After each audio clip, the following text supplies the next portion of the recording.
Hello, everyone. Hello. Thank you, Sky, for the early bird song. And we have, let me just see who we got in here. Hello, Deb. Hello, Leah. Make sure I get everybody. Hello, Jordan. Welcome back.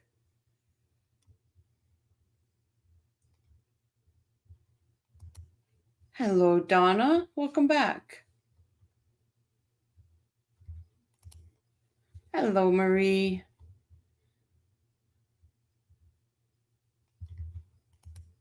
Hello, Marion.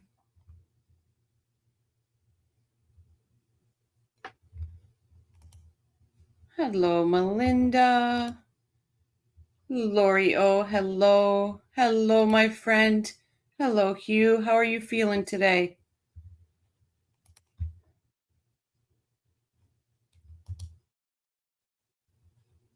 Hello, Jamie.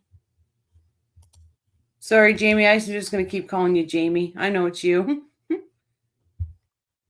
Hi, B-Rabbit. Melinda, I am doing good. Thank you. Hello, Win. Okay, so little housekeeping before we start. I was going to say that works for me, Jamie. I was going to say a little housekeeping before we start tonight. If your name was called yesterday, please send me an email. Can one of the mods please put my email in the chat? If you don't get it from chat, can you go to the main page, click on the more, scroll down, it'll say show email. Click on the email. I have, out of everybody's name that was called, I received 3 emails. 3 emails. I have Jane's email because I had it prior. I have the morning feeds email because I had it prior. If Ian comes in, I accidentally erased his email. I hit the wrong button, so I need Ian's email again. But I redid the shoddy list I had. So it's better now. I can read it now. So I'm going to, if you're not sure if your name is on there, let me know. Kosher style, I have to replace because Kosher said she can't do it. But as I see people come in, I'm going to tell them, Leah, I have your email. So we're good there.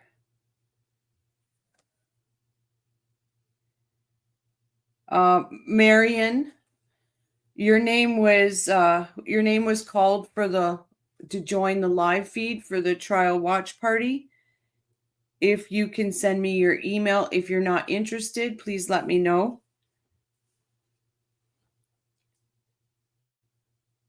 And as I see people come in, I will let them know I need their email.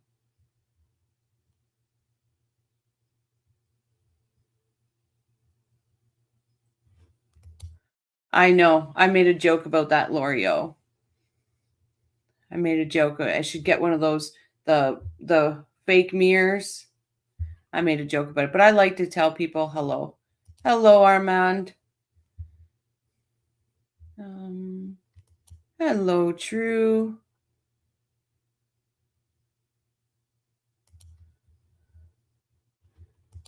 Hello, Angel Baby. Hello, the 2. I think I got everybody. I sent a few out.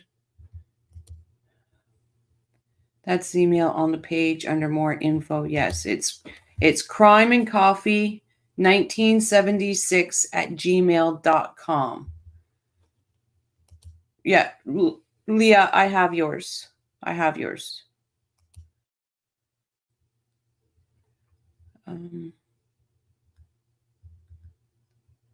But if we don't get the spots filled, then the day of, if whoever's in chat, I will just go and introduce. Hello, Louise. Okay, so today I found a little tidbit last night because I don't sleep.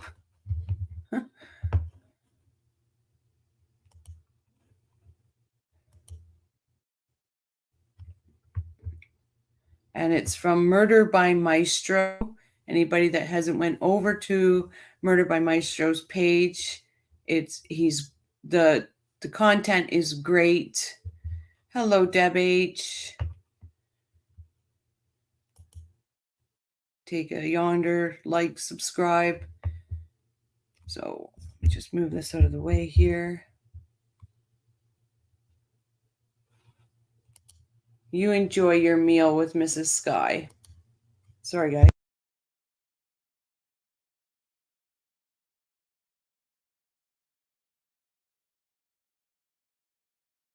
Oh, these allergies are kicking my butt. Okay, well, we'll get started. Wendi did this. Thank you. Thank you.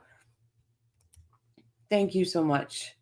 Hey, Tattles. Hi, everyone. Just waiting for Uber Eats. I did skip the dishes tonight. She did this. It was, 2015. It was 3 days short of when the first anniversary of the murder of Dan Markel. And she did this. Wait till you see what she's wearing. It's just wonderful.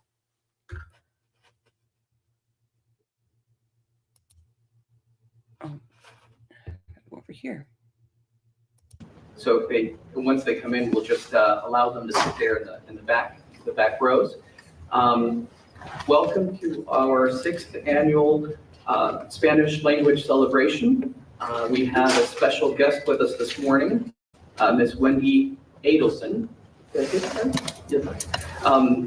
She finished her master's degree at Cambridge University in international relations, and also came back to the United States thereafter and finished her law degree at the University of Miami. Since 2006, she has been involved in human rights and representing minors for FSU and the University of Miami in different capacities.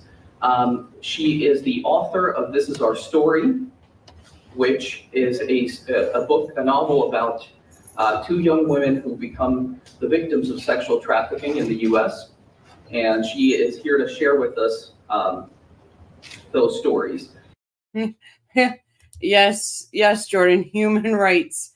And Lori, I just ate, not sure I can stomach this. Oh, wait, it gets so good. In addition to that, I should mention that this was the book that the Florida State University selected for their freshmen to read as part of their reading initiative. So please join me in welcoming Wendi Adelsons. Thank you very much. I'm so happy to be here, and it's so nice. I just finished signing one of the copies. Isn't that a nice suit she's wearing? Isn't that just the nicest suit we have ever seen in our life?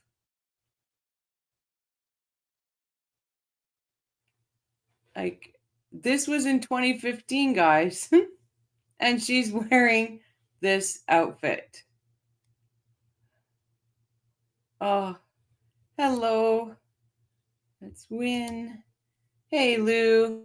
New dress, Wendi? Yep. Lou, your name was pulled for the live feed.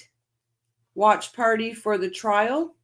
If you want to be a part of it, could you send me your email so I'll be able to send you a link so you can get into the show? 3 days before the 1-year anniversary, she did this.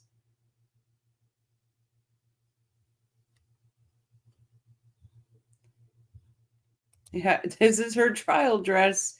This was in 2015. Deb says, same one as trial. She has money. Does she never buy anything new? No. She's getting her money out of that dress. Like, who is the maker of that dress? Because it's held up very, very good. Hello, Carolyn. Just found out it was sold by Club Monaco. Oh, this dress. Oh, we're going to have to look and see if it's still in circulation. And sorry, I meant to say hello, Pumpkin Porter. Oh. Hello, Irene. Irene, your name was called for the live watch party for the trial. If you're interested or you don't, if you're interested, could you please send me your email? If not, please let me know.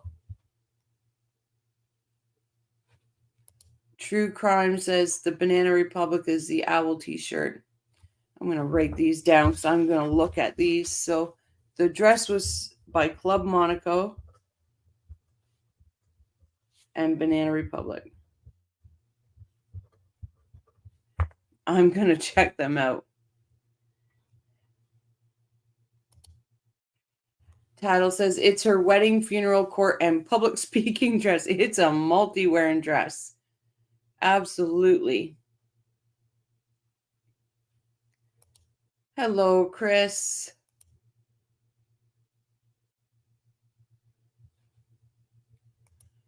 Okay, we'll get back. I just, as soon as I turned this on and I saw that outfit, I'm like, oh, she's kidding me, isn't she? She's kidding me. This will be her, what she's buried into. One of your fellow students, her son was assigned to read the book. I found out that although assigned to read the book, it doesn't necessarily mean they read the book. So you can lead a horse to water, you can't make him drink. But thank you all for being here and taking time out of your. You can lead a horse to water, but you can't make him drink. But she sure knew how to lead a hitman to a murder, didn't she?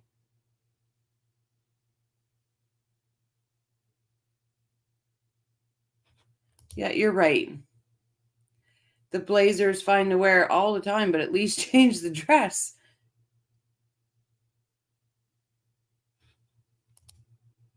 Sorry, Rochelle, I have to mute Wendy. Busy Tuesdays to learn a bit about advocacy on behalf of victims of trafficking. I want to thank Dr. Manuel Alvarado for bringing me here and making this possible, and fellow Truman Scholar, Dr. Bob Vanderveld, for bringing me here, and Sue Adamski, too, for helping organize this whole venture. Thank you very much. Despite the fact that I taught at a law school, I actually really... Okay, I promise I won't stop all the way through this, but I don't know about you guys, and I don't like picking on people's looks or anything like that. I think Wendy's had a nose job because her nose looks really big in this one.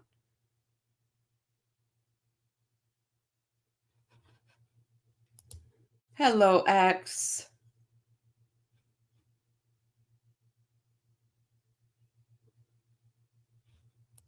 Yeah, it is. I agree, Donna. I don't enjoy listening to myself speak. I prefer to listen. So I intend to keep my remarks like a skirt, long enough to cover the essential material, short enough to still be a little bit interesting, and I will leave time for questions at the end. I was telling Dr. Alvarado, I would love to know what is interesting to you all about this topic. I've been speaking about human trafficking for about the last 10 years now, and usually, about 10 years ago, I would ask an audience, okay, who's heard of human trafficking? And I would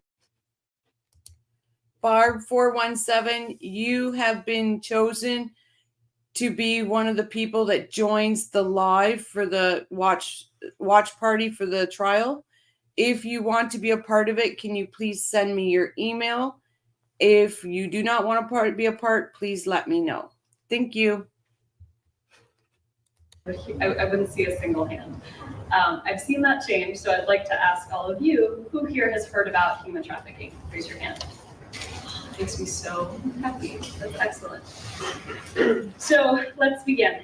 I've had a chance to do a lot of really interesting things over the last many years. And something I'm really proud about is writing the novel that Dr. Alvarado mentioned.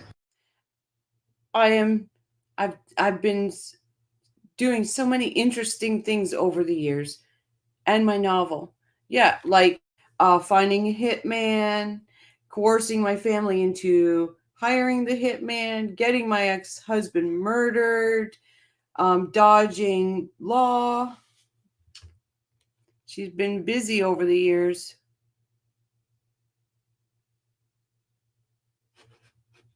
Oh, she never stops, Lori. She never stops.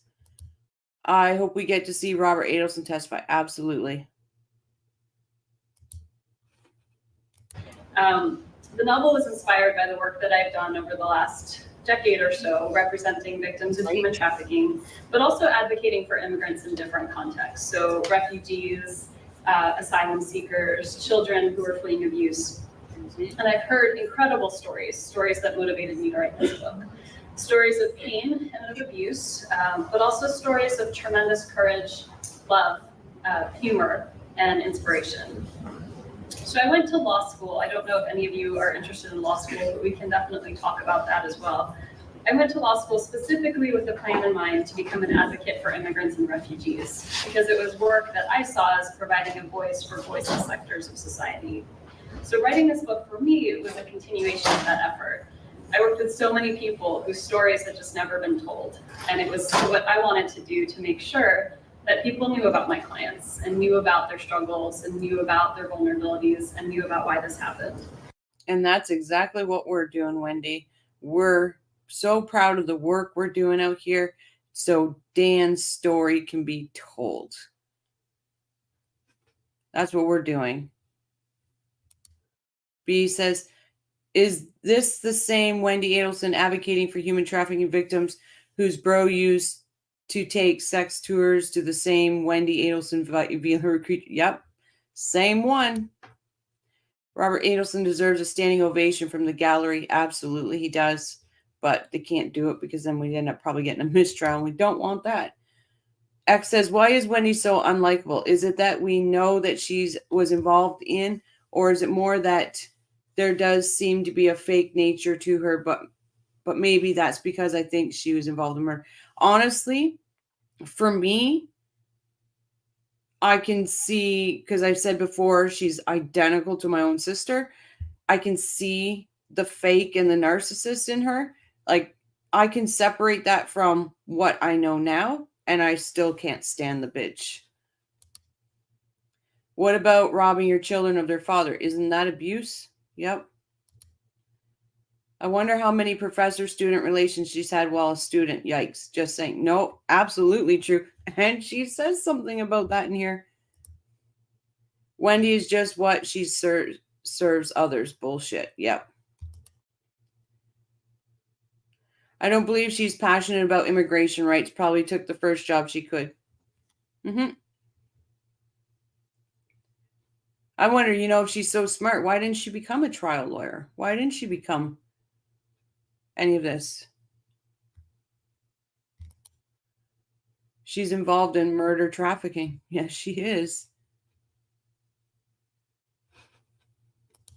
So the book is a softly fictionalized account of two particular, hundreds of clients that I worked with, but one of the main characters in the story is a young woman from rural Argentina, and she comes to the US to live with a family, to work in a restaurant a little bit, and to hopefully attend school. That's her dream. She wants to learn English, she wants to go to school, and she wants to really make something of herself. The second is a woman in her late teens who feels very sure she knows everything in the world, and she wants to come to the US and become a movie star. She dreams of being an actress. So she actually comes to the US through answering an ad to work in a Chinese restaurant in Atlanta. And she plans to move directly to the silver screen from there, which obviously was a long shot, we know that, but for her, she had very big plans. And the third character is a public interest lawyer that lives in the Florida Panhandle. So that was not really a big stretch for me. Boom. Didn't she say it was modeled after a friend of hers? But here, when she doesn't think anybody in the law world is watching her, it's, well, the other one was a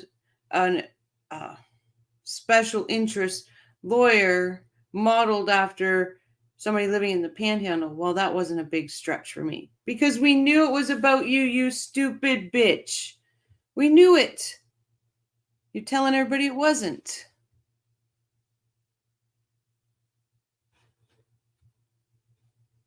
Like, how many people has she actually helped in human trafficking? I don't know. She said she talks about 2 occasions, but that's it. X says, Wendi strikes me as a person that thinks she's better than you and will passive aggressively let you know that with a smile on her face. Yep. Well, look what she did to Sarah in the interview, right?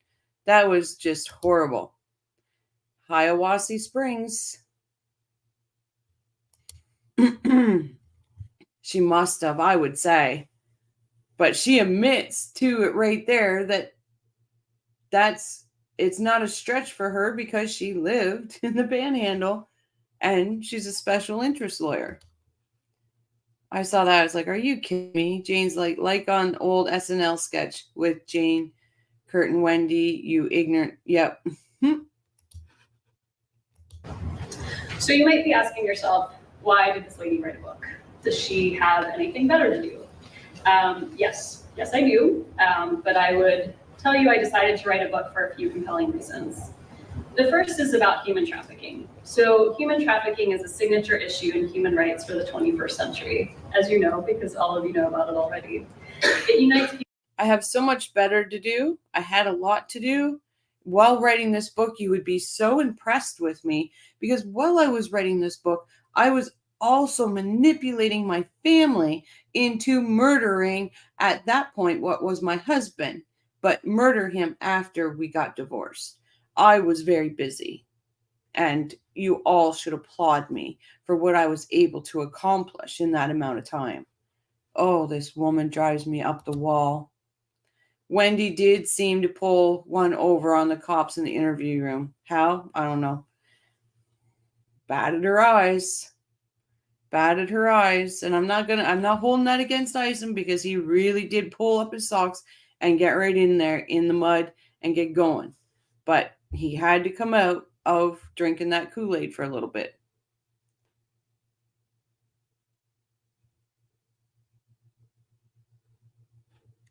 And Jordan says, why did anyone want to see her spout this boring garbage? Was it required?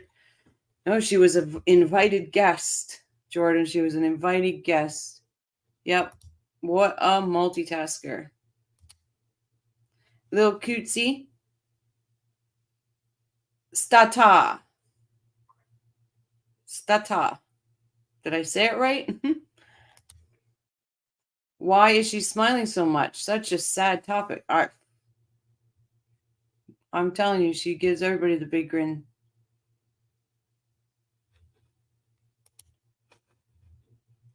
People on both sides of the political aisle. As much as there's vitriol in the immigration debate, you can find Democrats and Republicans find this one area that they can both agree on, that human trafficking is wrong, and it's an area of mutual compassion. And when I talk about trafficking, I'm speaking about sex trafficking and labor trafficking. And we're talking about the exploitation of a person's labor or inducement into the commercial sex industry through force, fraud, or coercion. So those elements are disjunctive. It could be any one of them, all 3 of them, 2 or 3, but they're the important bits to remember. So we're talking about force, fraud, or coercion when we're talking about trafficking. Human trafficking is a huge problem, and they refer to it as one that's hidden in plain sight. It's estimated that in the US alone, there are 100,000 to 300,000 young women involved in domestic minor sex trafficking. So when they talk about domestic minor sex trafficking, it's kind of a term I'm a little bit uncomfortable with, but it's the term that's used. And so I'd like to just help define it a little bit for you so that when you hear it on the news or you see it in the media, you know a little bit about what that means. So domestic refers to US-born victims. It means all trafficking is happening here, but domestic minor sex trafficking means we're talking about young people who are from the US, who are living in the US, who are somehow involved in the commercial sex industry. I'm wary about the statistics when I tell you it's 100,000 to 300,000. It's not that those statistics aren't true, it's just that statistics are very, very hard to come by in terms of trafficking. One of the reasons is that people don't really self-identify as victims of trafficking. So the government of the state of Florida was really trying to get a better picture of what was going on in terms of trafficking. We've heard the statistics that Florida is the third worst state in the country in terms of human trafficking. So the governor then asked a group of us, I was working at the FSU Center for the Advancement of Human Rights, and he asked us to do a study across the whole state and figure out really what was going on in terms of trafficking. And so basically I worked with the team and we did this research. So we interviewed every state agency, law enforcement, judges, prosecutors, service providers, and then the victims themselves to find out how we can better provide services to victims of trafficking in Florida, how we can better prosecute traffickers, how we can better identify victims, what we can do. And so I discovered through this process, if I didn't know before, how important it was to include the voices of the people that this happens to. So you have everyone else sitting around the table trying to figure out, well, how do we find traffickers? How do we punish them? How do we prevent this? But the most important people to talk to were the ones that were actually going through the whole process who this happened to. And they're the voices that were really missing for most of what was happening beforehand. So what we wanted to do was understand their stories and their perspective. We wanted to know, how do they get into these situations? What are the vulnerabilities that lead to trafficking? What happens during the process of being trafficked? How do they get out? And then what happens next?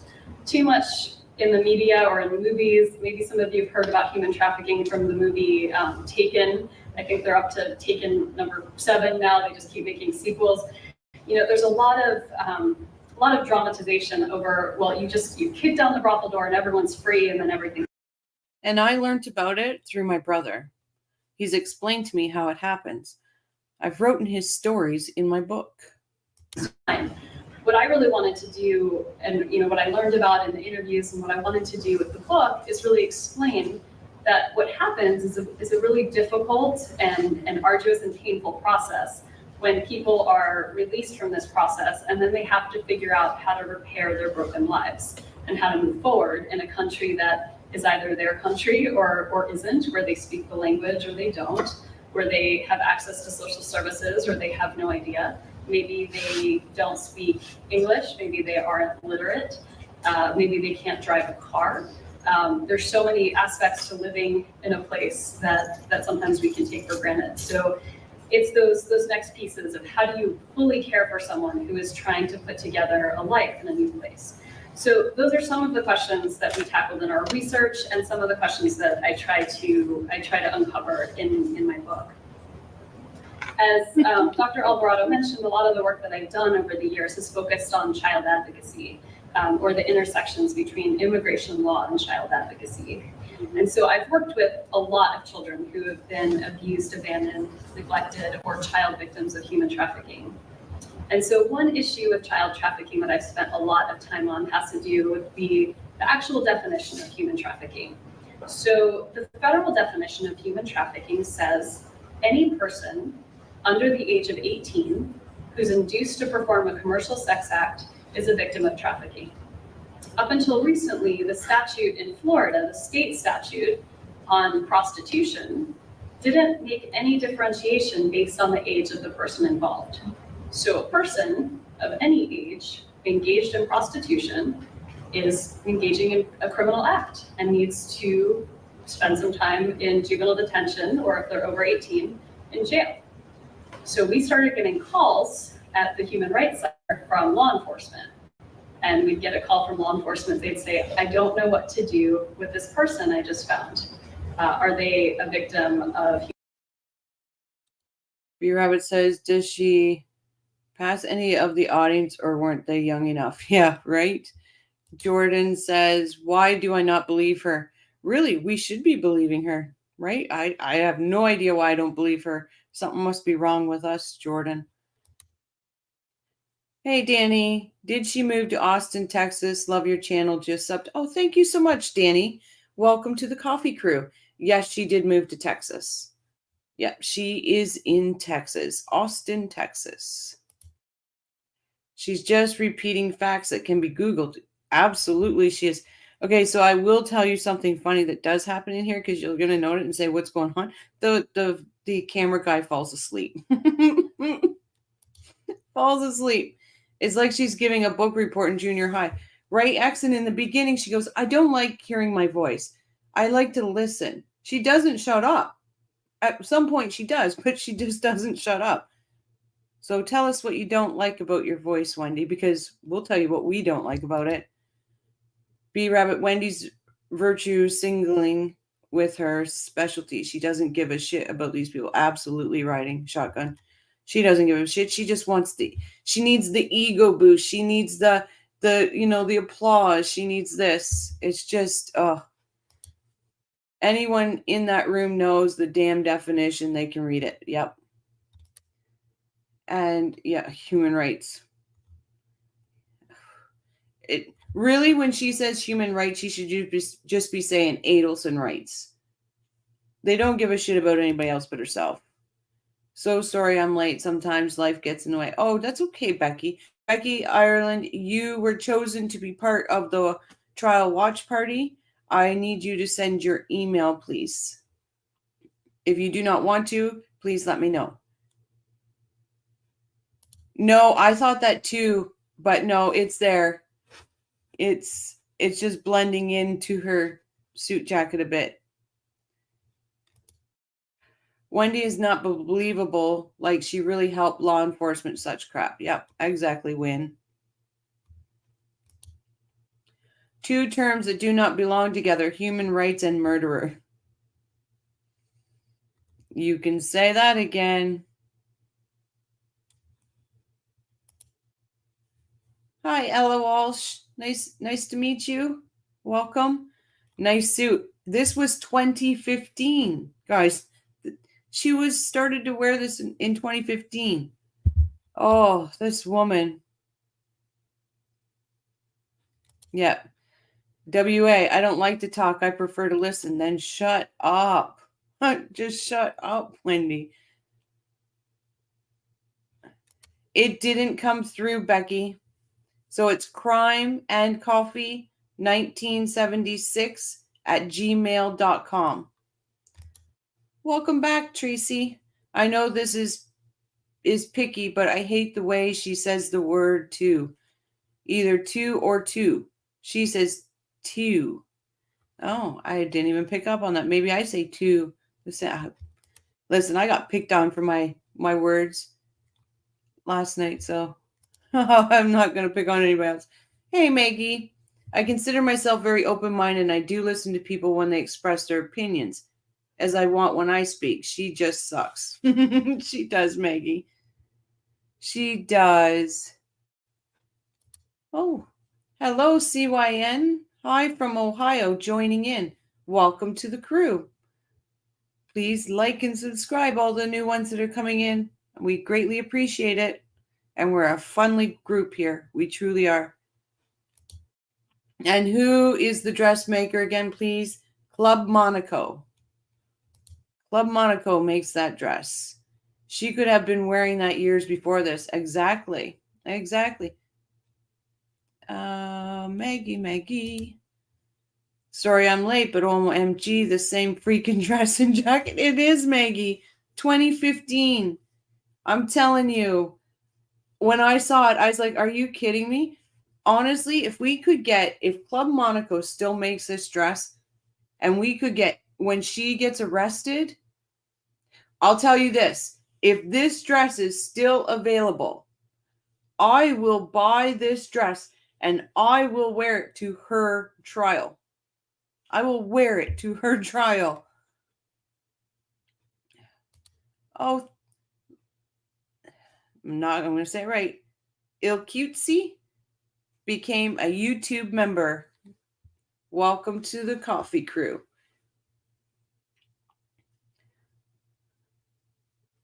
I would, if we could fill the audience with every woman wearing this damn dress, that'd be brilliant. Judy at AA Legal Focus bought it and wore it in a skit. Well, her and I are about the same size. I should ask her if she wants to sell it. Anyone else hear the rumors that her boys aren't talking to her? That's all I've heard. I have not heard that. I have not. But you know what? I'll say this to the camera because if they're out there, if you two young men are out there, because I know you're teenagers now, you find where you feel safe and you speak to that person and you hold on to them. And I know you love your mom. You will always leave your mom, but you've done the right thing if you've separated. I will. Any support Crime and Coffee could give those you two young men, you just ask, it will be there for you. Maybe she'll be arrested in it. Oh, wouldn't that be awesome? Jordan, I'm going as Donna Adelson for Halloween. It was her or Skelter, and she is scarier. Good for you, Jordan. She's hiding behind professional responsibility. Right. Hey, Carol, welcome. Ella, the boys have to be coming to some hard realities at this point. I can't imagine what they're going to feeling. I couldn't either. But we will always tell me the email address again, please. crimeandcoffee1976@gmail.com. Hey, Michael, do you think if Wendi is not arrested or convicted that she will be a future contestant on Dancing with the Stars? I wouldn't doubt it, Michael. I wouldn't. Oh, my God. Hey, Gerard. Gerard, your name got pulled. Did it? I think your name got pulled for the live. I need you to send me your email if you want to participate. If not, just let me know. Maggie says, I'm in. I will buy that dress and do the same shame walk anywhere. I will. Honestly, if somebody can tell me that dress is still available, I will get it. FYI, this is the only channel I have subscribed to. It's sad. Well, I'm glad I'm your first. Because this is my first channel ever. So we'll do the first things together. Lori, $60, but the seller will offer a discount if you like it or watch it. What's that? The dress? Okay. Ella says, I agree. I hope they visit their grandparents and love it there. Oh, they will. They would love Canada. They're not going to love winter. They're not. I could see somebody on the Markel side staying down south for the winter and then bringing the boys back up. Yeah, remember to hit the like. Wynn says, please like and subscribe. Jesus, I just got a scare. I don't know why. She's been wearing that outfit since 2015. And then she wore a hooker dress to a bar mitzvah. Oh, that dress. Riding shotgun, that dress. It's on eBay, size 6. Oh. True, can you send me that link in email? If I can get that here before the trial, I'll wear it for the trial. Oh my God. The boy must realize that his family isn't going down just because the police are mean. They have to realize that this is happening for a reason. In the end, they will hate Wendi more than we do. They will, but they're going to be so torn X for all their life because it's still their mom, right? That's the, yep. Phil lives in California. Oh, Phil lives in California now. I didn't realize that. Well, there you go. I'm Canadian, Winnipeg. Oh, yeah. Oh, I'm Ontario.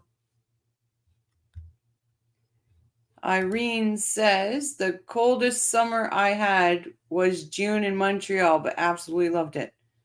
Yeah, it's the winters that suck, Irene. Oh.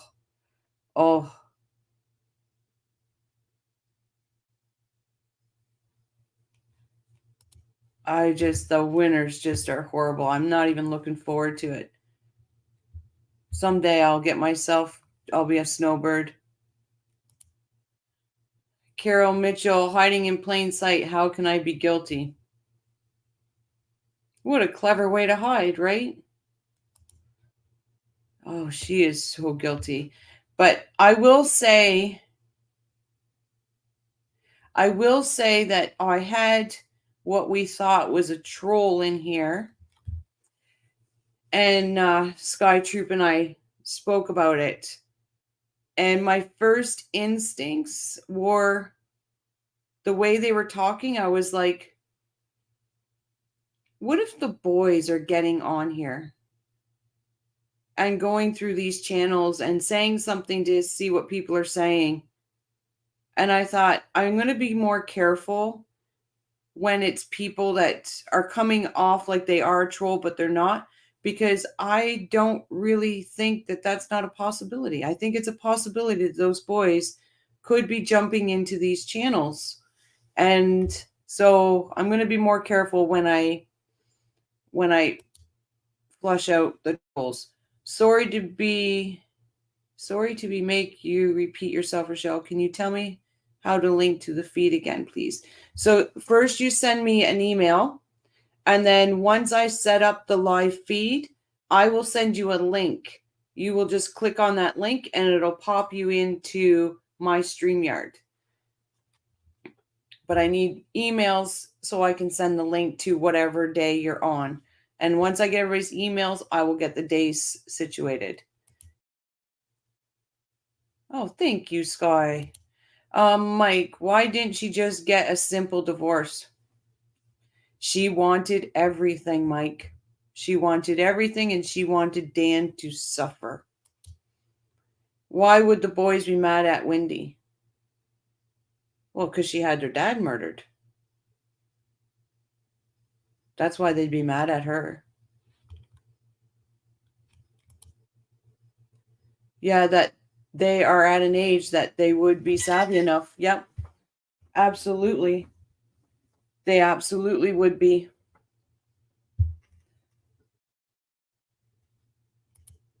It is crimeandcoffee1976@gmail.com.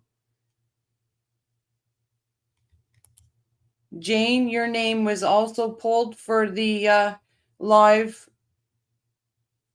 I'm forgetting everything today, guys. I'm so sorry. The live trial watch party. I need your email, please. If you don't want to take part, please let me know. And guys, the email is linked to the main page of Crime and Coffee. If you click on more, and it's going to bring up the About page, scroll down. The email is right there. I believe it was greed when Wendi and Donna, all the Adelsons, greed. Yep. She couldn't just divorce because she was going after her bar card. Yep. There's my friend Ian. Ian, I did a boo-boo when I was checking emails last night, and your email got misplaced. Yeah, it has 1976 in it. So if you could resend it, that would be great. Yeah.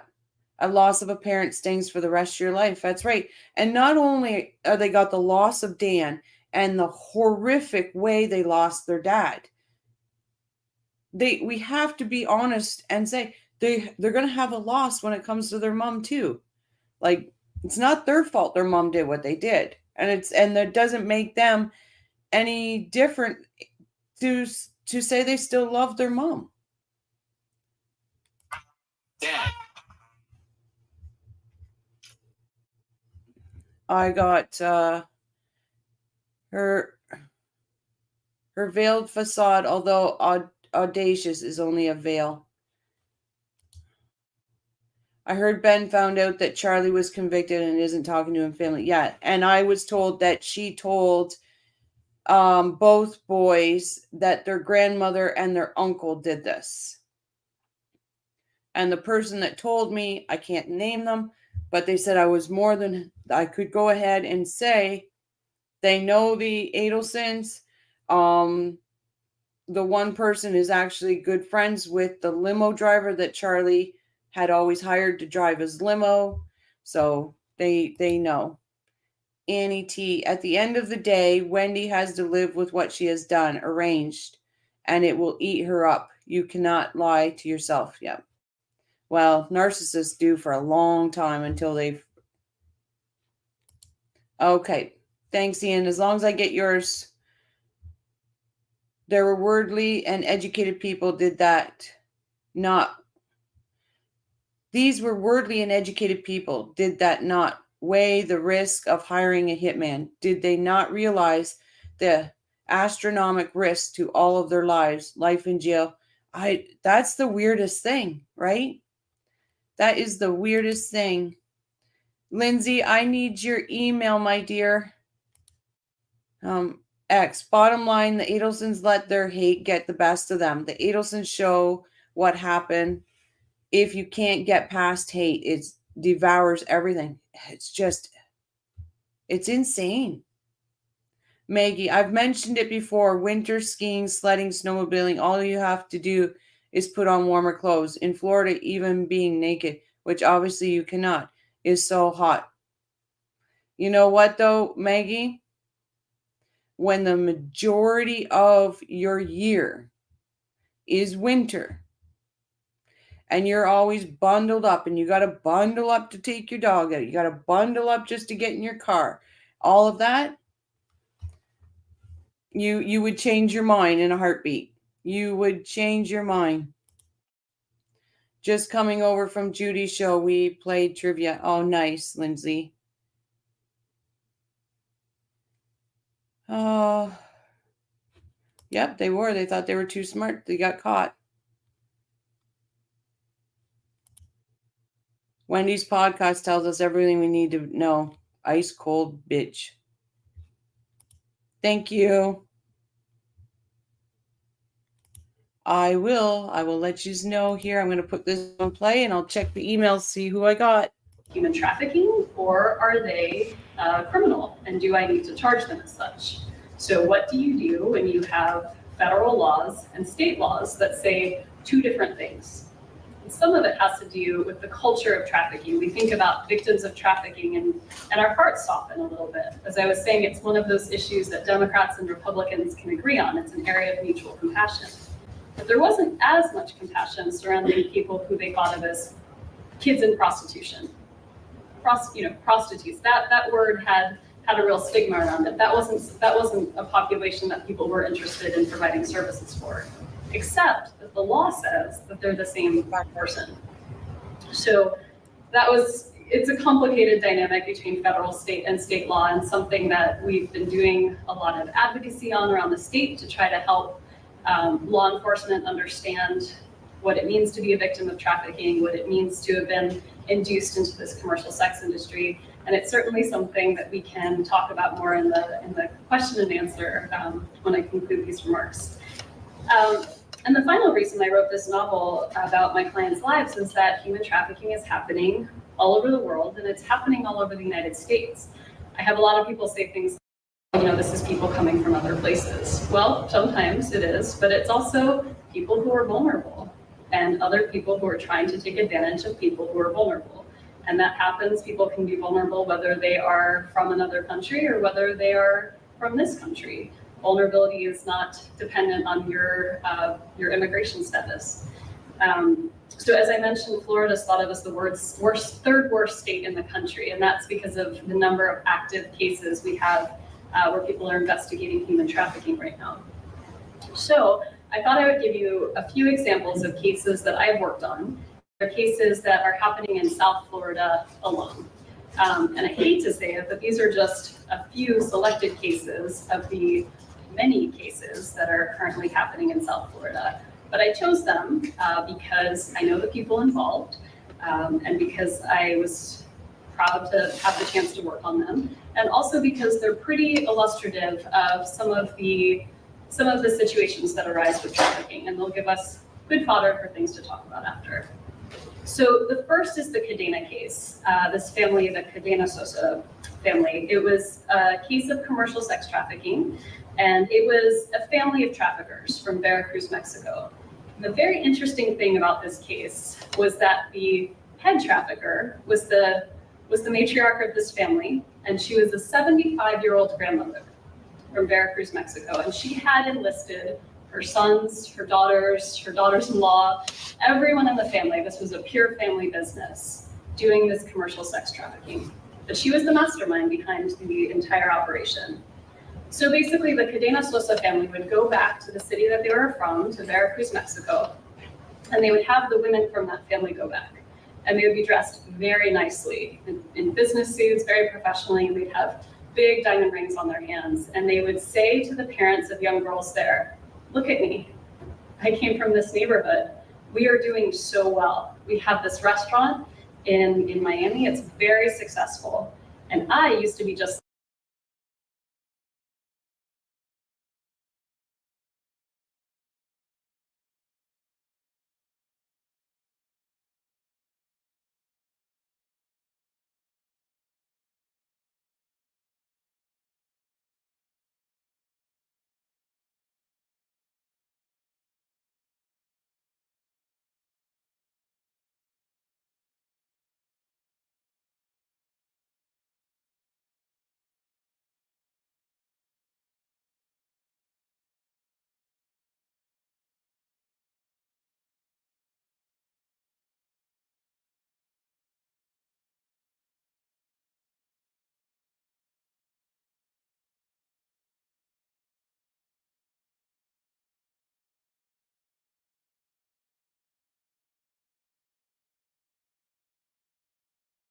Oh, no.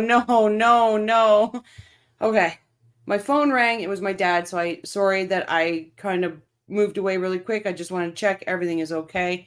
Ian, everybody else, I got your emails, and I was telling Ian that somebody found this dress. If I can find it, I'm going to get it. Oh my God, look at this. Oh, wow. Everybody was on me. No. True crime Mutrix. Oh my God, I am so sorry, guys. Oh, my head is just... Yes, if you are new here, please understand, this is a thing. Shell has a tendency of muting herself. Oh no. Oh, I am so sorry, guys. Yeah, I'm not anymore. Oh. My brain just went in chaos mode, and then I wasn't thinking. Oh yeah. Georgia wearing that dress and jacket.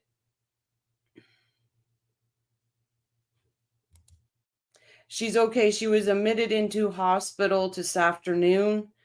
And so when I got the call, I was like, oh my gosh. So that's why I'm like, I'll be right back. And I took off to answer the call. But it's okay. Oh, he's at home right now. He's stressed out. I'm trying to make him get some rest, but I'll check on him later. Sorry, guys. Welcome to the human race. I tell you, I'm sorry. My brain was not focusing. All right, so yeah, who was it that I was saying? Look at all these. You know what, though? I did not get any apples tonight. Oh, I did not get any apples. X says, what gets me is Wendy doesn't know squat about human trafficking. Not really. She just pretends she does to sound intelligent and empathetic. It's just so fake and sickening. It is. It's like I just don't get it. Kosher, yours at this damn dress. Does anyone? It's the only dress she owns, I swear. But we will get back to it. I just wanted to apologize to you, and then I have to apologize for muting myself. Welcome, Carla Cole. Wendi sat up her family well, wanted the whole Adelsons assets along with Dan Markel's. Absolutely, she did. You know what, Jordan? I wouldn't doubt it. She probably bought so many of them in her size. We do need an emoji of this dress. Absolutely. We do. She only owns the red silk cleavage bearing dress too. Just saying. Hello, Marcus. It's all about Wendi. This, oh, right. This dress will be about 5. Oh, this dress will be about 5. Oh my God. Yeah, I will get on that. We'll get the dress emoji. Oh God, can you imagine? It's like your daughter. I didn't have anything, and now look at us. We're so successful. We could do this for your daughter too. And they would lay a few pesos on the table, and they would say, "This is nothing to me. This is just a down payment into what your daughter's going to bring home. She'll live with us. We will take good care of her like she's our own. She'll go to school. Everything will be great, and then she'll send money home to you, and you'll be able to have a better life for her and a better life for you." And so parents wanting, as parents do, wanting what's best for their children, they sent them, trusting that these people are from my hometown. They know my family. They know us. They wouldn't do wrong by us. And I'm sorry I get a little choked up because it's just, as a parent, you can't believe that other people would treat your children this way. But they did. And so basically parents would let their young girls come thinking they were going to go to school, they were going to have a better life. And basically after they got to the US, the next stop was they took them to Kmart to buy lingerie and, cheap clothing that they could wear. And they engaged in what we refer to as a brutal seasoning period, where they got these young girls ready for the life that they were about to lead, which was, basically 7 days a week being involved in the commercial sex industry. So they were part of something called a mobile brothel unit. So basically they wanted to make sure that the girls didn't develop relationships past a few days with anybody that was with anyone that would stick. And so they had the girls moving to different areas around South Florida and eventually all the way up the eastern seaboard to South Carolina. Different place every few days, keep them moving. So the women worked 12 hours a day.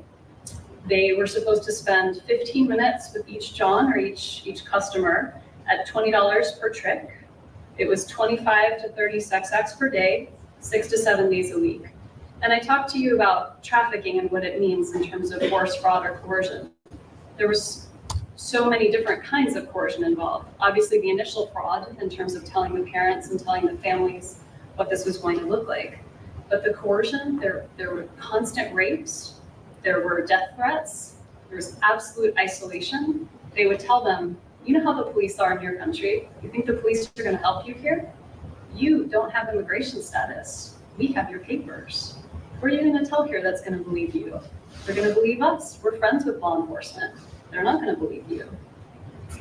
They had no real understanding of social service networks in the United States. And so the Cadena family earned $2.5 million off the backs of these young women in 2 years. So this case comes to light. It's time to be prosecuted. The person right under the grandmother, Rogerio Cadena, he received a 15-year sentence, and the others received 2 to 6 years for sentences for what they did.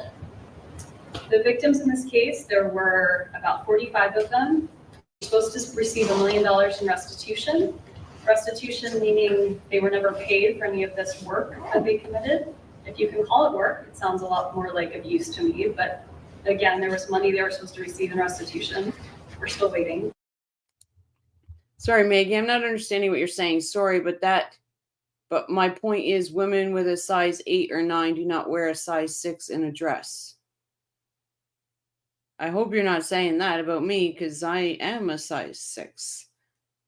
But not sure who you're talking about there. They have not received it yet.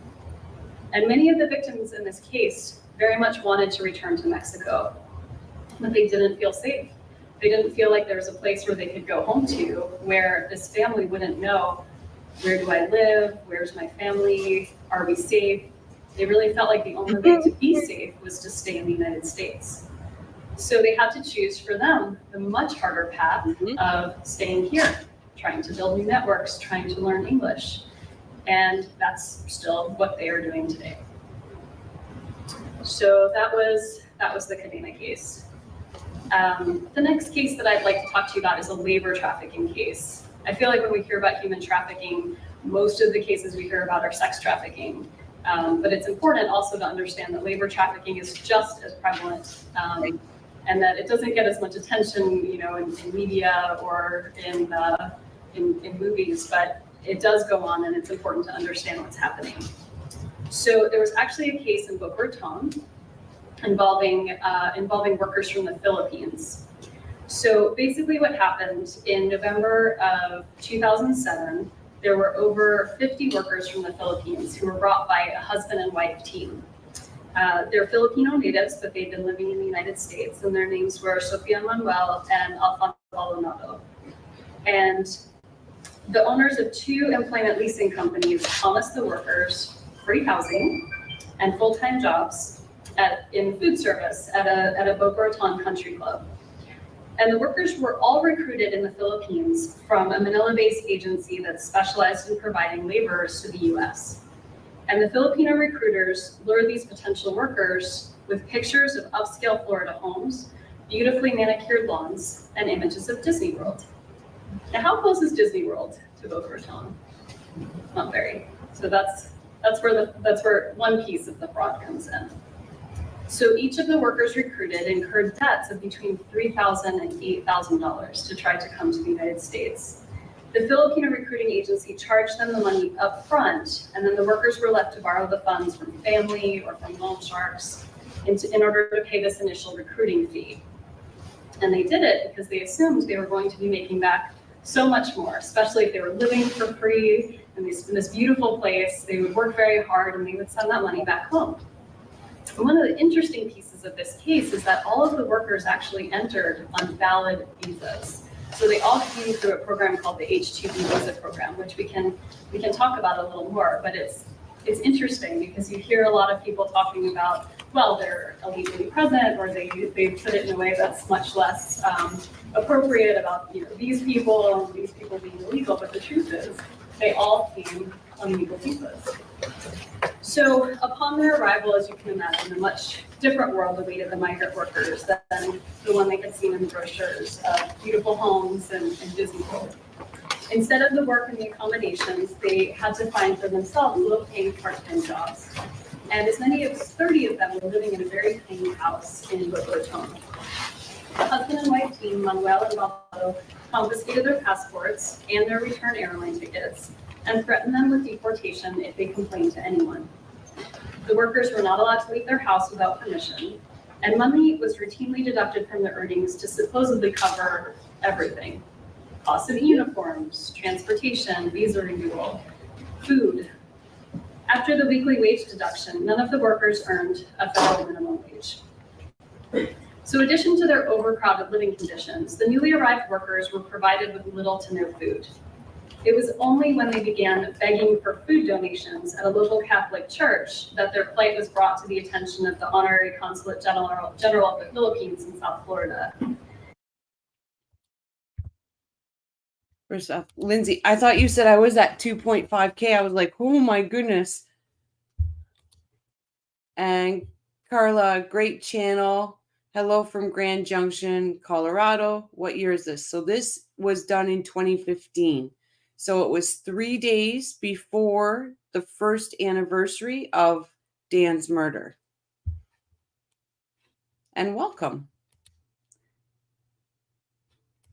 Yeah, the late students are coming in. Ian, got some work to do, liked and lurking. We know you're here, Ian. Yeah, I was like, I'm at 2.5. I was like really excited for a minute. He and his wife discovered that the 30-plus workers held in one Boca Raton house were sleeping in the yard, they were sleeping in the garage, they were sleeping in piles of garbage, and they were sleeping on the floor. In fact, a number of them were actually sorting through garbage cans, looking for food when they were rescued. So a number of victims expressed great fear of what the loan sharks back home in their country would do to their families if the loans weren't paid off. That was their greatest fear. And that's been the fear of most of my clients that I've worked with. They want to pay off their debt. It's the reason why they're here, most of them, is to make money, send it home, work hard, and be able to move on with the rest of their life. A number of them were told that they would be prosecuted by the Filipino government if they abandoned the employer who had sponsored them for their H-2B visas. And that's actually how the system is set up, is once you have an H-2B visa, you're only permitted to work for one employer. So it gives that employer a lot of power to potentially, you hope not, but to potentially exploit the worker that's working for them.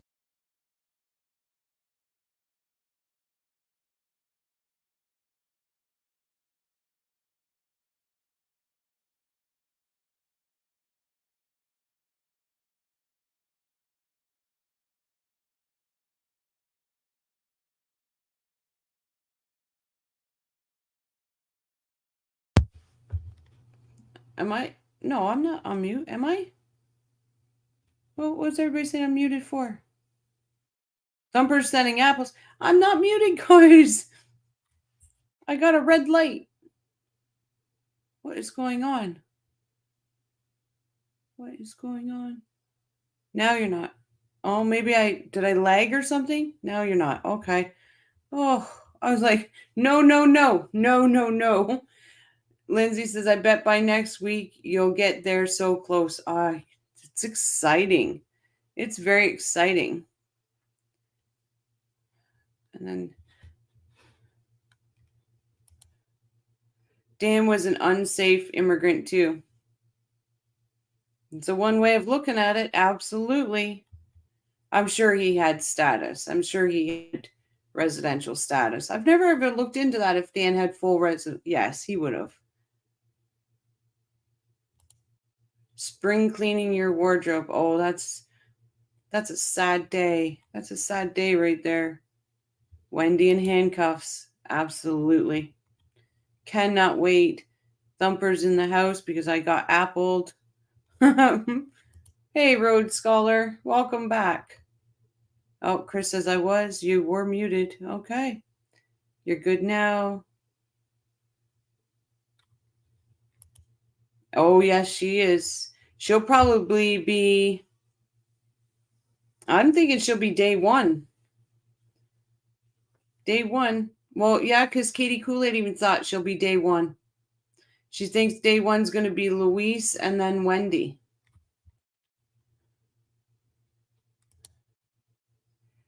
She has zero passion or conviction when speaking to trafficking. Well, and look, for when she first started this whole thing, I don't like hearing myself. I don't like talking. I like listening.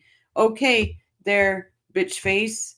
You're already 23 minutes and 48 seconds into a 59-minute thing.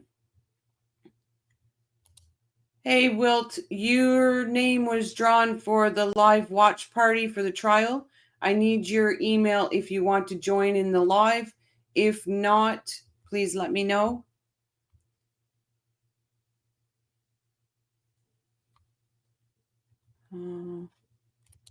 JJ says that was the order in the last trial. Yep.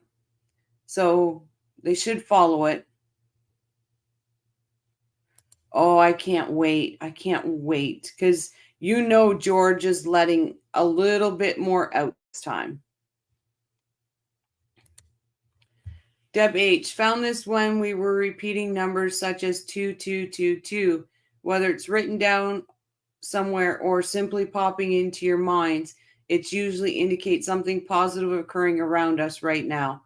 And it is. The coffee crew is a very positive place to be. Her hair will be dark and she will be heavier. I hope she has that dress in a 12. And shorter, because people say she's cut her hair shorter. Lou, when they start with an interrogator on day 1? So that's what I thought too. I thought they started with was either Corbett or it was I think it was Sanford, because they set up the I'm gonna have to go and look back, but I know Katie said something today that she thought it would be Luis and her, but I don't know. Hello, Nancy. Welcome. I have not learned anything new from her boring speech. As the very least, I would like to learn something before she goes to jail. What do you need to learn about Wendi that you don't know? Because put your question in. This chat is very knowledgeable. And we discuss everything. So if you have a question, something that you want to learn, or something that makes you think that she shouldn't be arrested, let us know. We'll discuss it. Wendi is reading from a news article. It's disgusting and a waste of time for people who are there to learn. Yep. Barb says, I swear Lewis said blog was Wendi. I think he was referring to WhatsApp. No, because he did say the blog was Wendi, but he didn't say blog. He said blonde because he thought Georgia said blonde. So he said, yeah, the blonde is Wendi. And she said, no, the blog. Have you heard about the prof's blog? So they had to clear that up. Yep. Geiger will be the first. He was first last time. Absolutely. I forgot about Geiger. Well, I forgot, but you know what I mean. Yeah, Geiger. Yes, Barb, that is what I heard. The blog was Wendi. Yep. I will be opening statements yet to be determined. Yep. A lot of people are believing opening statements will be the afternoon on Thursday. Yeah, her lips. Lori says she cut and colored her hair like most criminals on the run. Hey, y'all, listening while I do chemistry. Oh, you've got that big test coming up, don't you? Or exam? Oh, Jordan, she is boring. Absolutely. Nancy is commenting on Wendy's word salad. Oh, okay. I can make for opening statements. I'll send my email soon. Okay. Thank you. April, did you hear that Dan was traveling from a blog? Yes.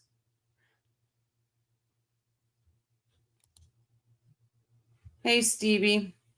He said blog. I love that you are studying chemistry. Georgia asked if he read it on a blog. He said the blonde was Wendi. Yep. He got blonde and blog mixed up. I doubt Louise knew what a blog was. Yep. Hey, Clue. Louise did not know what a blog was. Yep, I agree. Luis Rivera was so confused when George asked him about Prof's blog. Yep. Hi, Mary. Welcome back.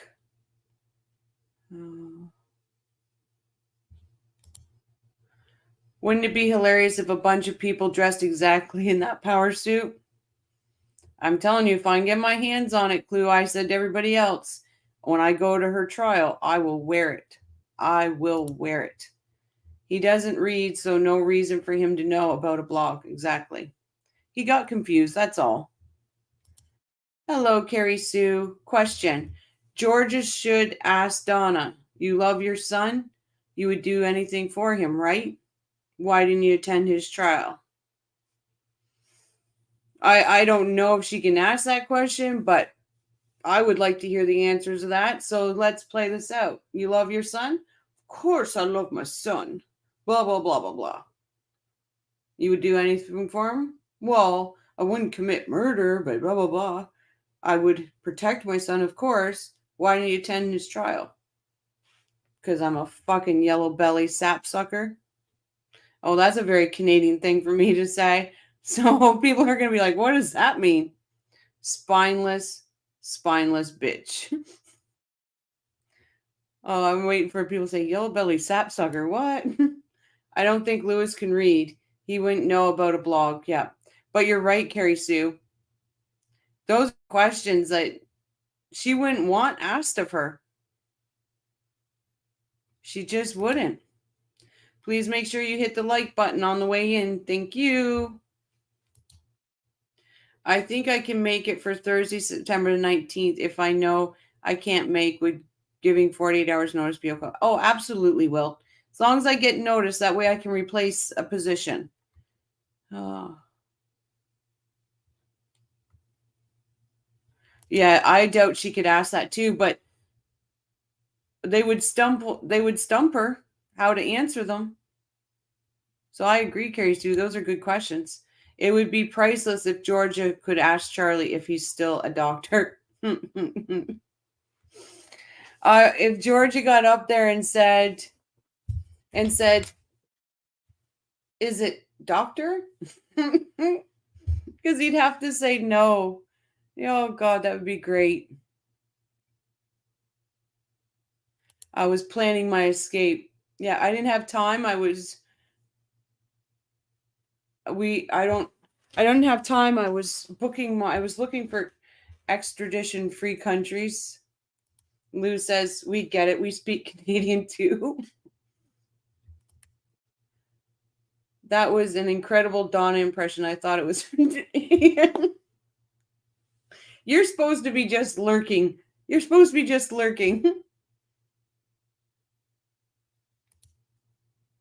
At Crime and Coffee, I know the yellow belly sapsucker bit. I was like, oh, that's something that came out that it doesn't usually. True says, I don't know what a yellow belly sapsucker is. It's a spineless bitch. Donna does not love her son. Wendy does not love her sons either. They might know that now. It's sad to think, though, right? When I was a kid, we used to insult each other using yellow belly sapsucker. We didn't understand any of the words, but thought it was funny. And I'm from the South at Crime and Coffee. Good. Oh, good. I don't feel so bad now. I was like, as soon as it come out, I'm like, we used that expression when I was younger. It was a way to swear and be mean without swearing and being mean. I heard Donna was a bitch slapped when she demanded kosher style bologna sandwiches. They probably slapped her with the bologna. I would have. Yes, she cut her hair. It'll be interesting to see. If Wendy was in such a rush she couldn't take a shower, then why did she do nostalgic drive by her old house? She went there to find Dan, and I know people disagree with me, but I think that's why she went. My great-grandparents were French Canadian. I bet they would have known that one. Oh, absolutely. Yep, yellow belly sapsuckers. The husband and wife team, Manuel and Maldonado, pled guilty to the federal charges and actually are still awaiting sentencing. And this forced labor case is useful to think about because it's testimony to the manner in which human trafficking can infiltrate legitimate Florida industries and a reminder of how human trafficking can exist even in the most upscale neighborhoods and country clubs and resorts, and how victims can be found even in the most affluent neighborhoods. This was a nice house. This house just had 30 plus people living in, and it was a house built for maybe 4 or 5 people to be living in it. They were exploding at the seams. This case is also useful because it provides a glimpse of how ripe for abuse the H-2B visa program is, especially for its lack of scrutiny regarding employers. So the very nature of the visa, as I mentioned, allowing the foreign worker to only work for one person, creates a dependency relationship that, if tweaked the wrong way, really provides the employer with a chance to abuse their employee. The stories in my novel and the cases I discussed represent the faces behind the immigration debate and the work that many legal aid attorneys do, representing exploited individuals every day. So as Dr. Alvarado mentioned, I used to run a law school-based legal clinic that provides legal services to patients at a community health clinic. And I used to exclusively represent victims of human trafficking and other immigrant victims of crimes, asylum seekers, and unaccompanied immigrant children. And I'm not doing that anymore because the funding dried up for my work and there was no funding for anyone to replace me. So that means that there are more immigrant kids who have to face a complex immigration system and face an immigration judge alone. And there are more persecuted asylum seekers who have to figure out how to navigate a complicated immigration system alone. And victims of trafficking will very often go without representation, unless some of you would like. Is that really why you're not doing it anymore, Wendy? Is that truly why? Come on. How many people in this audience do you think? Yeah, she continues talking to the point like she doesn't like to hear her own voice, she said. How many people in that audience do you think knows her story at this point? Like, I know it was only a year in, but Thumper says, and murder can happen in a high-end neighborhood too, Wendy, you bitch. Yep. In her, it's just, Wendy will be eating non-kosher ramen that's marked up for prison commissary. Me, absolutely.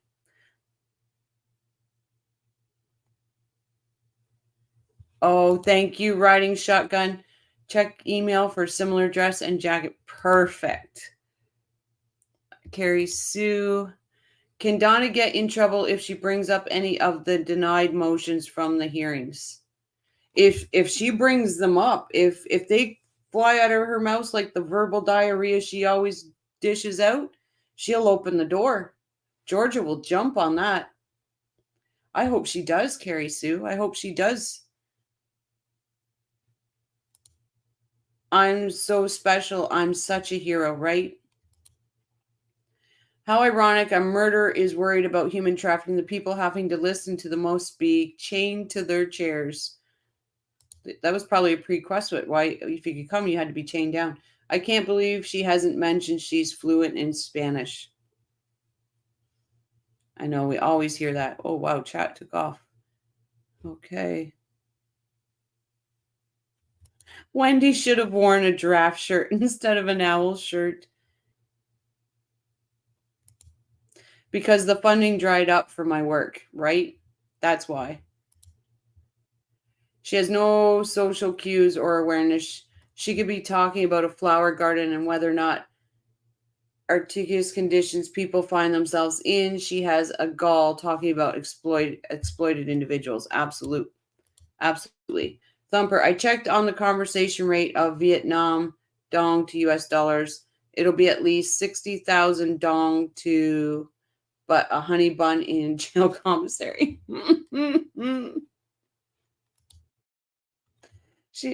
Oh God, that is hilarious. At what point is this speech does she mention she graduated as a virgin? Unfortunately, she doesn't. Hey, Kat, welcome.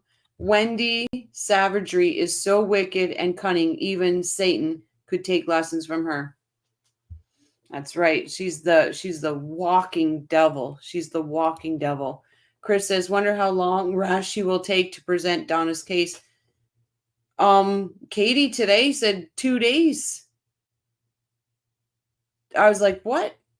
I'm figuring 14 days, and nope. She said that she heard him say 2 days.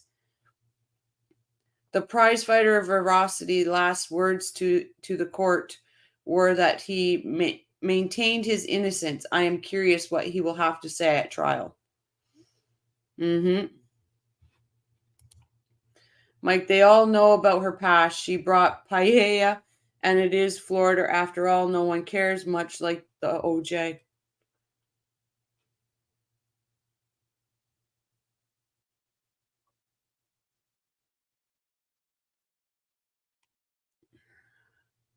What's Rabbit say?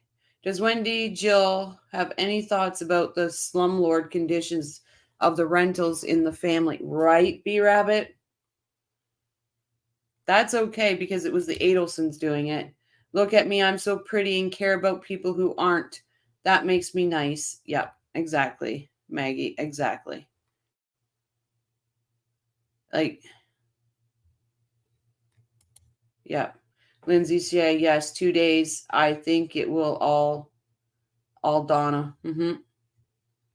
Like, who could he get? Who's he going to get to back her words up? What did I miss? Was there a hearing today? No hearing today. This is just a speech that she did back in 2015. It's going to be interesting to see if Charlie still holds on to his bullshit story. It's going to be.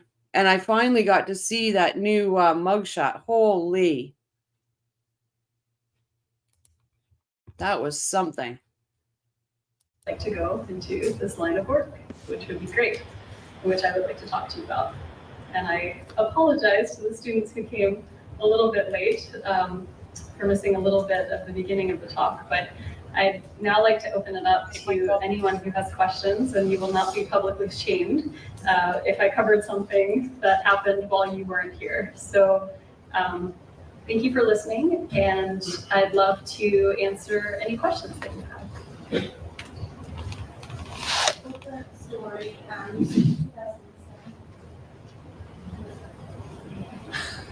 in 2007, the Filipinos came, and they're still waiting for sentencing. So when did they find out?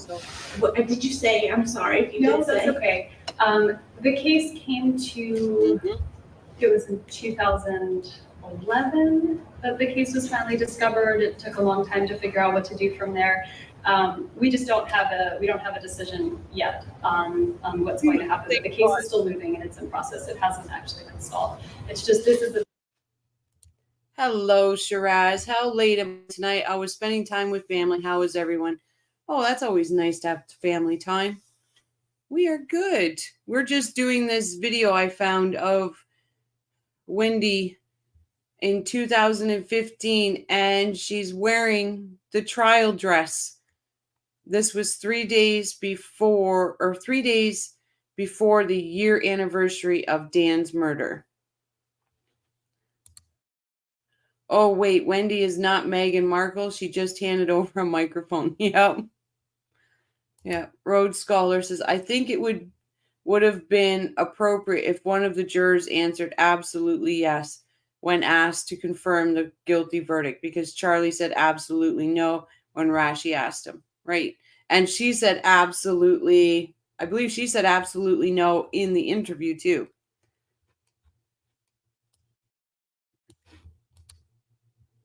It will make it so much sweeter if Wendi maintains her innocence and a high-powered lawyer and gets taken down anyway. Absolutely, Ian. I would like that. They do, Mary. Love that word, absolutely. Roger, when do you think will Wendi be arrested? In my opinion, she'll be arrested before she leaves Tallahassee. In my opinion. Kate, the same dress. It is the same dress, Kat. Yeah. Not in a million years. That's another one they like to say. Yep. Yeah. Rashi said 2 days, but that depends, meaning she may testify. I don't think she has any chance, any option not to testify. She's the only one that can explain words away. Same as how Charlie was pinned down on that. She's going to have to testify.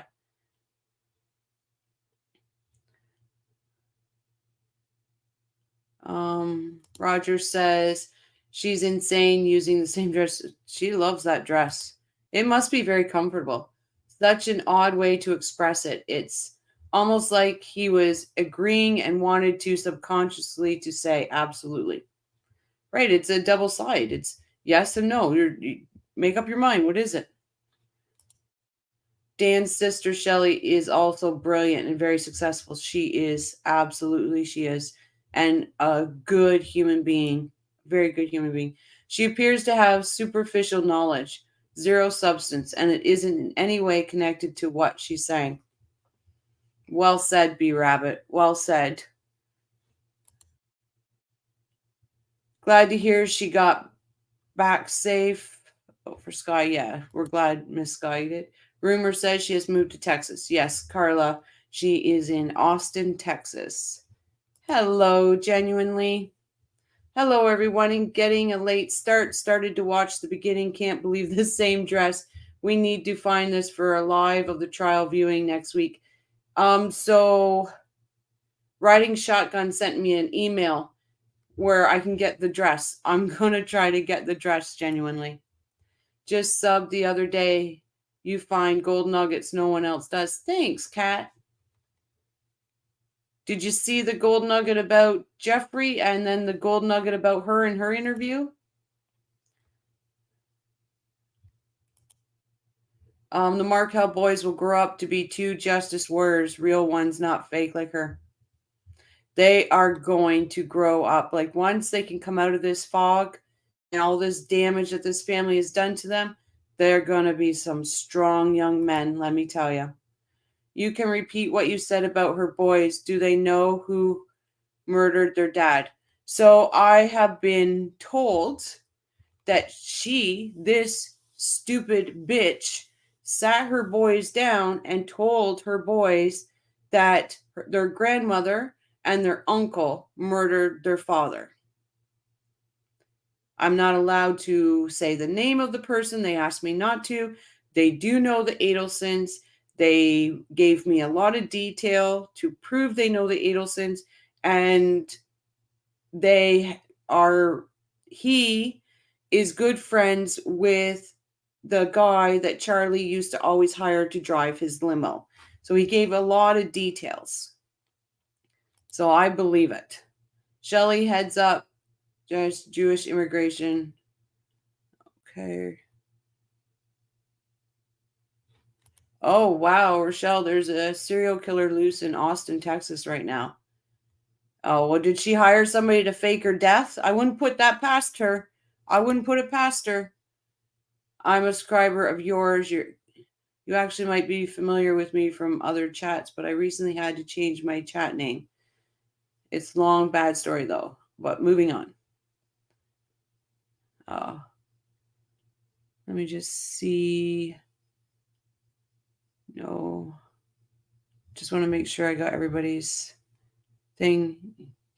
I could see her hiring someone to mock her own death. B was calling Charlie in jail after conviction. No more calls. Yeah. Pat, your name was drawn for the live feed, the watch party for the trial. If you can send me your email if you're interested. If you're not, please let me know.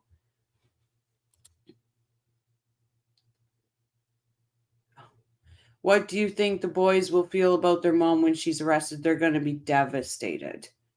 They're going to be devastated. It's going to be a hard road for them. Like, I can't even imagine what they're going through. but I say it every night. I say it all the time. These boys have got mountains to climb. They're going to have ups. They're going to have downs. They will have mountains, but their daddy is going to be walking beside them every step of the way, through the ups, through the downs, everything. Not absolutely sure that's exact dress, but looks very, very much like it, and it's by Club Monaco. Thank you, Riding Shotgun. I will be checking that out. Kat says, not sure if I saw the Jeff gold nugget yet. Gotta love Jeff, though. He put all the pieces together before the investigators. Yep. Yeah, and Wendy's gold nugget, and then Donna's trial, or Donna's hearing, the last one on the 12th. You can see her when they talk about one of the motions. She's very nervous about it. She starts tapping her foot. Someone must have told her the dress was flattering. I don't get it. There's nothing special about it. The gray dress matched with the black blazer. I think she just wanted to, it's like camouflage. That's the way I look at it. It's like camouflage. April says, yes, there's been 7 women found in lake in Austin, Texas. I'm following that case and Gigolo Beach case. Oh, wow. I hope they catch the person. I feel so bad for the boys. Yeah, me too, Lindsay. Heart breaks for those boys. The Markels will be there. But we're going to have to also remember that, though, Carla. They've been stripped away from the Markels. And God only knows what they've been told, right? And has she been saying, they're trying to put me in jail? Has she been saying all these bad things about them? So there might be a trust issue. There might be all that, too. Does the boys talk to their evil mom knowing it's Chucky and Granny involved? Oh, they live with their mom.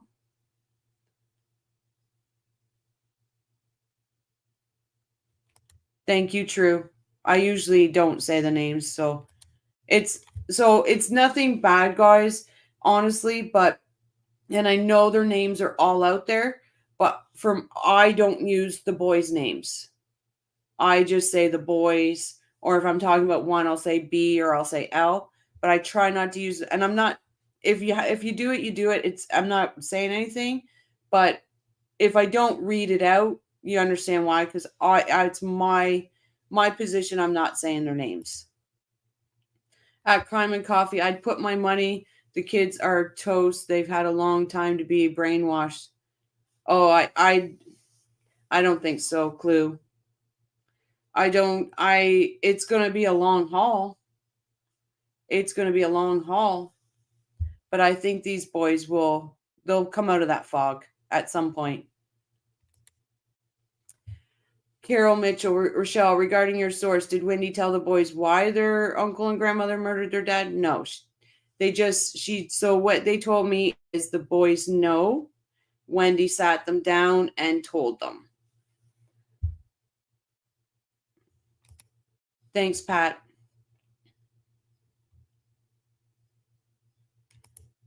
Yes, they were writing too, and then he stopped writing. He stopped writing them, and it was around the time when B stopped writing. That was around the time that Wendi had told him or told them about Charlie, and now she's had the conversation about Donna.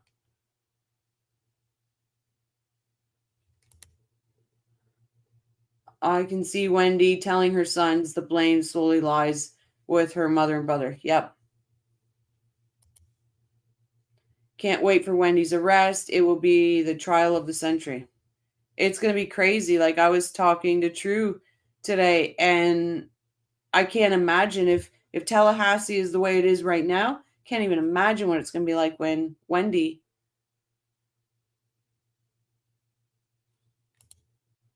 I agree, Carl. I agree. That's exactly what it is. And moved to Texas due to Markel's law. Yep.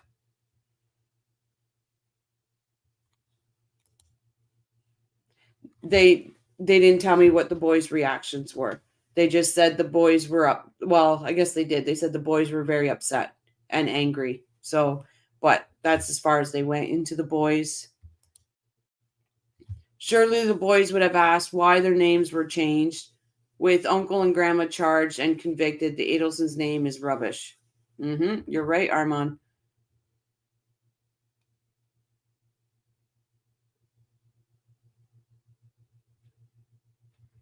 And Clue says, I'm sure Charlie knows this, which means time to throw Wendi under the bus.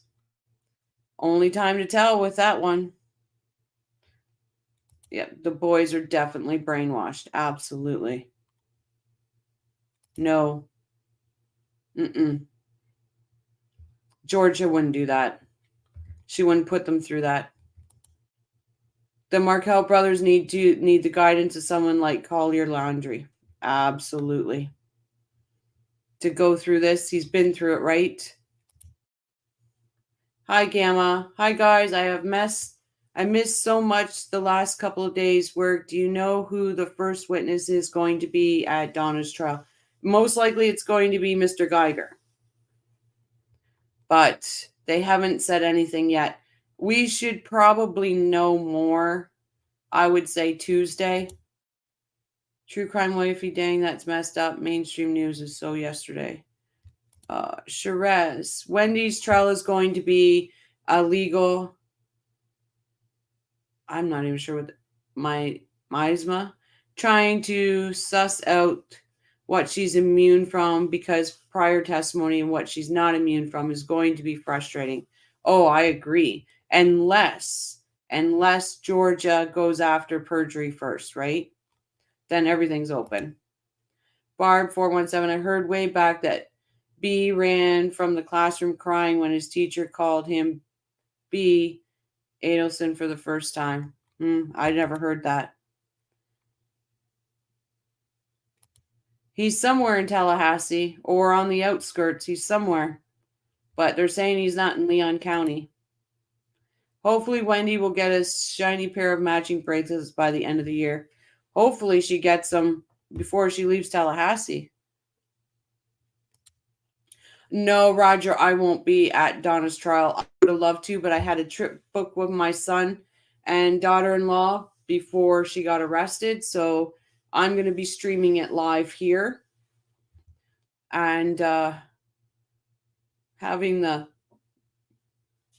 coffee crew along.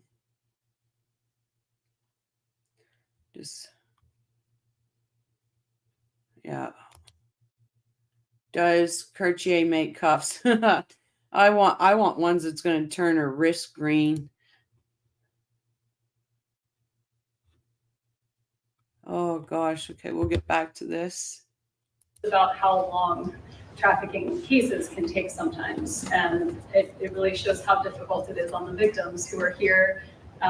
They often receive something called continued presence, so that they're able to remain in the United States to assist with the investigation, to be present for trial, but their lives are basically in limbo, wondering what's going to happen with the traffickers. They have to live with that high level of uncertainty.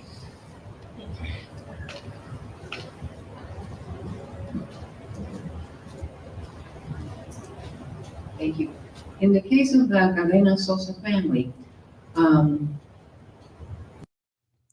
yeah, but Thumper, that's what I mean. It's only 5 years, but if they can get everything she said on the stand and prove perjury, then everything can be used against her, right? So not only that, she'd be looking at life 30 plus 5. I'm okay with that. 2015.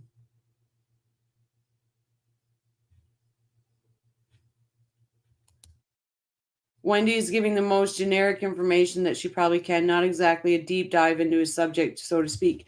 And you know what? I really don't think George has lost anything, because once she answered a generic question, and basically the ones Georgia was asking was very generic, Georgia moved on. The only time Georgia clapped back on something was those 12 emails. But if she went to say something and she knew that Wendi probably could take it a little bit farther, she stopped that questioning and moved on. I don't think Georgia lost anything.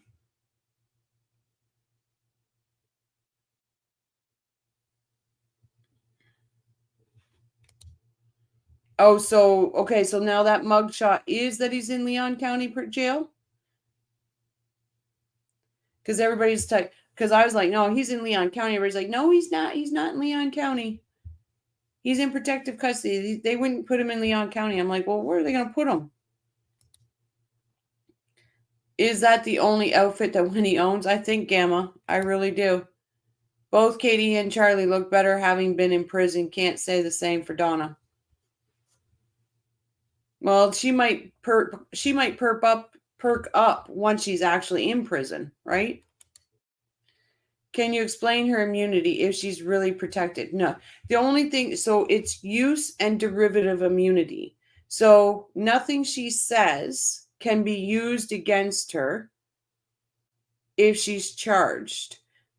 And they cannot find new evidence off of what she says in that stand.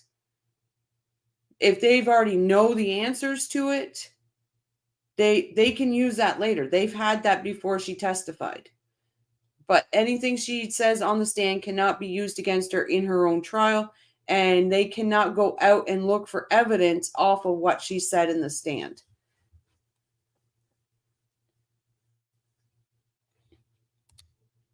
Yes, as of yesterday, he was in transport. Oh, I wish you would have been able to there and snap pictures of him coming in. It's just Donna's hair that looks bad. The gray roots. Yep. And really, this is what Donna would have looked like without the Botox and the fillers. So at her age, this is what she would have looked like. To get Donna's emails admitted under evidence codes, Wendi had to authenticate them. Same again.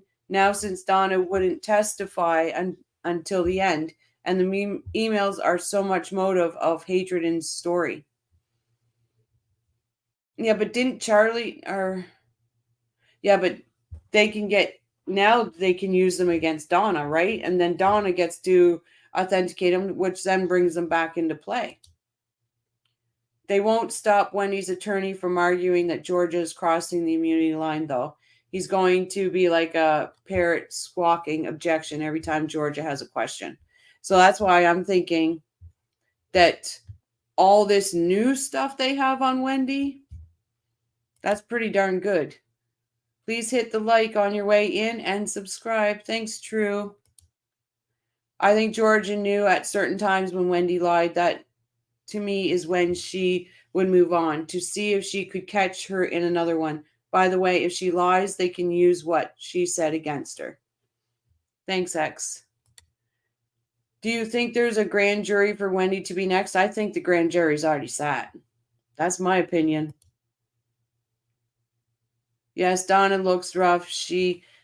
Was she sporting neck bruises on her jaw in the last hearing? I don't think so. I didn't see bruises. I just see like the wrinkling and the shadowing, but I didn't see bruises. Wendi threw her family under the bus day one. Absolutely, Barb. Thumper, it's why Wendi has immunity testified to accomplish on authenticating the emails that are really important evidence to the state's case. Yeah, but now Thumper, do you agree or disagree that now that Donna's on trial, those emails can be introduced in Donna's trial to Donna, which then brings them back into play? Pretty much everything she has said is lies, and Georgia, in my opinion, has been very controlled with her questioning. I agree, B-Rabbit. Oh, thanks, genuinely. You're on it tonight, Rochelle. Great coverage. Thank you. Oh, you're very welcome. We will get back to this and listen to more of her rambling or fucking shit come pouring out of her mouth. Watching like ratio 109.72. Go slap it, y'all. Crime and Coffee. Did you see the t-shirt ideas? They were attachments. Okay, so Clue, that was you that sent me. Those are great. Those are great. You know what? So this is what I'm looking for. I actually tried to speak to a designer today. I want an owl with its wings spread like a span, and but the ones that I have, the resolution is too low to print on anything. So I need to get an owl with its wings spanned out because I have an idea, but so I'm trying to get a designer to make me an owl. Was there new texts and emails of Wendy's found just recently? Yes. How many of the girls would you say were drugged as part of their seasoning and grooming? Or was this happening in this particular case? It was happening. I'm trying to remember of the women that we worked with. So, yeah, I mean, I would say if we worked with maybe 12 young women, it was all of them experienced some period of being drugged to be able to make it through what they were dealing with. Yeah.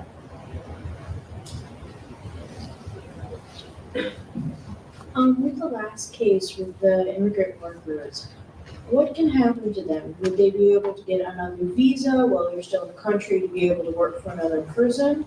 Or where are they now? Are they still living in America? Are they, like, what happens to them? Do they still have options, or are they just gonna, as soon as the child will work, be sent back? It's a great question. So basically, one of the main things that I used to do as part of my job was help people who had been trafficked apply for something called a T visa. So thankfully, Congress has carved out an option for people who are stuck in this situation. And I alluded to it with talking about continued presence there for a second. But basically, the T visa stands for trafficking visa. And the idea is that if you are... Hey, sorry, guys. You guys are awesome today. There's a lot of good questions today. Lot. Sky says, if you visit the store and it looks weird, just click on the shirt and you will get the page you are expecting. It's a work in progress. Yeah, YouTube messed up my store, so I'm in contacts with them to get it all fixed. So if you just click on, it takes you to the actual store and you can see everything. Hey, Grish, welcome back. You amazing. Thank you, Grish. So are you. Thumper says, if the state waits and takes the chance Donna doesn't testify, the state is screwed and still needs Wendi as a recipient of the emails to get them into evidence. So do deal with Wendi and negative that later. But I'm just wondering if they get her on perjury then, but I don't know. I'm going to have to look into that. Have you possibly looked on Canva for the owl? I did, and I couldn't find the one that I want, like the style that I want. There's a problem with the video. She's still talking and in front of the camera. Lou, wait till the camera guy falls asleep. It's the best part.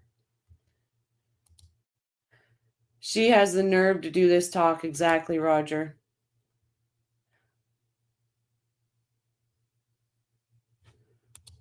Oh. Clue, can you email that to me? I'm in StreamYard. I can't click on the darn links in StreamYard. If Donna knew Wendi told the boys it was Donna, she would have flipped on Wendi. I wonder if Wendi waited to tell them. Oh, she waited to tell them till she was arrested. Absolutely. Because I was wondering, what were they going to say? Grandma's backpacking Vietnam? Like, what was they going to say? Carl says, Carol, sorry. Oh, I am done today. Perhaps they all agreed as a family to protect Wendi with the understanding that none of them would get caught. Now that Charlie, Donna are caught, does that our agreement still stand? If they turn on one, they turn on them all. So that's the problem. What is the damning evidence on Wendi? She's very calculated and careful among other co-conspirators. Driving down Trescott.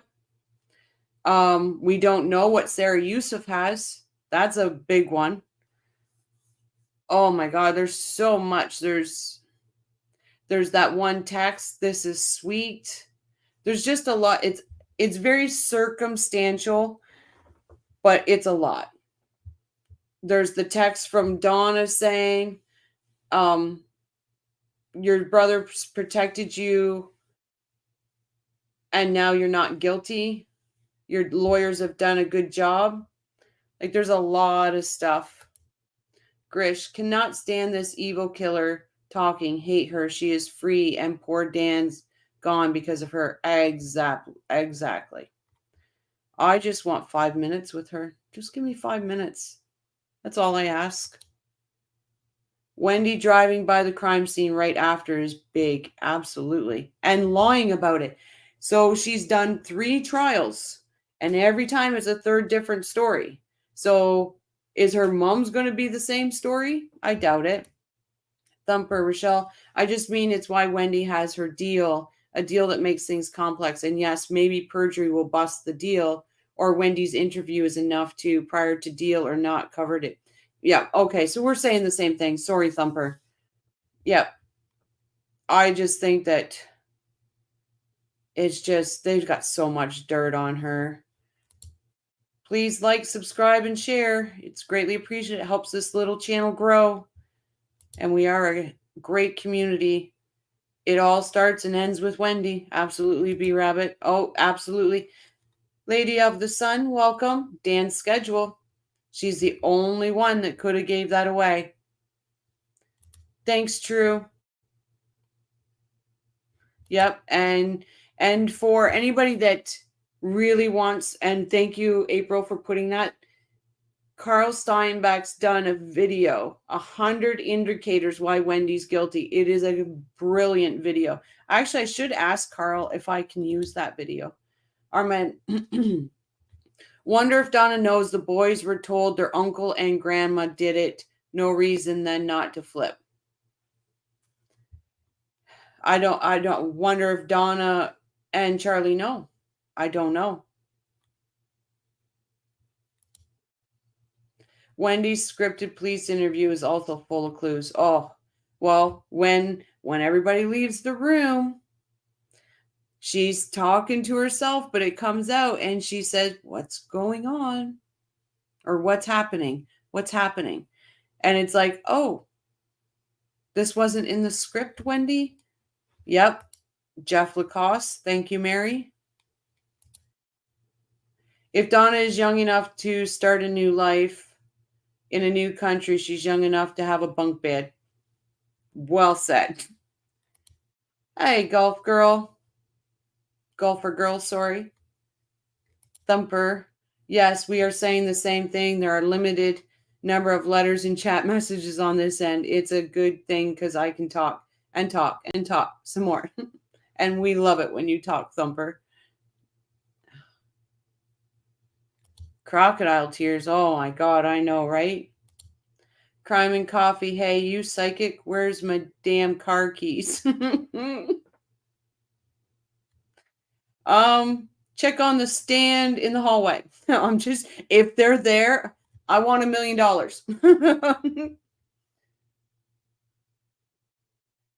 Yeah, Jeff Lacasse's interviews are pure gold. Oh, Wendi and Donna could be bunkmates. That'd be great. That'd be great for them to have to live together in the same small room for the rest of their lives, but they'll never see each other again. Il cutesy, I'm still here, just finishing up my spring cleaning and having my latte. Oh, enjoy your latte. Absolutely correct, Kat's scripted police interview, spot on. Absolutely it was. They knew she'd be called in. They knew she'd be brought in. I wish someone asked Donna on the witness stand, was it all worth it? Georgia May.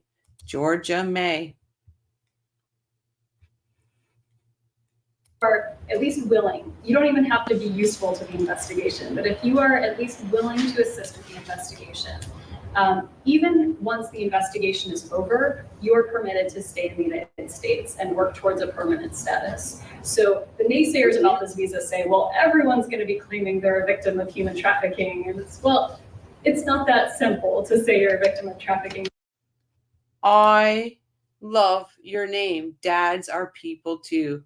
Saturday Night Live should do a spoof of Wendy's interview. Welcome, Dads are people too. Do you think Harvey will be arrested too? I think so. I think he's the last. I really do. I don't. But that being said, Roger, I believe once Wendy's arrested, Harvey harms himself. I don't think he gets arrested. I think he takes it in his own hands, but I do think if he didn't, he would be arrested. April says it's very common with a narcissist partner to have triangulation. I personally think Wendi has always hated Donna. Oh, I agree. I think they've hated each other. I think Wendi got a lot of attention from Harvey and took it away from Donna. That's what I think. I'd rather watch paint dry than listen to a talk given by Wendi. Dads are people too. The camera guy falls asleep. It's the best part. There's a large amount of documentation that occurs. There are a number of special agents that work with the human trafficking unit of the Department of Homeland Security to assess cases to make sure that this is an actual case that's going on. But there is this visa available. So before the visa existed, if you came on an H-2B and things didn't work out with your employer, you needed to go home. There was nothing available for you, and you were in a really bad situation, especially because you don't want to get blacklisted. The only reason why you're coming to work here on a seasonal basis is because you need to. You wouldn't leave your home to go work in really tough conditions on a seasonal basis if you could make enough money where you lived back home. You would stay with your family in your country if you had a good, viable job. But they didn't, and so they came. And so thankfully, I shouldn't say thankfully they were trafficked. Obviously, it's a horrible situation. Thankfully, Congress has created a visa that provides for people who get stuck in this situation. Hi, I have a question. The young ladies from Veracruz, Mexico, what were their ages? Bear with me one sec, guys. I want to bring this up. True just sent me the mugshot, so I'm going to bring it up. Is Harvey still in Miami? So Wendi left him. As far as we know, he's in Miami.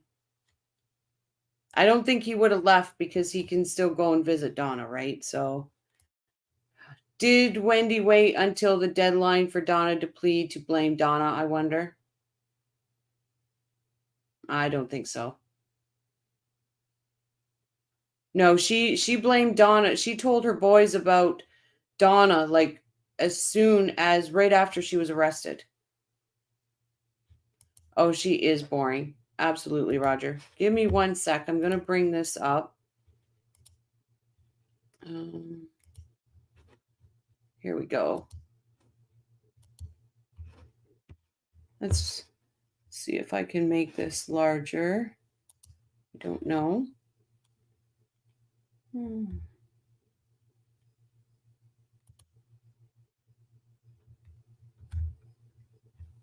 That's really small. Let me see if I can make this bigger for us, guys. Sorry about that. Bear with me. Let's see if I can make his...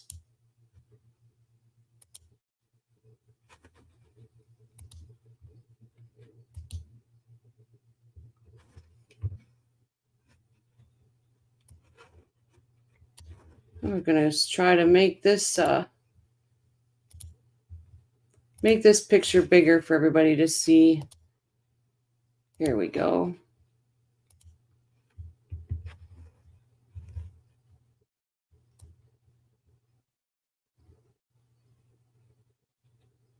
Look, he's got a smile on his face and everything. Look at that. Isn't that something?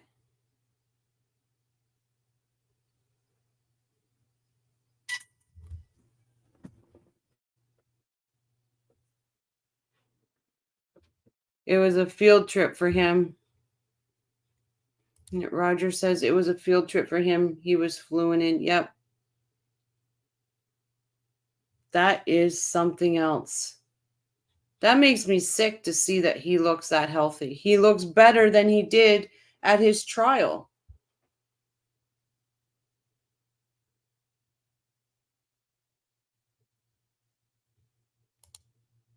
Yep. Yep, you're right, dads are people too. Charlie looks better in prison than he did as a periodontist.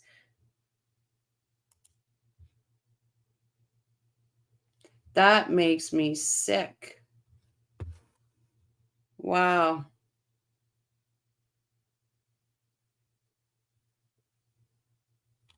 That's insane.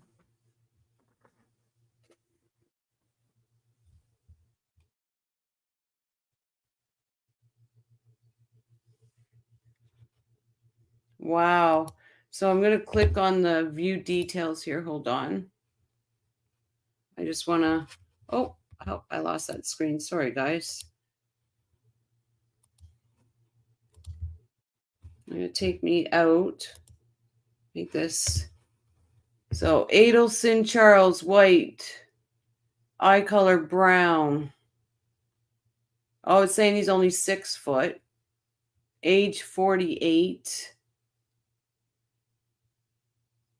200 pounds.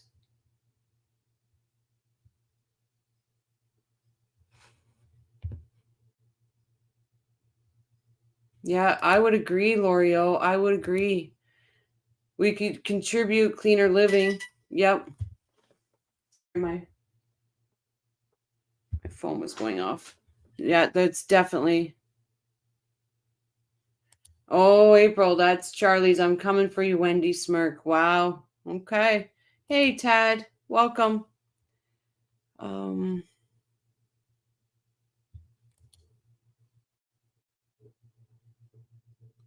Harvey has plumped up and looks healthier too, post Donna. It's insane. Yeah, but it does say 48 there though.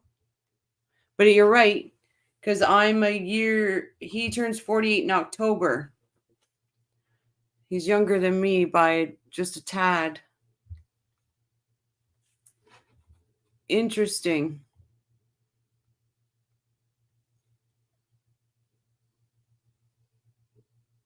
Yeah, so he was booked in 9/13/24 at Leon County Sheriff, Tallahassee.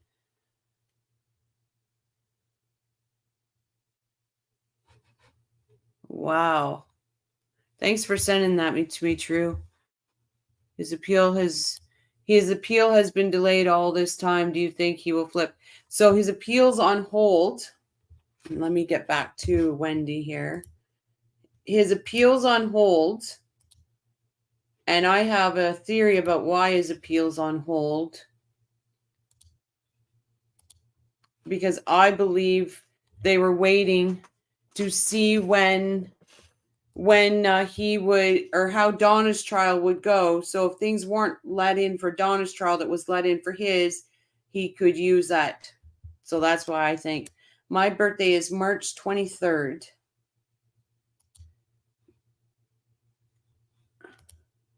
The barber in South Dakota does a pretty decent job. Charlie's hair looks better now than when he went to trial. Yeah, he looks healthier and everything. But I guess now, so somebody said in the jails you don't really get outside, but in prisons you get a little more outside time. So maybe that's it. One day Charlie will awaken to how manipulated he has been his whole life, and in the moment of will hate Donna. There's a good chance. Absolutely good chance. No, I'm in Ontario, Canada. I wish I was in Florida. Oh, God, do I wish.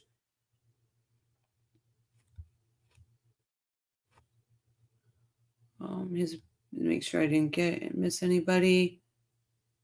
There we go. That is interesting. He does look healthier.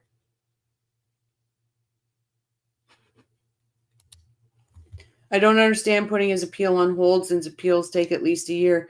I truly, and I agree with you, Jordan. I truly think that it's because he's hoping some of the stuff that was allowed in on his trial, his mom was trying to fight not to be allowed in on her trial.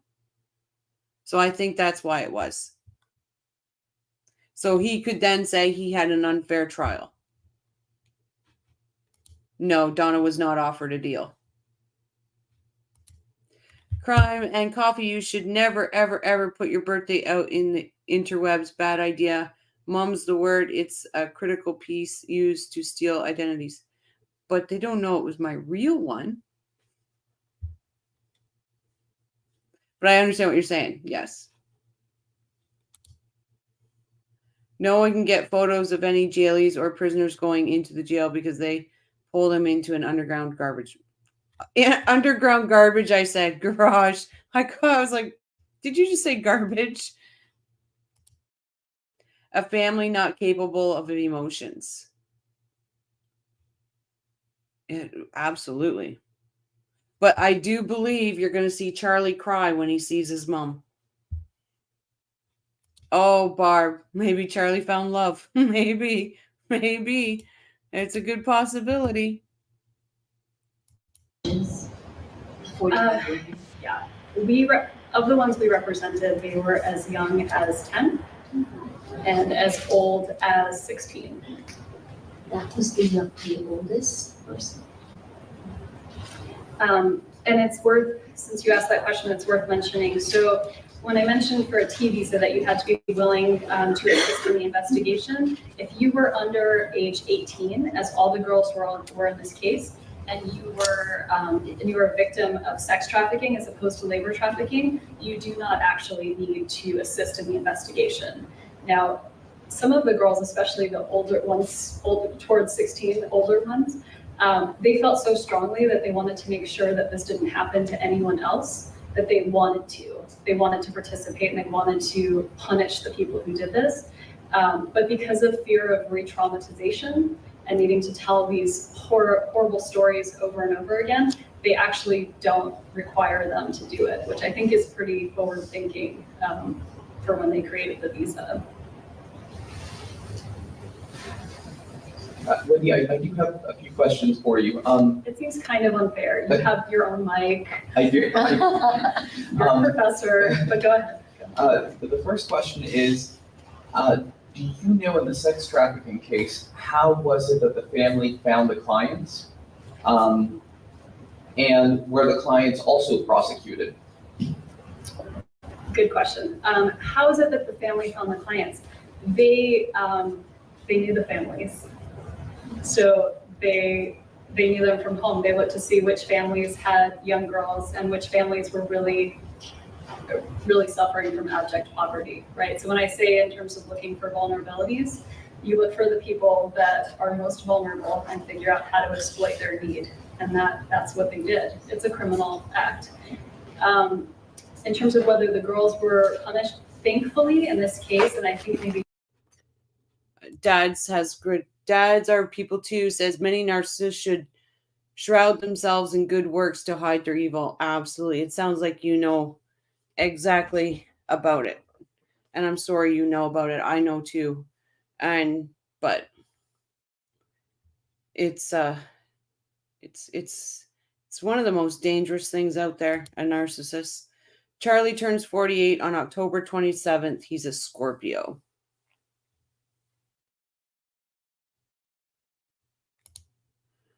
She said it's a criminal act. You did it.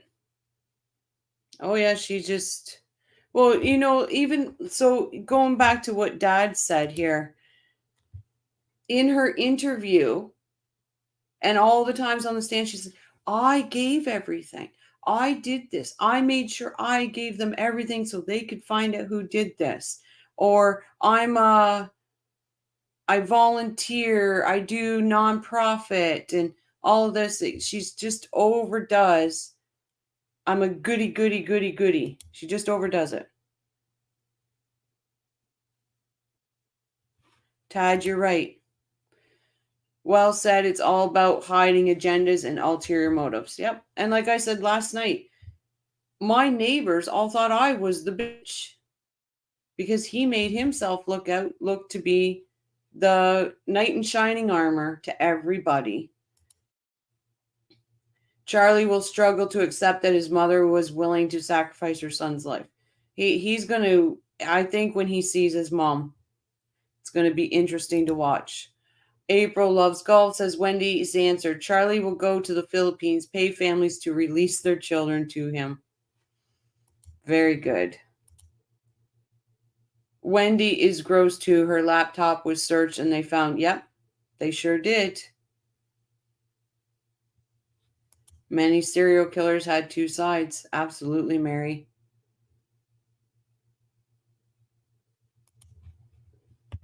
Absolutely.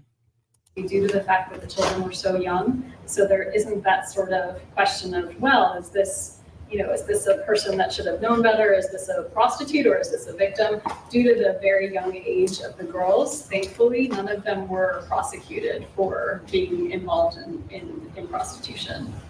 Thank you. During the process of the 45 girls being trafficked, how were their family reached? Of course, during the time that they were away, their families wanted to speak. Roger asks, have you met Ruth? She's from Canada too, but in Toronto maybe. Yes, she is in Toronto. I am close to where she lives, but I have not met Ruth.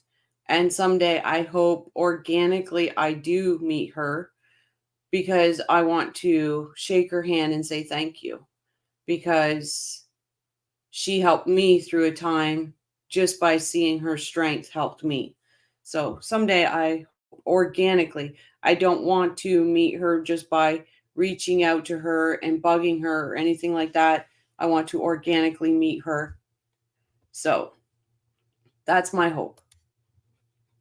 Speak to them and see how they were doing. So how exactly did the family in charge contact their families and talk to them, or were they reached after they were found and stuff and found out exactly what happened?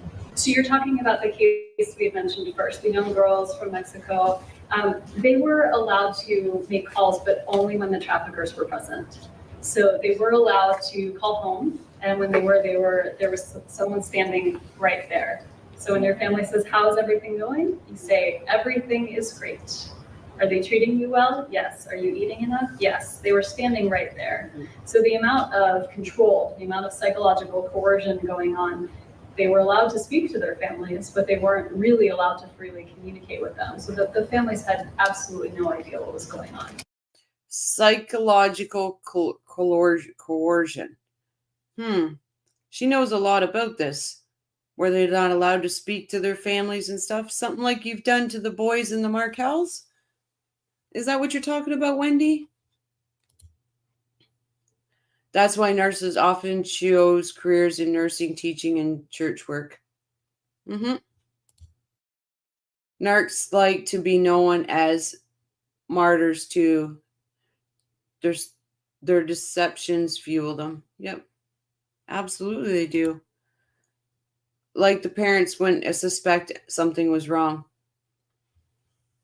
Well, because she does, I'll continue on. I won't say what she says. Hand up here. I wanted to ask you, what is the difference between a prostitute, which is controlled by a person taking their money, and a victim of sexual abuse? It's a wonderful question, and it sounds like it should be a simple question, but it's actually one of the questions at the core of a lot of the tension in the human trafficking debate. You're reading my mind, April. Will you be live on Monday? No, I will not be live tomorrow night, and I will not be live Monday. I need to reset my sleep schedule to get on track for the trial because Tuesday, the 17th, jury selection is, from what Everett said, is starting at 8:30. So I want to make sure that I'm live for every minute of that trial. So thank you for asking. So as I was mentioning, human trafficking, you have Democrats and Republicans, lining up together, but you do have a lot of disagreement at an ideological level about what is human trafficking.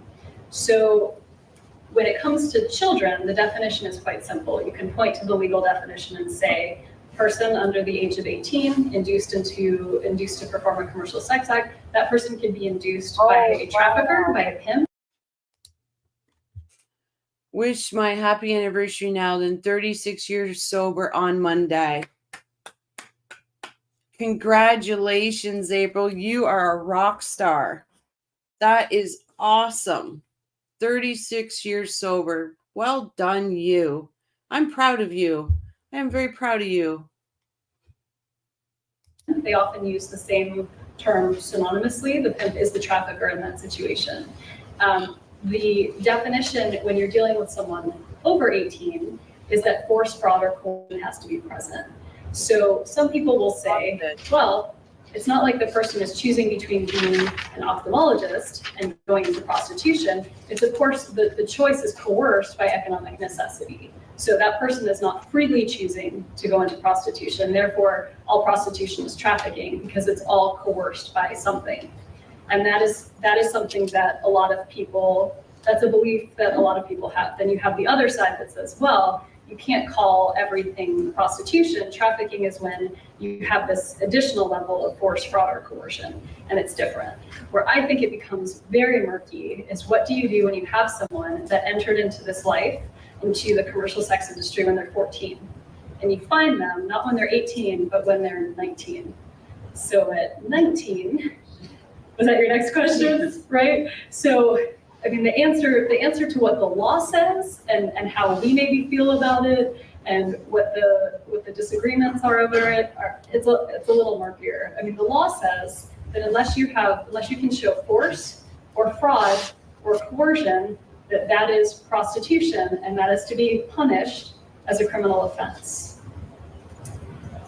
But it's murky. Absolutely. And part of your job as an attorney or as an advocate is to figure out how you advocate for a person and how you say, but there was coercion. Let me explain to you what coercion looks like in this situation.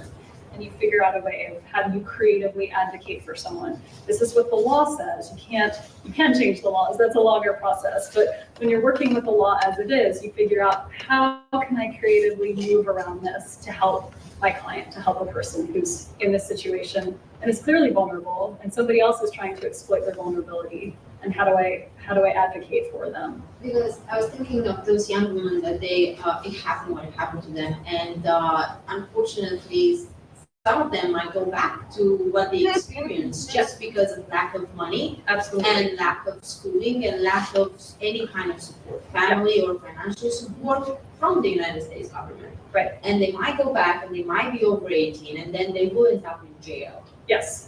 and they will have no rights. So thankfully, at least for the sex trafficking statute, there's no statute of limitations on the crime. So, and one thing we've seen is we've been doing a lot of education in law enforcement. So we have a lot of well-educated law enforcement, especially in South Florida, about human trafficking. And we get calls now of people who say, this woman, she told me the story, I think you should come in and talk to her and see if maybe you can help. And so if you can find out that this girl who's now 24, but was originally one of these young women from Veracruz, Mexico, was in this situation, you can get her a T visa and be able to help her. With a T visa, you can have a work authorization and eventually have the ability to travel. You have a lot more means for getting a decent job. You can also have your record expunged. So what happens a lot with young people who get charges of prostitution or other charges, a lot of times you have the pimps or traffickers forcing the girls to engage in petty theft offenses. You get a number of them on your record, you can't get a job after that. So one of the things we've been trying to work on is helping get records expunged so that people can actually have a fresh start and be able to move forward and not go right back into the only life they knew and the only way to make money that they knew, which was essentially them being abused. And the other thing you asked about, how do you tell the difference between what's abuse and what's prostitution? That's always been a really interesting question for me because as a society, we kind of talk about these questions of child abuse. And it's sort of like I mentioned before, how we say like victim of trafficking, child abuse is something that is, tears at our heartstrings. Whereas, prostitution isn't always something we think, well, that's just a bad kid. That's someone, doing something wrong. And the only difference we see with child prostitution and abuse is money exchanges hands. So just because money exchanges hands doesn't mean it's not inherently abusive. True, I thought that too, but she doesn't say TV. She says T-visa. I thought when I first watched it, I'm like, what the hell is she talking about TV? No, she says a T-visa. I had to put my headphones on and listen to it again. I really thought it said that too. All I hear is wah, wah, wah, wah, wah, like Charlie Brown's teacher. Yep.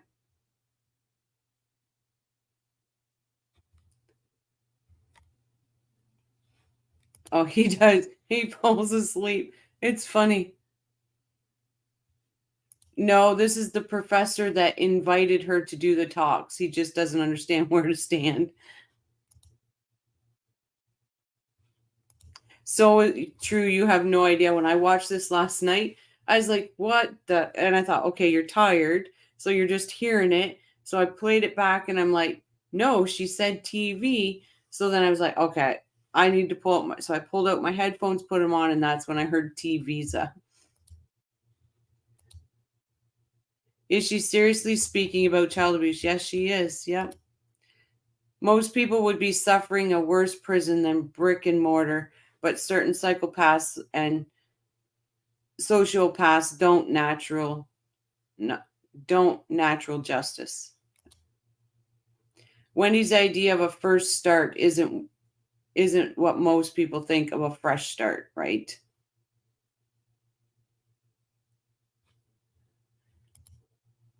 Dozing off from her like the cameraman. It's funny. It's not far from the cameraman going to sleep. Top Cat, welcome back. Pull up a chair. I've watched this video from Murder by Maestro once because I can't handle Wendi. I wonder if Wendi has ever been in a courtroom that dealt with trafficking. Sit your ass down, Missy Moo. Yeah. There must be first-year law students, newbies that don't know enough to ask intelligent questions back to her. I don't even think these are law students because she asked them, are any of you interested in going into law? Hey, Donna. It's at Palm Beach State College. So she's just talking to people. She asked them if they are thinking about going into law, so I don't know. Wendi doesn't have any facts, and she's blabbling on and on about, yep. She just blabbles after she tells everybody, I don't like hearing myself speak. I'd rather listen to people. So that's sort of my response to that. We see some more questions. Do we have more questions? Yes. With the child trafficking, how do they expose the girls to these guys? Like, do they post them on the computer, tell them about it? Like, what do they do? Because I mean, how can something like that goes on for many years and nobody knows about it?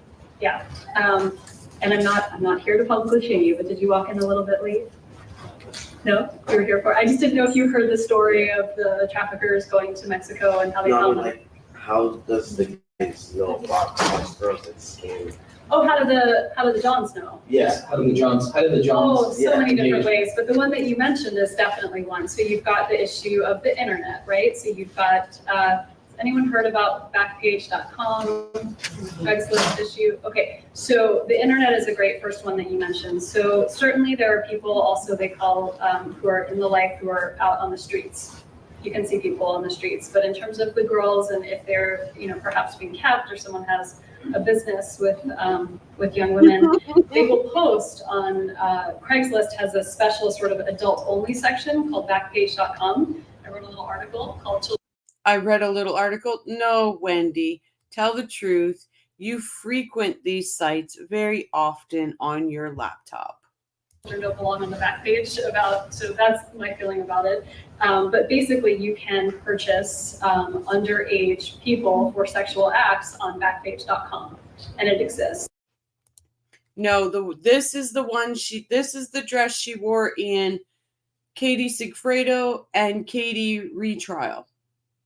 Then she wore a blue dress for Charlie's trial.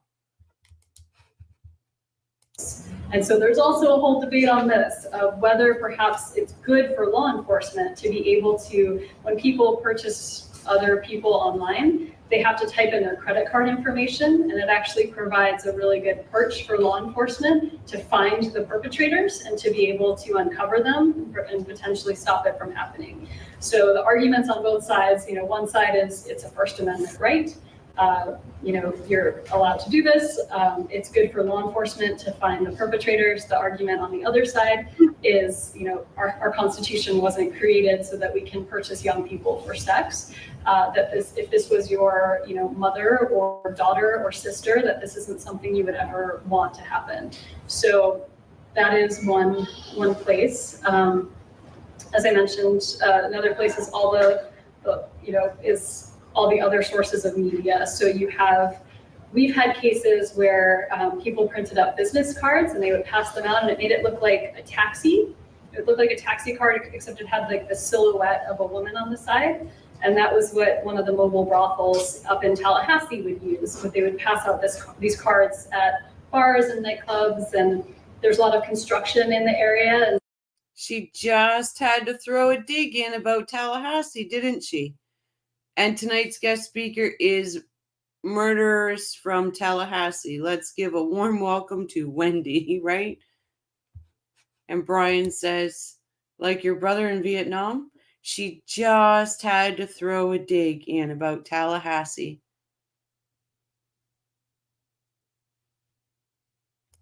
Yeah. She's mentioned Backpage. Backpage was literally in the early 2000s. Yep. And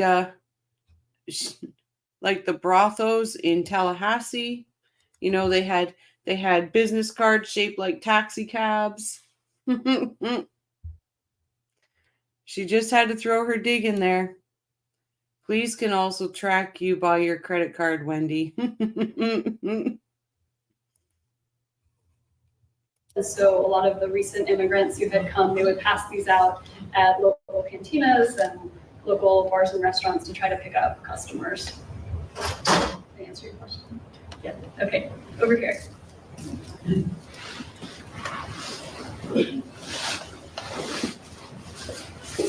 I was here since the beginning, but I might have missed this. How long were they able to, in the first scenario, how long were they able to keep the operation going? Because it seems like I understand that they kept going back, and are they sending money little bits to keep people thinking it's going well? Because I have a hard time believing that people, aren't spreading around, hey, it doesn't seem like it's going well, we're not hearing anything, we're not, yes, they're getting the phone calls, but how long were they able to keep this, charade going? Yeah, no, it's a great question. 2 years. I went on for 2 years. So for 2 years, people were, if they believed it the whole time, that's another story, but they heard somewhat frequently from their children. They told them that it was okay. They said the money's coming. They would send them they were kind of pushing them off for that amount of time. And they would send money periodically, little bits of money, just to kind of keep them appeased and keep it going. Yes. Sorry, making me work. So the Johns used internet sites, you track new credit cards. Not in these two particular cases I mentioned, but in other cases. Right, in other cases. And you track down the Johns, you tell them you had sex with an underage, woman or girl. They're underage. Do you prosecute them as just somebody who's had sex with through prostitution, or do you prosecute them as a sexual offender? You're asking a very good question. So I am not personally a prosecutor, right? So it wouldn't be me that's doing it. I represent the victims with benefits that they get, but I'm part of the process. One of the things we did over the past few years was help change the laws on this. And it feeds into one of the larger debates about how do you handle the demand side? What do you do about the demand for sex? Do you punish the people that are actually, visiting the prostitutes? If you punish them and you shame them, then perhaps they don't do it anymore, and then demand dries up and you've got a better situation. We have increased penalties for traffickers. So we now have laws on the books in Florida that say if you go and visit, if you are customer, client, John, there's all different words and they all are loaded in their different ways. If you go and engage in this behavior and the person is underage, your penalty is higher. If that person is being held as a victim of trafficking, your penalty is even higher. What I would like to see is penalties for visiting prostitutes in general. I was just up at Indiana University. I was giving a talk and I checked out their local vice unit in Indiana and what they're doing. They're doing something now where they never put the pictures of the prostituted women online, but they are putting pictures of the Johns online. They call it like a. Brian says Charlie must have been the inspiration for this movement. Yep. He was definitely an inspiration for her book. I'm telling you. Tad, Wendi just had to reluctantly admit she is not a prosecutor, but she is part of the process. Yep. It's heartbreaking thinking Dan was married to that creature and what he must have had to endure with her immature, passive-aggressive shenanigans. I agree. Charlie was doing research for Wendi. I agree. 100%. Oh, her book is horrible to read. It is. She's just, that's why I'm like, she's the walking embodiment of the devil. Wendi. She is Megan in Nigeria. Yikes. I'm about to have nightmares once I go to sleep. I'm so sorry, True. Part of the process. She probably did some minor clerical work. Yeah. She edited the papers and sent them to the law library. Name and shame scenario. So when the Johns get picked up, it doesn't have to be underage, but they do put their pictures online for visiting prostitutes. So different states are doing different things. This question of prostitution is still a state-by-state question and still part of criminal law. So you have states saying all different kinds of things. That you have some states saying it's only prostitution if the person is under 14. It's only prostitution if the person is under 16. The ages are, or it's 18. They're all over the place. All 50 states do something very different. So we clearly haven't created a national consensus on the issue yet, but people are definitely, with the rise of interest and knowledge about human trafficking, people are definitely thinking about the issue more and kind of understanding more of these nuances involved with, this isn't just a person committing a crime. Is this a person being abused? Is this a person, who started this when they were a kid and still kind of stuck in this situation? What's going on?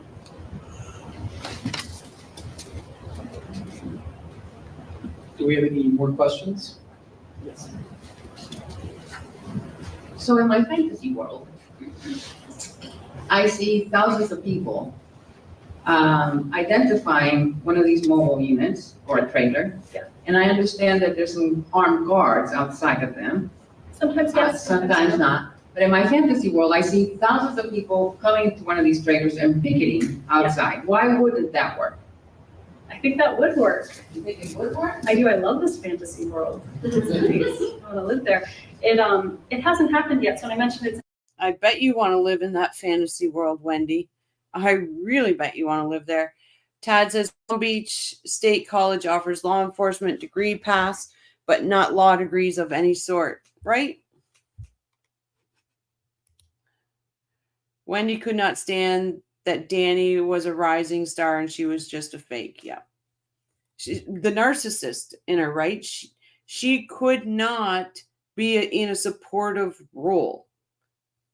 She couldn't just be in doing her thing. He supported her even when he didn't like it. He didn't like that book. There's no way he liked that book. But he had it on the prof's blog. It's an issue of, an industry that's hidden in plain sight. Usually people don't know what's going on there. They really don't. So you think that there were a systematic effort to try to identify where these places were going, and then people became involved. Yeah. And we just went out there and picketed. Yeah. Kind of taking the risk. Super excited. That's one of the things. But okay. I mean, I think we would only need to picket because law enforcement wasn't doing their job, and law enforcement is super gung ho about doing their job, about ferreting this out and ending this kind of crime. So I don't know, if they're not doing their job though, would citizens kind of take up arms? I know a lot of people I think who would, and I don't know, I see some people with hands up. So, here in the maroon and then in the green too. I have a question on the other case, so I have a quick question about the Is same the other case. one a follow-up to this question? Who's the other? Well, I wanted to ask you, the agencies that they take the workers, offer them H-2B visas. Is it legal for them to charge for their accommodation? No, it's totally exploitative. You can't charge for their accommodations. Okay, because that is happening a lot, and I was an H-2B visa. Okay, And- so if there is a contract where you say, we are going to charge you X amount, and this is your lodging, this is how much it costs, you know upfront, you sign your contract, that's a legal and binding contract. I'm saying they tell them it's free. You come over here and it's free. However, when I did She was sweating that question because the lady says, well, it happened to me.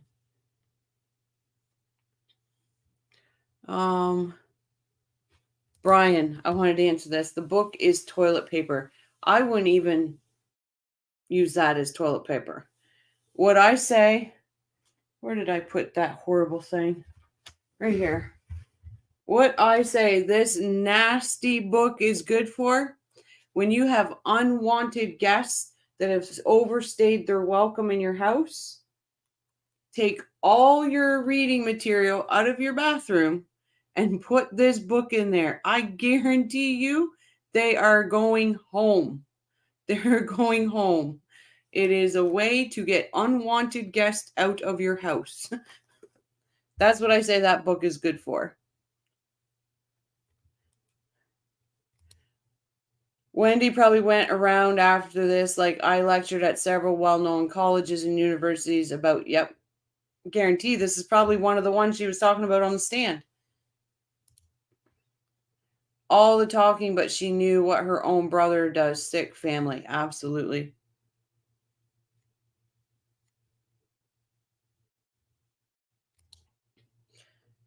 She's going to be moldy hot mess when she gets to her next long-term residence. Yes, she is. Wendy looks shocked that someone in the audience might actually have real experience. Yes, she did.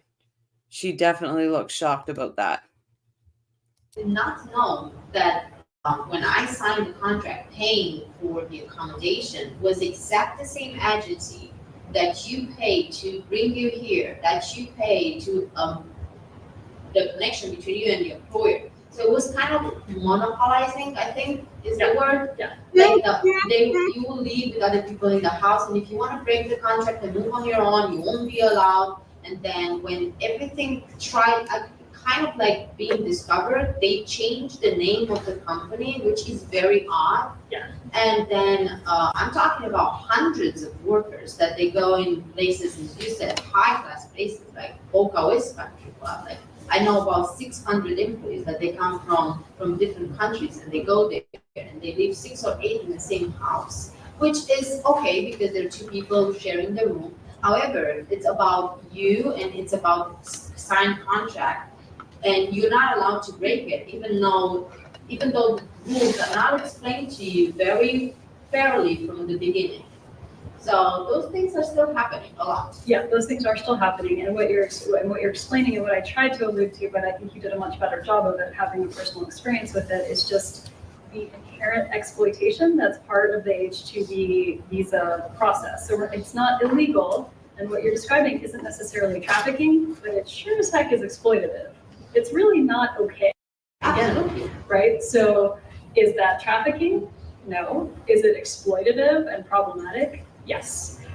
Is anyone doing anything about it? There's a lot of people who are, and I can definitely connect you with people around the state who are doing advocacy to try to improve the H-2B visa process, because a lot of people don't know, and your voice would be really important to add to the conversation of how inherently exploitative the process is. And that's a process we call legal. We're not calling that trafficking, we're just saying there are potential issues with it. Because I think people that they come here now and they don't know what is gonna happen to them, in that matter, even if they're not trafficking anyone. Right. They still have rights, and they still should be protected in a country and on a land that is, it's the land of freedom. Right. To have a word to say and have a matter of speaking in that matter. Yes, and you bring up an important point too. You know, a lot of times people think about human trafficking like, oh, it's, you know, it's the worst thing that can happen. It is on the continuum of how you can exploit and mistreat other people. Human trafficking is pretty far at one end, but there is a continuum of the way you can mistreat other people. And when I talk to kind of younger kids, school kids about this, I say I think it starts with a place like bullying, right? When you start to think that other people are less than you and not as good as you, that's where this starts, and then it gets all the way to the other end as viewing somebody else as a commodity, right? As another person is just a way for you to make more money, and they're not even human anymore. And that's how we get things like genocide and things like human trafficking. But the exploitation of an H-2B visa process is definitely in there. How do we exploit other people like this and think that this is somehow legal and okay? Right? Because there are a lot of little things that can make a difference, like even the hourly rate. Right, exactly. Or the accommodation, the meals, the insurance, and overall rights. Right. That people don't have. I'm with you. I think we just take it over to the fantasy land where we advocate for a better world.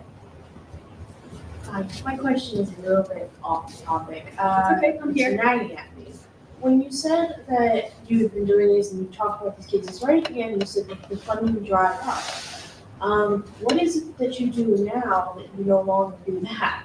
I You still actually do the same thing, or? Yeah, no, I'm actually doing immigration work for families and employees right now. So I'm doing private immigration work mainly because of a personal family situation. I moved to Miami, so I'm now in South Florida instead of Tallahassee.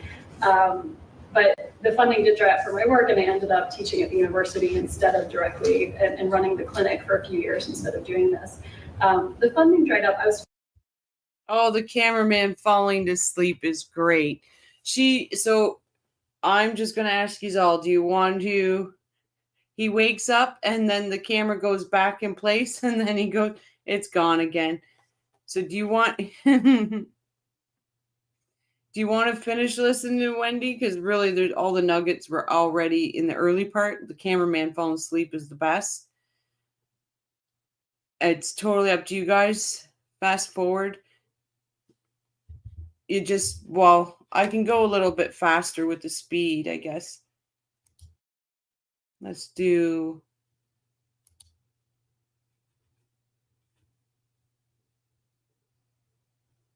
move on.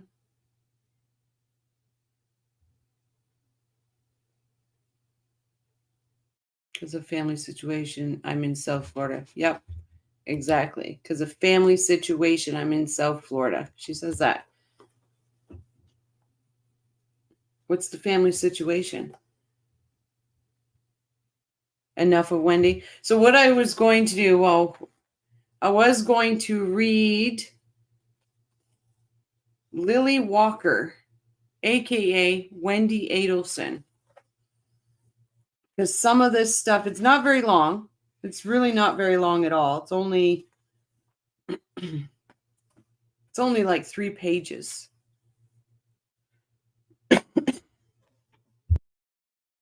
But it's quite interesting.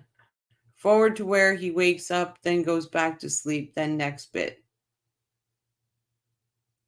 This book is barf making. It is. It is. Wendi just can't admit she has no real professional link to human trafficking. You're right. Okay.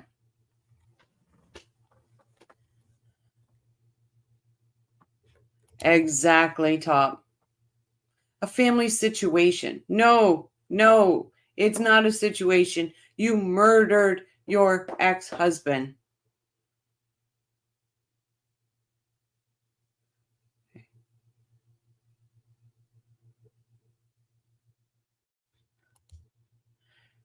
Cover of the book displays the one-eyed symbolism of the cabal.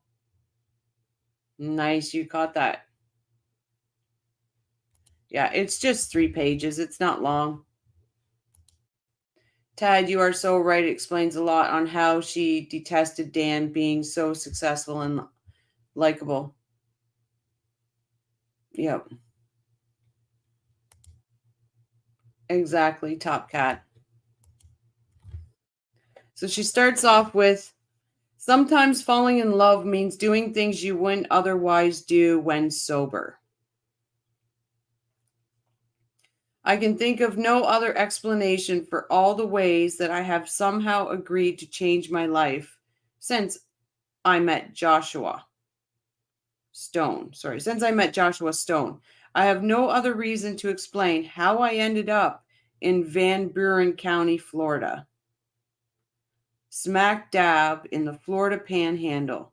For one, I know saying things like smack dab. Suffice it to say, I am not the Lily of yesteryear. I am the new Lily with 2 last names, but no hyphen. Because frankly, I feel fragmented enough without burdening myself, my surname, and our potential offspring with that kind of baggage. So this is the garbage she writes. This is just the garbage she writes. I used to be a corporate lawyer. Maybe. Like my sister Elena, the nurse, you have seen enough legal dramas on television to feel like you are basically a lawyer yourself. So I used to be a corporate lawyer. Maybe. I hate to break it to you folks, but the legal dramas do not cover most of what the daily life is as a lawyer. Have you ever seen document review on one of your fabulous dramas? No. Never heard of it. Document review, my friends, is where you shift through mountains of paperwork and files searching for some magic words. Well, that's what Georgia and them have been doing. Shifting through some magic words. Sometimes it takes hours, sometimes more than a few weeks. And sometimes it means that you must take a flight to some glamorous location like Cleveland in the middle of winter. I guess right full of digs of in the middle of winter where you will spend almost 24 hours a day and night searching through piles of boxes of more piles until you find the word you're looking for. Sure, corporate law is not all about document review. Certainly. That is just one small nugget of the daily practice. At times, I was assigned to some projects that were truly intellectually interesting. But often, let's face it, the work is a bit soul deadening. Soul deadening. Even the high points had drawbacks. Sure, I took advantage of the free meals and tagged along to every swanky hiring lunch they offered. I gained 15 pounds my first year at the firm. Oh, God, this book is just... What does she call it? Soul deadening. This book is soul deadening. Another great aspect of corporate law is the fine art of billing. Ah, billing. Why is this worthy of mention, you ask? No, I did not ask. I will tell you. Of course you will, Wendi. Have you ever broken down your day into 6-minute increments? Have you ever had a conversation like this with your mom, girlfriend, boyfriend, husband, dog? How was your day, sweetie? The family or romantic relation or pet will ask, your pet, what is she smoking? I'm telling you, because my dog does never ask me, how was your day, sweetie? Jake, you need to learn new tricks, man. Because Wendy's dog, if she has one, asks her. I feel ripped off here. The family or romantic relation of a pet will ask inevitably around 10 or 11 p.m. And she's got it trained. Oh, she's got the dog trained to ask her at 10 or 11 p.m., which is pretty much what time you are getting home from work these days. since you are not anywhere near the billable hour requirements your firm sets for the year. And it is already October, and even this conversation is costing you time that you should be billing to make sure that your bonus will be everything you worked so hard all year to earn. Oh, hi, Jibs. Oh, well, it was productive. Actually, from 9 a.m. to 9:06 a.m., I researched a tort question for a car company from Germany that may have put some defective tires into the marketplace. I did the same from 9:07 to 9:13 a.m. At 9:14 a.m., I went to the break room to get a cup of coffee. Then I used the bathroom and returned 8 minutes later. She should have been in longer because she's straight full of shit.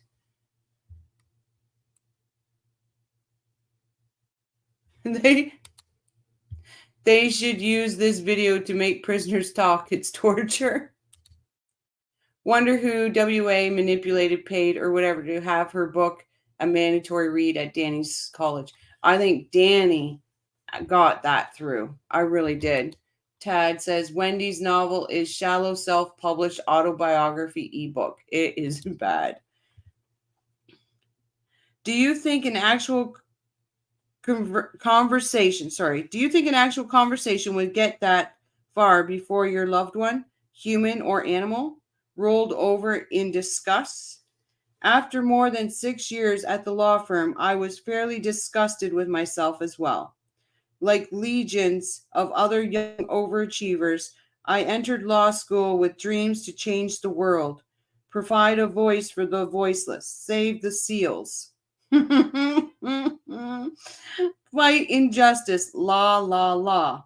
After soaking up over $100,000 of debt at my fancy pants law school, I thought she had a free ride, but hey, I decided to trade in my values and principles for a chance to get out of debt sometime before 32, the age when I imagined I would be growing up enough to have children and a husband. A few months after I turned 34 and long after I traded in my ideas for my comfortable corporate salary, Josh and I met at a mixer for young professionals in DC. Oh, I thought this was not about you, Wendi. I thought this was not about you. And we hit it off from the first minute. He was everything I never knew that I was looking for in a guy. And most of what I was already hoping to find. He is my same height, which is something I had never considered pre-Joshua, because I had already determined that my dating window extended only from 6 foot to 6'4". Still, I thought this one was funny, sweet, and smart enough to give a shot, despite the fact that I could never wear heels around him. Oh my God, I know, right, Julia? A mixer for young professionals. Never have I ever, right? We fell in love, got hitched, and less than 3 months later, in early August, we moved to Hiawassee Springs. August is a time in the Panhandle when you can't move an inch outside without sweating through your shirt. It's uncomfortable, to say the least. We moved to this godforsaken place for Joshua's career, and because I wanted and needed to be with him, no matter where we were, Josh had 3 weeks to prepare before the semester began at North Florida State University, NFSU. He finally finished his 8 years of PhD and postdoc and writing fellowship and would finally be an assistant professor of English at NFSU. And I was going to study for the Florida bar exam and look for a job. We had a plan. We were on our way. The thing about plans, though, as my grandmother used to say, is that we plan and God laughs. My dad also says, and I'm pretty sure that he borrowed this from someone famous, that life is what happens when you are busy making other plans. Platitudes aside, all of that is to say, things happen much differently than we ever planned. So here we are in Hiawassee Springs, Florida, America's friendliest town. It turns out that other towns close by is actually named the friendliest, but Josh and I insist they got it wrong, and that Hiawassee Springs was robbed by its deserved moniker. People in the Wassee are the kind that would run through traffic if you ask them. My God.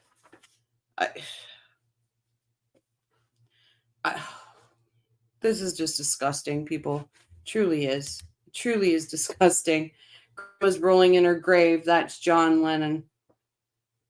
Oh, how did we get here? Let's see. For our honeymoon, we took the scenic route from Washington, D.C. through the Carolinas with a mandatory stop in the not-to-be-missed Trey's romantic town of Charleston. All those cobblestones, horse-drawn carriage rides through town. I mean, it's enough to make anyone fall in love, right? You're on your honeymoon. You're on your honeymoon. And so you didn't fall in love until you took a carriage ride through Charleston? Oh, God. 10 or so hours later, having seen all the black roads in the southeast seaboard and one very expensive speeding ticket later, Josh and I arrived at Hiawassee Springs. It was pouring rain, which was just as well because it obscured the fact that Hiawassee Springs was, shall we say, less than I had expected. It's my own fault, really, not having done enough research. I just assumed that we all know what assuming does. That Hiawassee Springs was in Florida and would be just like other parts of Florida that I knew from visiting my grandparents. I assumed there would be palm trees and the beach and sunburned Canadians, and that North Florida was basically just like South Florida. Lily, Lily, Lily. Oh my God. I wonder if George is mocking the book by saying, Wendy, Wendy, Wendy. I never caught that because I had a hard time reading this book. I definitely found out how wrong you can be with assumptions. Still, I have Josh. We have our health. And like to think I have a good sense of humor about life. Turns out I have a good sense of humor, but only about other people's lives. I'm quite humorless about my own. Or at least I was. Hiawassee Springs changed everything. Yes, it did, didn't it? Hiawassee Springs changed everything. First lesson, North Florida is very different from South Florida. This statement is worth emphasizing. Least other people make the same mistake that I made. North Florida is much more like South Georgia, which makes sense given its proximity. Palm trees are not native to North Florida. Some palm trees do grow here, but nature did not intend for it to be a tropical paradise in the Panhandle or the Big Bend, as some of the locals call it. Oh, geez, you're right, Todd, right? Like, uploading your diary to a Kindle does not make you an author, Wendy. Almost done. Just got that little bit left. Next lesson, not only is the geography different, but Hiawassee Springs is not the West Palm Beach or Hollywood, Florida that I had experienced with my grandparents. Most significantly, there is no shuffleboard here. Oh my God. Not even one shuffle or one board. There aren't so many Canadians either, with or without sunburns. Like, geez, she's picking on Canadians like a good thing. There are, however, Lots of really nice people, almost painfully so. My first few days in Hiawassee, I kept getting lost, which is surprising since I'm pretty much one traffic light kind of town. The sad truth is that my sense of direction is just that bad. Josh offered to buy me a GPS device for my birthday so that he could track me down and give me directions if needed. But I politely declined. With me out of work and him not exactly raking in as an English professor, I don't want him splurging on unnecessary gifts for me. So I proceed to get lost around what I am still sure is America. Oh my God. People actually stopped in the middle of the street, asked me where I was going, and they got in their cars or trucks and escorted me through the right directions. Then they turned around back to where they were coming from, since they were not headed in my direction themselves, but wanted to make sure I got where I needed to go.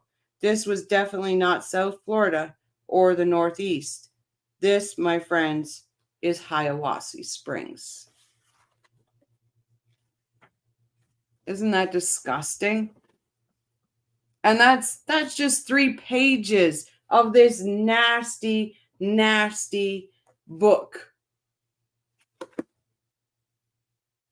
3 pages. Like, there's more of Lily, but that's how she opens the book. Like, there's a lot of Lily. You can't get past those 3 pages. It's so bad. It's just so bad.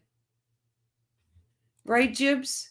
This book is worse than throwing up beef chunks after drinking too many tequila shots. It's just so bad.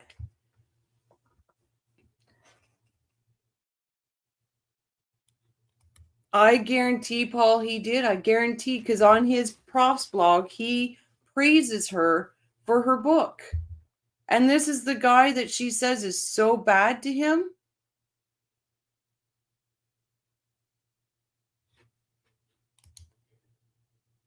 Yep. So she thinks South Florida and the Northeast are the be all and end all.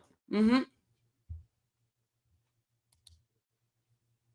Hey, Allie Mary. Welcome. Wendy's a true psycho. Absolutely. Like, that was just 3 pages, guys. 3. Deb H, if I had been forced to read that in college, I would take an F for the assignment. Yep. It's... Oh. And I'll be straight up and honest. I've thumbed through the damn thing. I can't read it. It's just full of nasty. And then here's the best part. She footnotes every goddamn page. There's footnotes. So when you read it, you got to stop and go down to the damn footnote.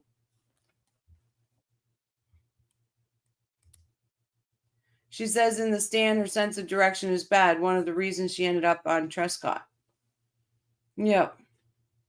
But I disagree with it. I know she says it in here too, but I disagree with it because if you know south, north, south, east, west, because she said it in her interview, you go north on Benton.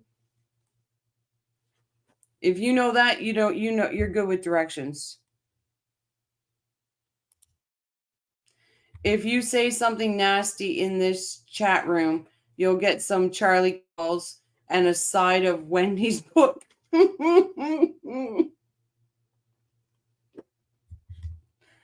Oh, God. Burn the book. Yep. This is 7th grade level. It's horrible, dads. It's horrible. Wendy knocks Casey Anthony off the top for the most hated Florida woman list. It does. It does, Kat. Have you read the book? Oh. Like, I couldn't do it. And just so you know, everyone, I did not pay 1 cent for this piece of garbage. I wouldn't have bought anything to give her any type of money. Wendi was supposedly a valedictorian but can't remember directions and writes like a 7th grader. And she puts in here, and this Lily is Wendi. It's just completely. There's another spot in here where she mocks Josh Stone for giving the names. Like, you know how Danny said they were the Bear family and Papa Bear, Mama Bear, and the Cubs? She mocks Josh Stone for giving their family nicknames. It's it's just bad. Paul says she should share a cell with Lori Vallow. Kat, you couldn't pay me two stacks of moldy cash to read that book. Hey, Banana, long time no see. I guess she's one of those book smart people who lack common sense. I had a friend like that. Oh, honestly, I wish we knew how long it took her to write this book. I really do wish we knew that fact.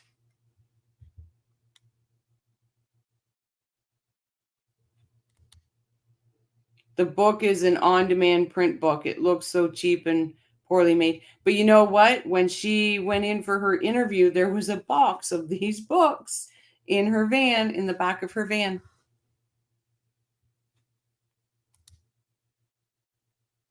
Dan signed his death warrant the minute he said, I do. I agree.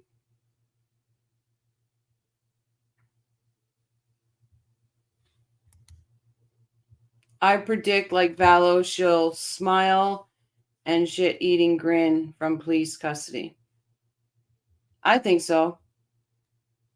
I think she will put that grin on and she will be batting her eyes.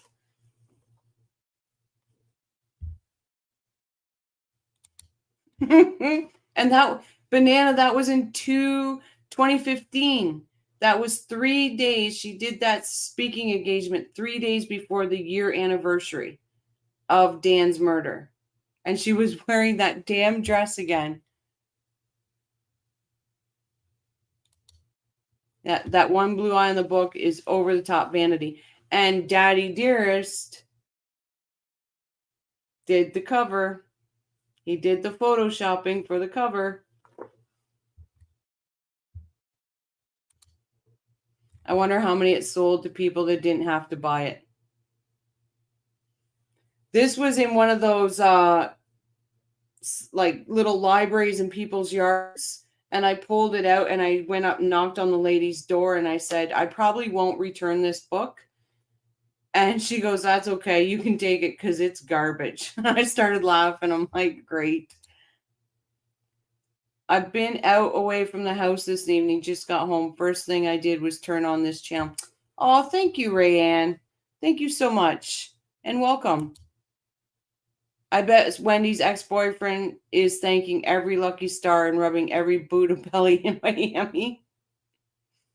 I bet you Dave is like, thank God. Thank God. Yep, exactly, Julia. Fake blue eye, total fraud, Wendi. Are you rewatching the video, Banana? Because it is 2015.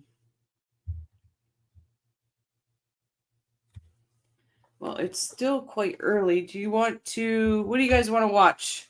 What do you want to discuss tonight? I'm leaving it up to the coffee crew, and we'll discuss it.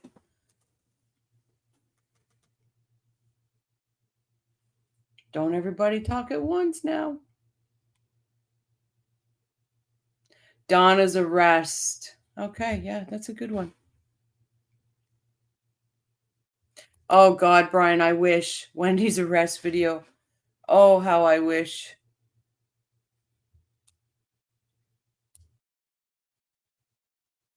I do, Julia. I 100% think she's the catalyst. She's just smarter than the rest of them. And that's sad to say, but it's true. I think she's the catalyst, absolutely.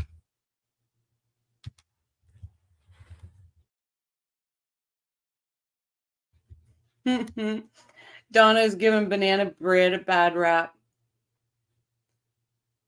You know, I would like to see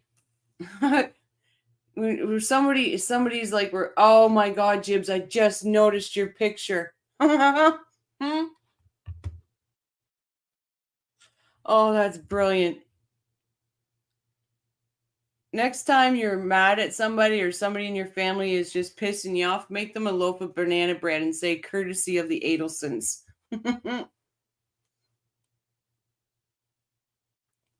Okay, let's don us.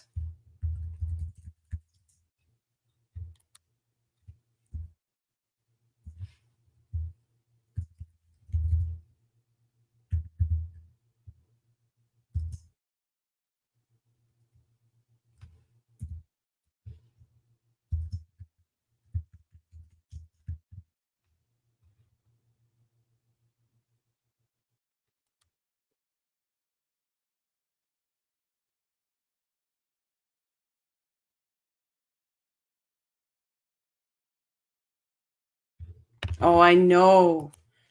I know, Banana. She's just dreadful. Hey, Debbie. Welcome. Oh, thank you, Sky, for putting Jibs and Jabs site up. Anyone that's new here, this channel likes to promote other channels and help them grow. And Jibs and Jabs has an amazing channel.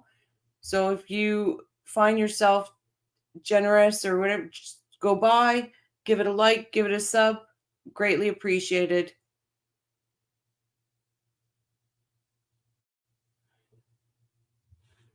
Deb says, I still like banana bread and do not even think about Donna. She will not ruin it for me.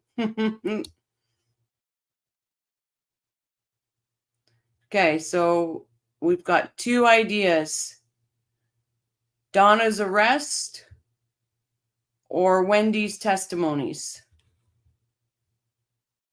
George's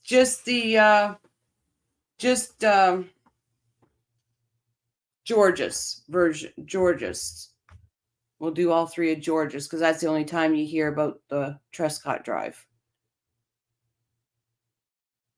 Let's go, coffee crew.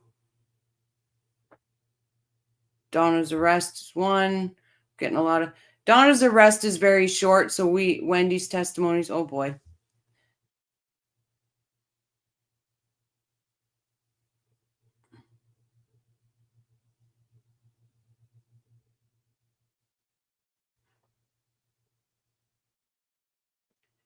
Okay, guys, you don't all talk at once. And of course, Wendy puts herself on the cover. Yes, George is drilling Wendy. Yes, George is drilling Wendy. I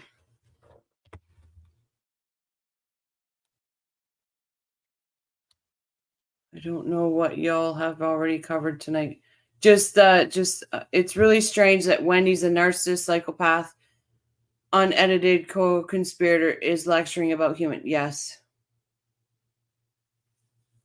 Okay.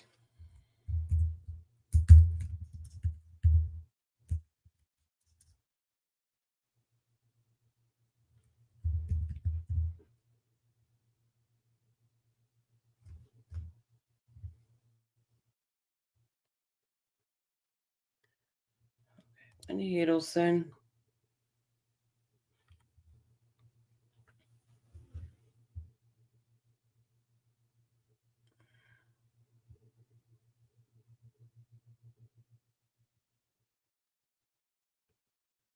Okay, so it all looks like so far, it looks like it's day 2.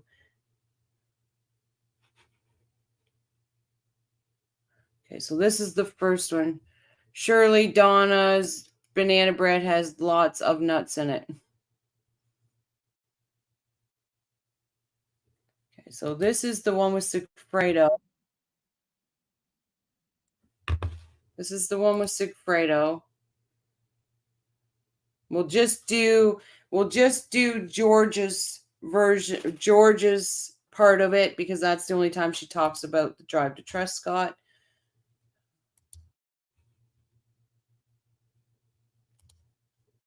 Boom.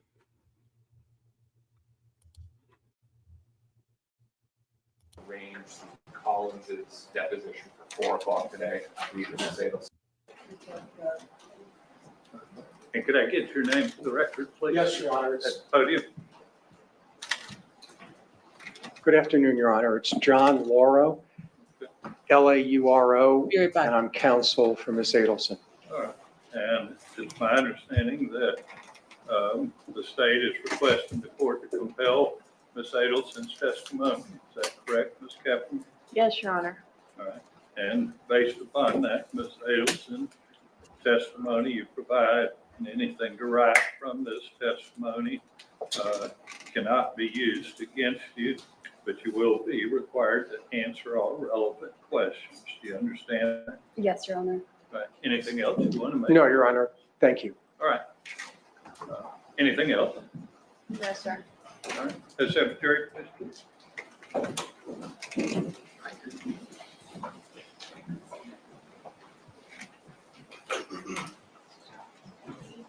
Your Honor, could I just get an estimate on the time so I can tell the report? I think she said about 45 minutes. Would we then break after theirs and reserve cross for Tuesday? No. We're going to finish today with this witness. I understand. I don't believe that we're going to be able to do the deposition. That's up to you. You guys can secure a report for us. Can reserve for witnesses. Oh, tonight you mean? Work on that. Don't know. Wait. Yours in the courtroom? Say.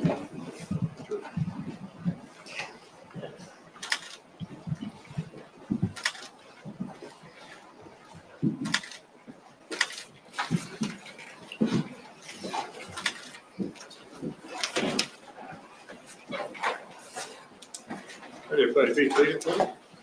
Proceed, Ms. Kaplan.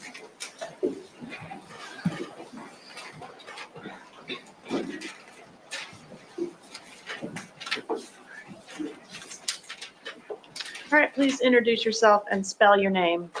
My name is Wendi Adelson, Wendiadelson. How are you employed, Ms. Adelson? I'm an attorney.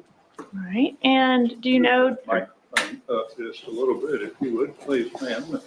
All right. I'm an attorney. all right, how were you employed back in 2014? I was employed at FSU Law School. Okay, and were you a member of the Florida Bar at that time? I was. All right. And did you know Dan Markel? Yes, I did. How did you know Mr. Markel? He was my husband. When did you meet him? We met in 2004. Okay. And when did you marry? We married in 2006.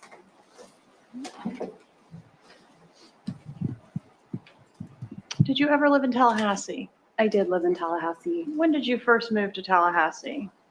We moved to Tallahassee in the fall, August of 2005, and we lived in Tallahassee that academic year, so from 2005 until the summer of 2006. And then we spent a year living in Miami from 2006 to 2007. And then I lived back in Tallahassee from 2007 to 2014. Why did you move to Tallahassee the first time? The first time we moved to Tallahassee for Danny's job. He got a job at FSU Law School. All right, and what about the second time? And the second time we moved back to Tallahassee because he had tried to get a job at University of Miami Law School and it didn't work out. All right, Lawyer. so both times it was for his employment? Yes, Okay, did you like living in Tallahassee? I did. All right, and did you live on Trescott Drive? We did.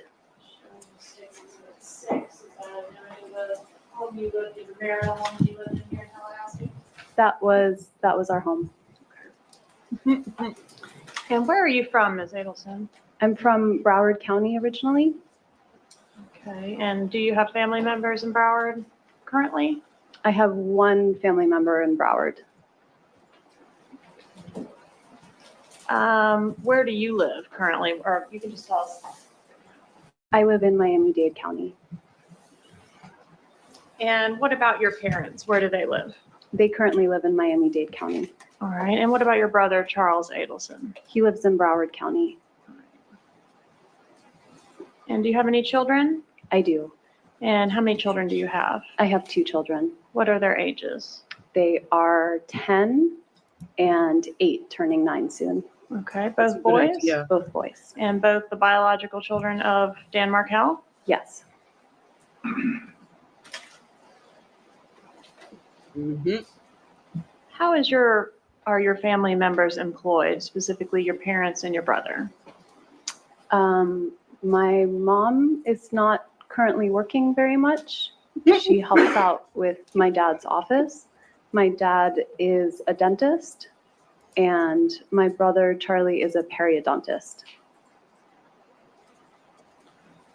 And does your family have a dental practice in South Florida They do. that they own and operate? They do. Is your family in South Florida wealthy? And that's a relative term. Are you asking me to speculate? No, I'm asking if they're No, wealthy. you You may, if you don't know, you say you don't know. It depends how you define wealthy. Okay. Are they millionaires? No.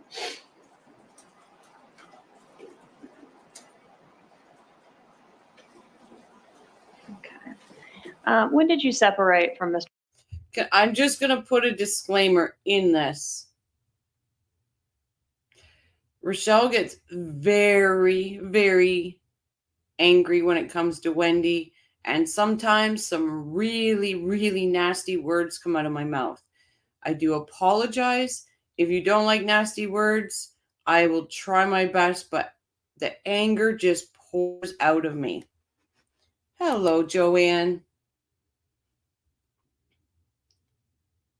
Yeah, oh, she is. She's so obnoxious.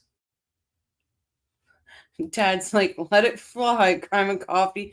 She hits that really spot that I just say some nasty words. Thanks, Brian. Take a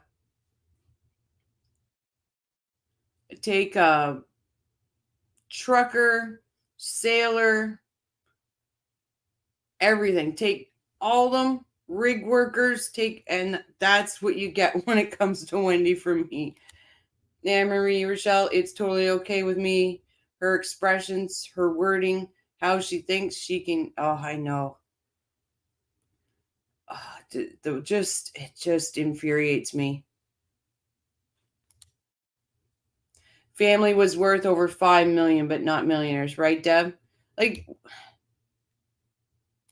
does she think this is going to make her look better? It makes her look stupid. It makes her look worse. Like you're hiding something. Ugh. Mr. Markel? We separated in the fall of 2012. And was part of the reason for your disagreement or separation having to do with how to raise the children in terms of your faith? Yes, we had different ways of practicing our faith. Okay. Do you know when you filed for divorce? I believe it was the fall of 2012. Okay, 9/10/2012 sound right to you? That sounds right. And when you separated initially in the fall of 2012, did you move to South Florida with the kids? No, I did not. You didn't go to South Florida with the kids? No, I did not. Was it your desire during that time to move with the children to South Florida? I would say right then, no, it wasn't.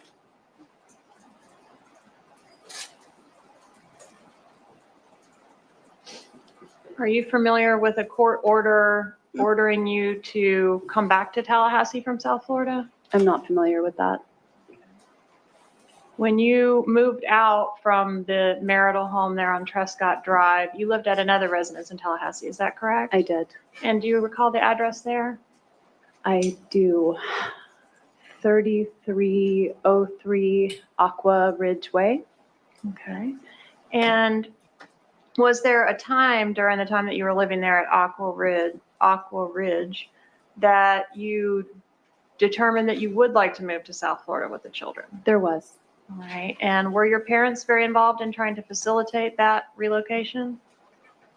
My parents were supportive of me moving to South Florida. Would you describe your parents as being over involved in your personal business? As compared to other people's parents? Yeah. I don't know.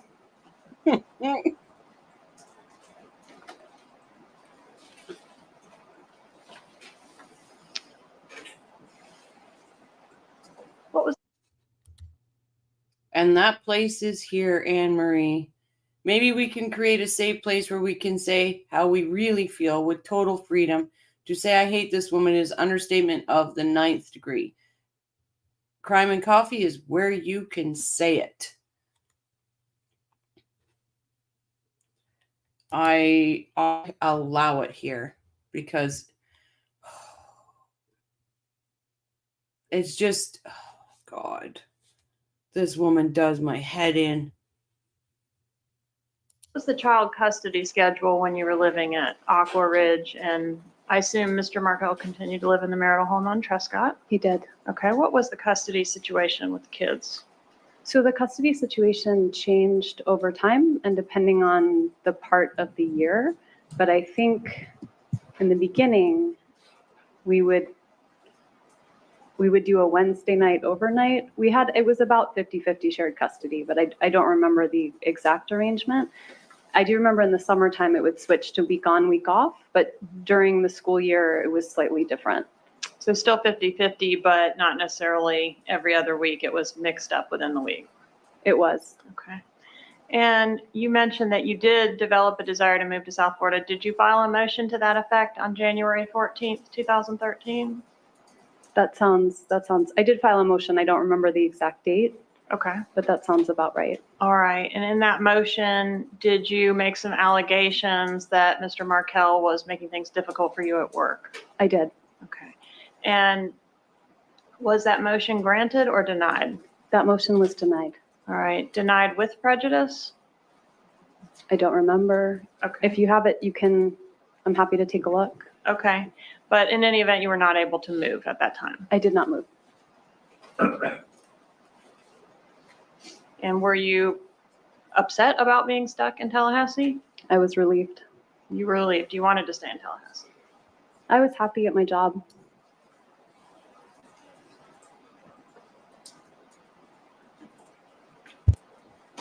Okay. Do you recall when your divorce to Markel became final? The summer of 2013. Okay. July 31st sound about right? That sounds right. Okay. Would you consider your divorce with Mr. Markel to be a nasty divorce? I think most divorces aren't very pleasant. Okay, but this one was like really unpleasant, right? I found getting divorced to be unpleasant, yes. And in the litigation that ensued between the two of you, you guys argued over things as small as a tennis racket, I noticed in one pleading. I don't remember that. Did he threaten to press kidnapping charges against you? Objection, hearsay. Overruled. I don't remember that? that. No. Did he threaten to go after your law license? Remember that? I don't remember that, no. Do you remember him saying you failed to disclose a bunch of assets in the divorce process? I do remember that. Okay, did you guys have any mediations as part of your divorce? We did have mediations leading up to settlement. 2 8-hour mediations, correct? I don't remember how long they were, but they seemed very long. Yeah, and they both did not result in a resolution. They did not. All right, but you did reach a settlement, I think kind of just on the eve of a trial on the matter, correct? That sounds right. Do you remember this motion that was filed by your deceased ex-husband on March 26, 2014, involving, among other things, that had to do with your mother, an allegation that your mother was disparaging the children? I'm sorry. Overruled. Disparaging him to the children is what I meant to say. Are you familiar with that pleading? I am familiar with that pleading. All right, and in that pleading, did he allege that you were depriving him of physical access to the children? I don't remember the specifics. Do you recall whether he was complaining about you refusing to communicate with him about right of first refusal to the children during your time with them? I know he was frustrated about the Skyping. Lack of communication via Skype. It's hard to between the Skype children. with two toddlers, yes. All right, and in that motion, do you recall him being upset about an allegation that you let the kids eat non-kosher foods? I remember him being upset about that in general, but I don't remember whether it was an emotion or not. What does that mean, non-kosher foods? So kosher rules have to do with the separation of milk and meat, or dairy and meat. So non-kosher foods would be meat that hasn't been killed in a way that conforms with Jewish law, or the mixing of the two. And is observing those types of eating habits something that's important to you? It is not important to me. And was it something that was important to Dan Markel? It was important to Danny. It was important to him that the children observed that way of eating, correct? It was. And in that motion, did he seek to restrict your mother's contact with the kids to supervised visits only? I don't remember, but if you'd like to show me the motion, I can take a look. Okay, but you don't remember that portion? No. All right. Do you remember the allegation that your mother made statements to the children that grandma hates you? Oh, Ruth. Grandma says you're stupid. Your father is trying to take my sunshines away. Anything like that? Do you recall? No, but again, I'm happy to look at it if you'd like to show me. I understand. Do you recall that Mr. Markel was seeking sanctions against you personally in that motion? I don't remember that. Do you know whether this would have been a motion that you would have shown to your mother? Would she have been aware of it? I probably would have shown my mom the motion.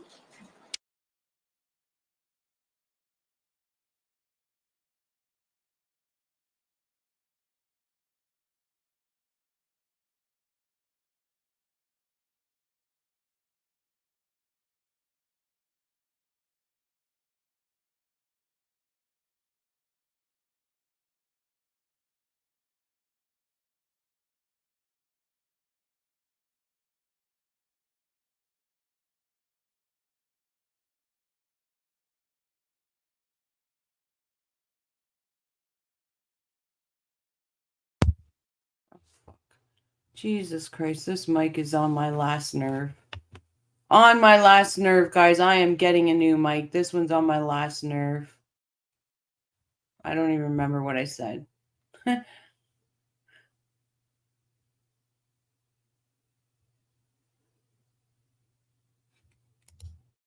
Oh, that's in this one. In this one too. It's so funny. She lies so easy, incoherently smiling as she spills complete falseness. Such a dark, empty soul. Yep. Oh, what did I say? Yeah, I was talking about Donna here. You can't put anything past her. We have no idea what's coming out of that lion mouth of hers. Absolutely nothing. Like, I'm almost wondering if they put Charlie on before her. Just in case Charlie says something, right? Or are they going to let her have the option? Oh, I know. This mic battle it's ridiculous. Like, Sky, we need an emoji that is loud, bright, will get Rochelle's attention when she's muted. Oh. I'm gonna get one of the arms for the mic because it's a good mic, but I'm gonna get one of the arms so when I move something on my desk, because it's so freaking sensitive, it just mutes it. So I'm just gonna get one of the arms. I was like, that's enough's enough. She is poison. That girl is poison. That girl is poison. Oh, I'm showing my age now. Stop singing, Rochelle. You don't know how to do it.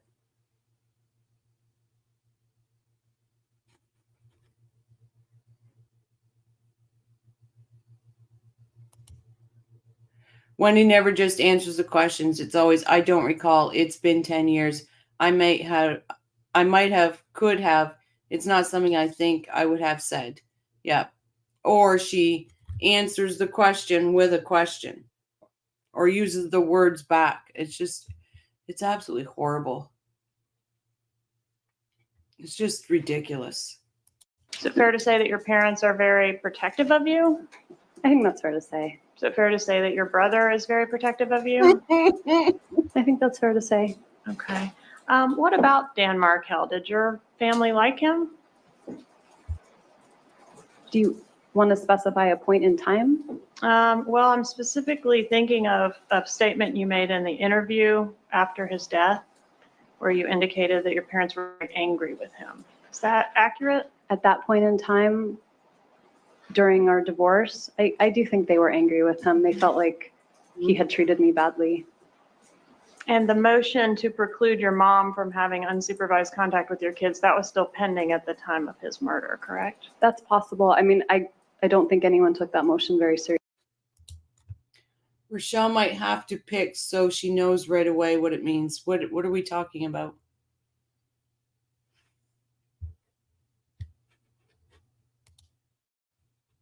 Seriously. Okay. Did your mom take it seriously? I don't think so. Did Dan Markel take it seriously?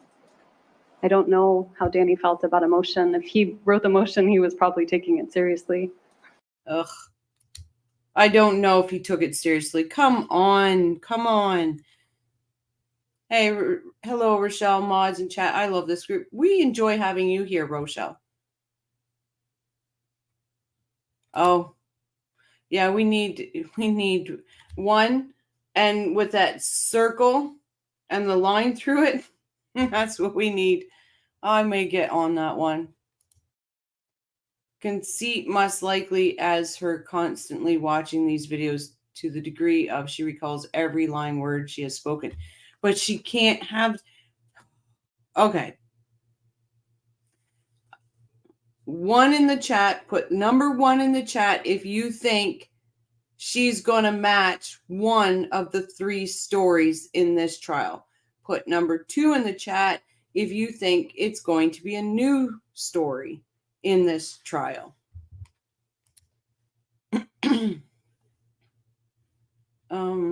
Marie says anything that incriminates her, she don't remember. Absolutely. Oh, that clip cadence in her speech. I know, right? Oh, wow. Everybody's following. That's the first time people have actually done something I asked. We're going to see. Twos. Sky, you think she's going to say one of the same stories? Julia thinks she's going to say one of the same. A lot of twos. Do a poll. I gotta. Sky, are you able to do a poll in your chat, in your YouTube chat? I don't have mine open.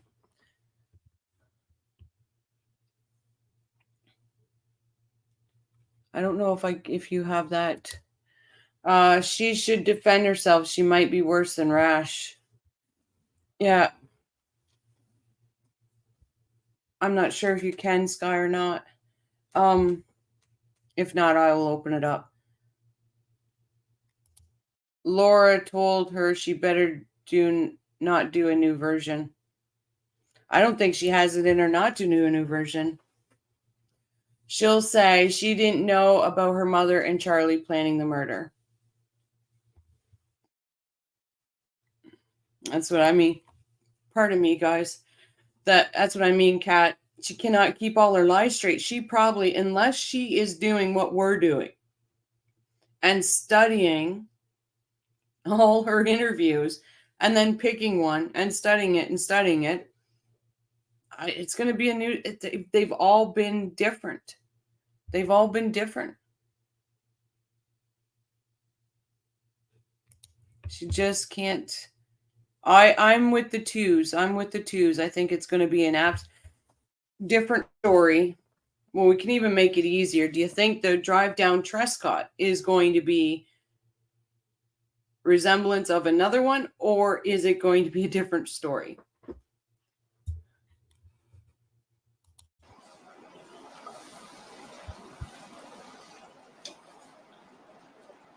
I want to approach with some emails. Have you had an opportunity to review States Exhibit 80? Donna, could I see what the states of the fortune? Maybe.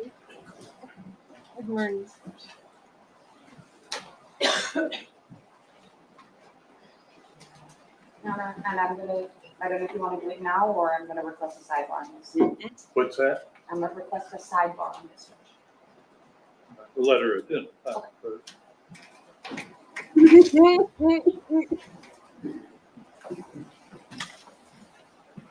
is States Exhibit 80. Just take a moment and flip through, make sure this is the exhibit you've reviewed previously.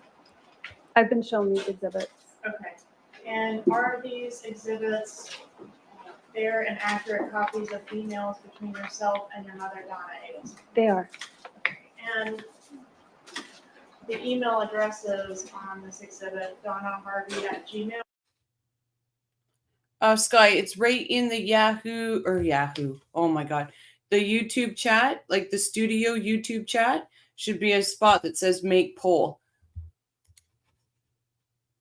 .com, whose address is that? My parents have a joint email address. Okay, but you were communicating with one of them in particular and these emails, right? Whoever signed the email, but it could be from either or both of them. Okay, either could have used it, but we can deduce from who signed it who this one was from. That sounds right. Okay, and Wendi@gmail.com, is that you? That is me. Judge, at this time, I asked him to open up States Exhibit. We'll go sidebar.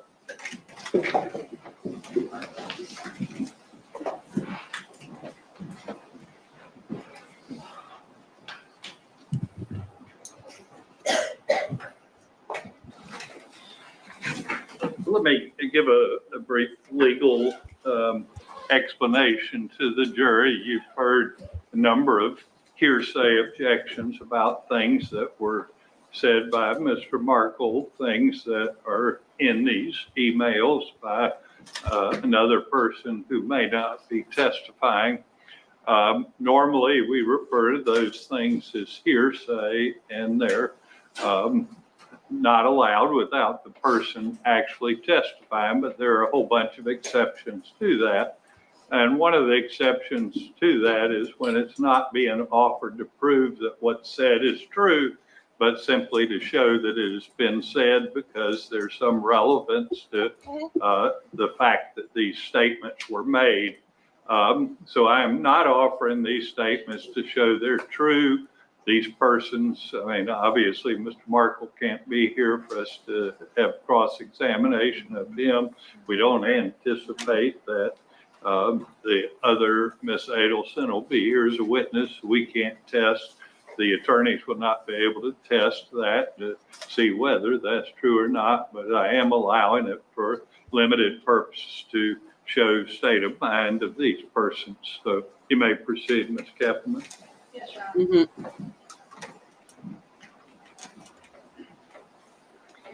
I noticed in the emails that your mother referring to, who I think is Dan Markel, as Jibbers. What does that mean? Jibbers was a nickname. Clue, I tried it, bounced back.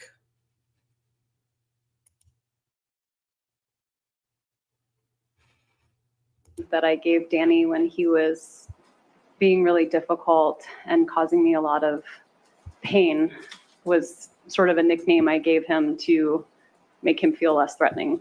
So it was a derogatory thing. I wouldn't say it was derogatory. Did you call him that to his face? No, I called him Danny to his face. Okay. And Jibbers would be what? How would you spell that? I don't know that I ever spelled it out. In the emails, I think it's spelled with a J, but I guess you could spell it with a G. Jibbers. That would be one way to. Ms. Adelson, you had Mr. Markel's phone number programmed into your phone as Jibbers, didn't you? That's right. You spelled it.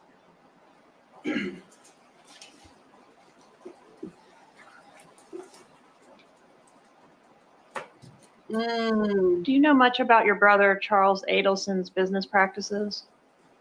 I know that he does implant surgery. Do you know anything about whether he offers discounts for cash or does a lot of business in cash? I have no idea. Do you know if there's a safe in your parents' house that has stacks of cash inside? I don't know about a safe with stacks of cash. So you don't have a stack of cash in your parents' safe that's Wendy's stack? No. Okay. Did Charlie Adelson like Dan Markel? And again, I'm referring to the time frame before his death. I mean, I think he was also, he would listen to me when I would tell him about things I was upset about at the time with the divorce. So whether he liked him or didn't like him, he certainly was supportive of me. Okay, but he never expressed any dislike? No. Did he mention hiring a hitman to kill your husband? Objection, hearsay. Ruth. No.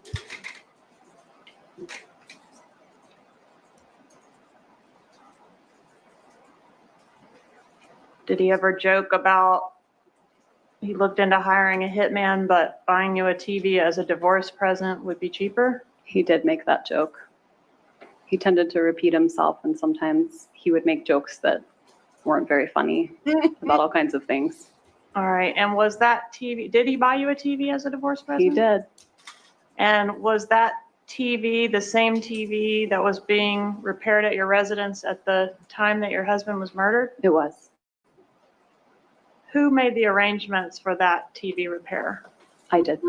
Your mom didn't make those arrangements? I don't believe so.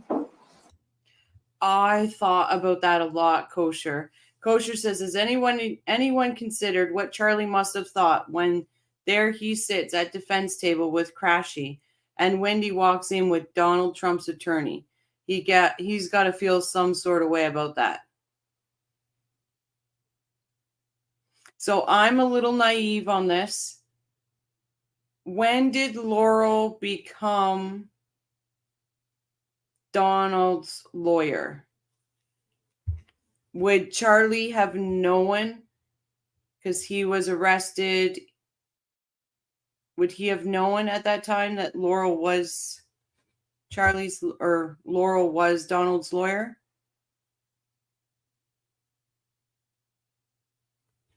Oh, immediately. She called her right out on that.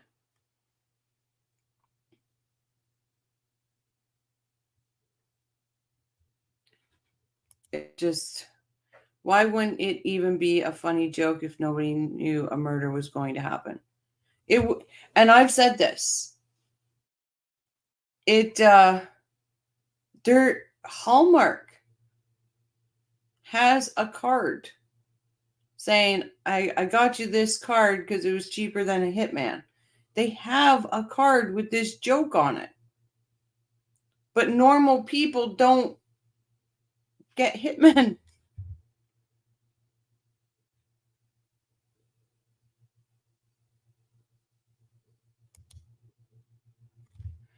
Yeah, if you visit the merch store, YouTube has messed up my merch store. So if you click on the product, it takes you to the actual store. And then you can see everything in there. Sky he's got a package coming his way. I could be wrong, but I think Laurel was Wendy's lawyer starting in about 2016. Okay. So I was just typing the same thing, was envisioning someone wearing it in court during Donna and Wendy's trial. I will get that dress, and I will, when I go to Wendy's trial, I will wear it. I promise you guys that. I will wear it.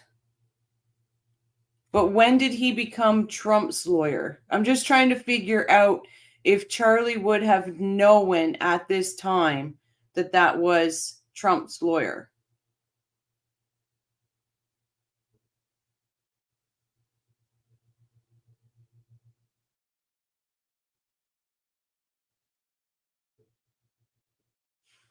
Oh, Julia would. Oh, I would never call the queen that. Oh, no. No. Does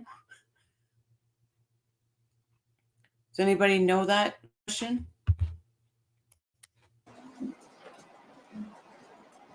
And the repairman was at your house that morning that your husband died between 8:30 and 9:15. Do you agree with that? I remember he was supposed to come between 8 and noon, and then he ended up coming on the early side. That's when he arrived, between 8:30 and 9:15? It's my best recollection. Okay, thanks, B Rabbit. Started approximately August 2023, and Charlie got arrested in 2023, 2022. Oh my God, my dates. These trials are all running into each other now. They're just all running into each other. George is a whole lot smarter than Wendi could ever dream of being. She is slowly, systematically taking Wendi to absolutely. Okay, August 2023, and Charlie was arrested in 2022.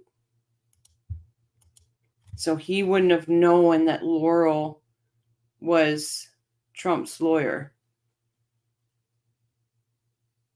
I'm sure he would have, somebody in the jail would have said something. If everyone turned up at court wearing Wendi's dress, would the judge do anything?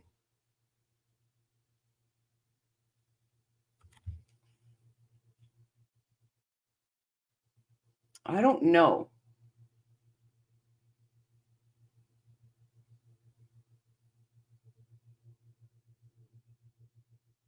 I don't know if he would, because you're in court attire. As long as you're not making a nuisance. This was the first trial. So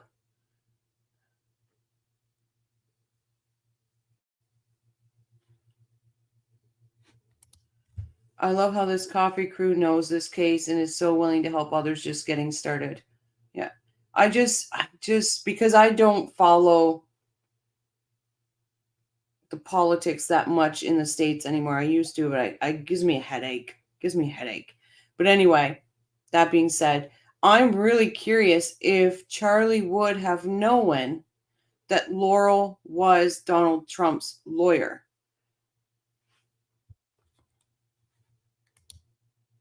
Oh, yeah, you think Donna didn't say my brother did 4.5 years? They know more news than we know out there. Yeah. Well, you're right, Kosher. You're right. Like, even if he didn't know it going in before he went in, somebody in there would have said something, or Donna on the phone would have said, Wendi's got John Laurel. No, you're right. He would have known. I was overthinking that way too much. Thank you. It might look to the jury like you're supporting her if you dress the same way, Rochelle.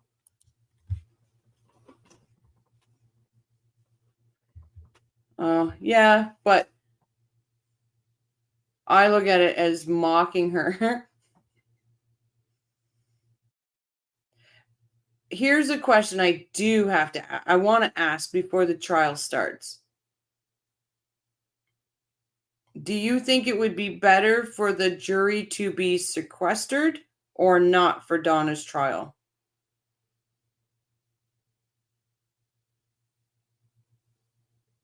Wear Cappelman green. Yeah.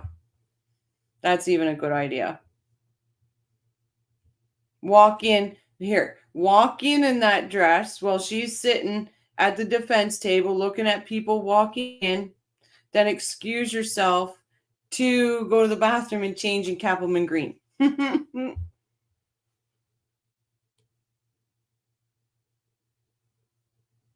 They won't sequester, no. But do you think they should? So I'm going to say for Wendi's trial, I absolutely believe they should sequester. It's going to be a madhouse.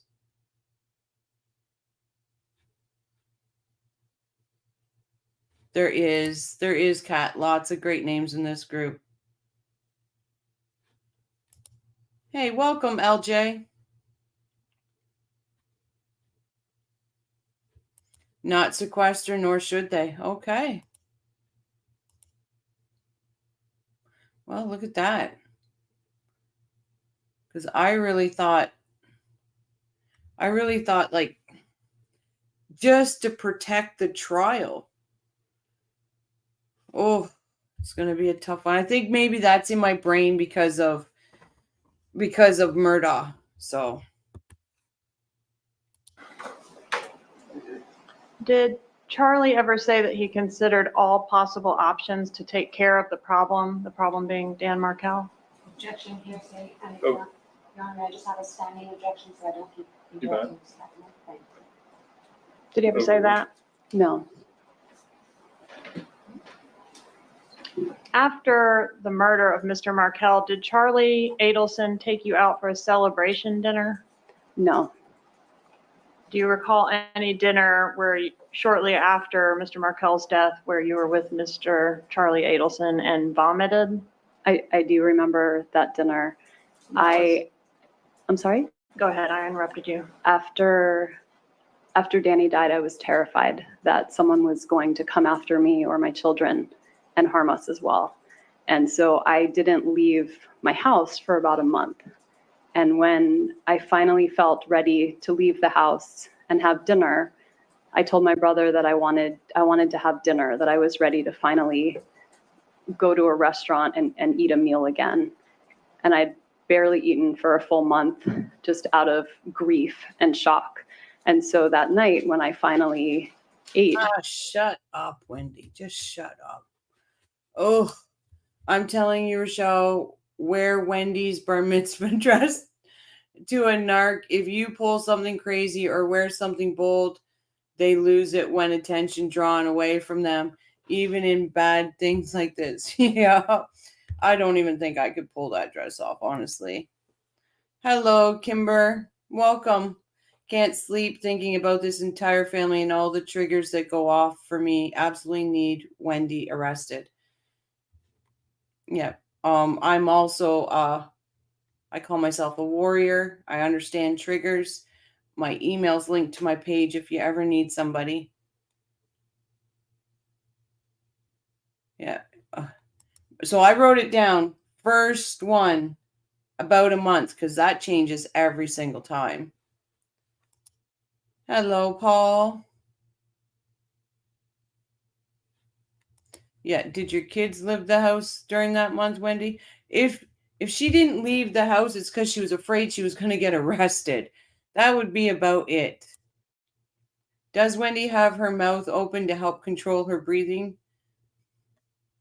She's parting her lips like she's just a serpent. No food for a month. I could use that diet. Same here, Bacon.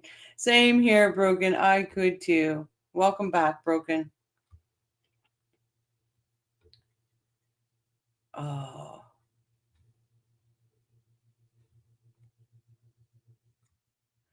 Oh, it's just something else. Poor victim Wendy, right? The jury don't believe you. Oh my God, Charlie could pull it off. Rochelle, the red dress didn't do her any favors. It wrecked in desperation. But that was to your kids' bar mitzvah. Jesus, Murphy and Joseph. Thank you all. Thank you for all you do. And yes, your story is very similar to mine. You are a warrior. I'm proud to know you. Welcome. I think she vomited when Charlie told her Katie arranged the hit. I think she vomited because his fucking dumbass probably was like trying to figure out what it looked like, what the scene looked like. She had booze in her stomach. We know she drank her dinners. She was eating sushi. And he started talking about body parts. And she lost it. Also, Harvey sat all night in front of Wendy's front window after murder. No one does this, really. Scared of shooters? Yeah. This could be partially true. She could have been concerned the hitmen they hired could come to rob and harm her. They indeed thought to just rob Charlie. And yeah, no, it could have been. But I think she was more worried about cops coming and grabbing her. Trendy Wendy, who will defend thee, right? That's a good name for her, Trendy Wendy. Another lie, Julia, they didn't get there till next morning. I think she threw up because she drank too much. I agree, Rochelle. This is the one where she tries to spar with Georgia, threw up or vomited. Yeah.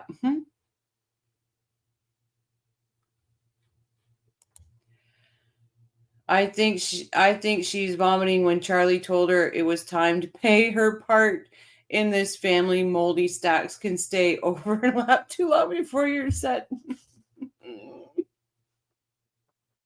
Oh, Kosher, that is a good one. Yeah, pay up, sis. Maybe she just wanted to taste the sushi one more time.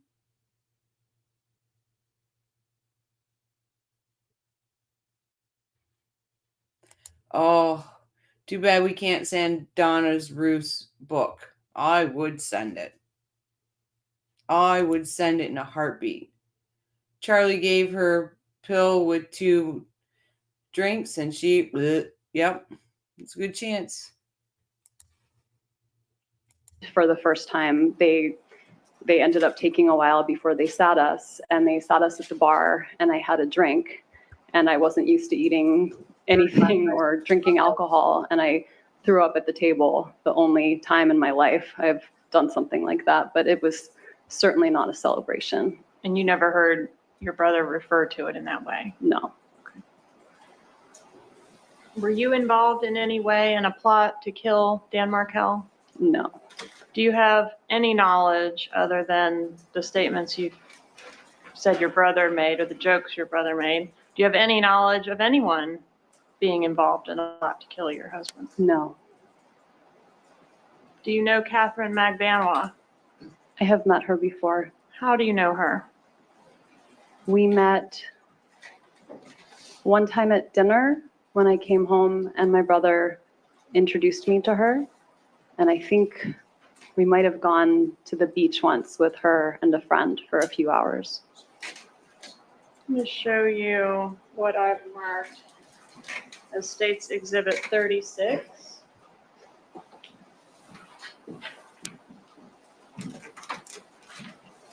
Is that a photograph of you and Catherine Magbanwa at the beach? With her friend, yes. Okay, and do you remember the friend's name? I don't. All right, is this a fair and accurate photograph from that event?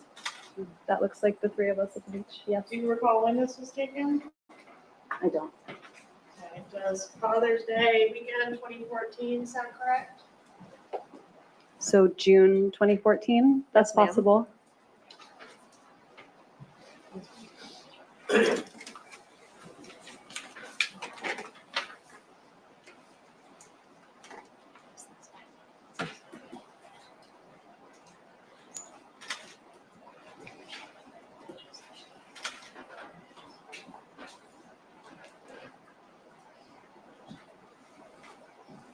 All right, would it refresh your memory to look at the data associated with that photograph? Sure. Take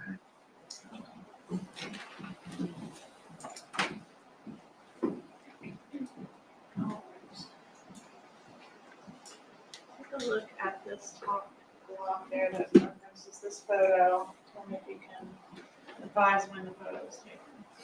It looks like it was taken on June 15th, 2014. All right, and do you know where the photo was taken? I think that's South Beach. Close to where your parents were living in a condo? Yes. And did you say how you know Ms. Magbanwa? She was dating my brother. So at this time, I'd ask to introduce State's 36. Is there objection? None for Mr. Garcia, Judge. None from Ms. Magbanwa, Your Honor. To be admitted.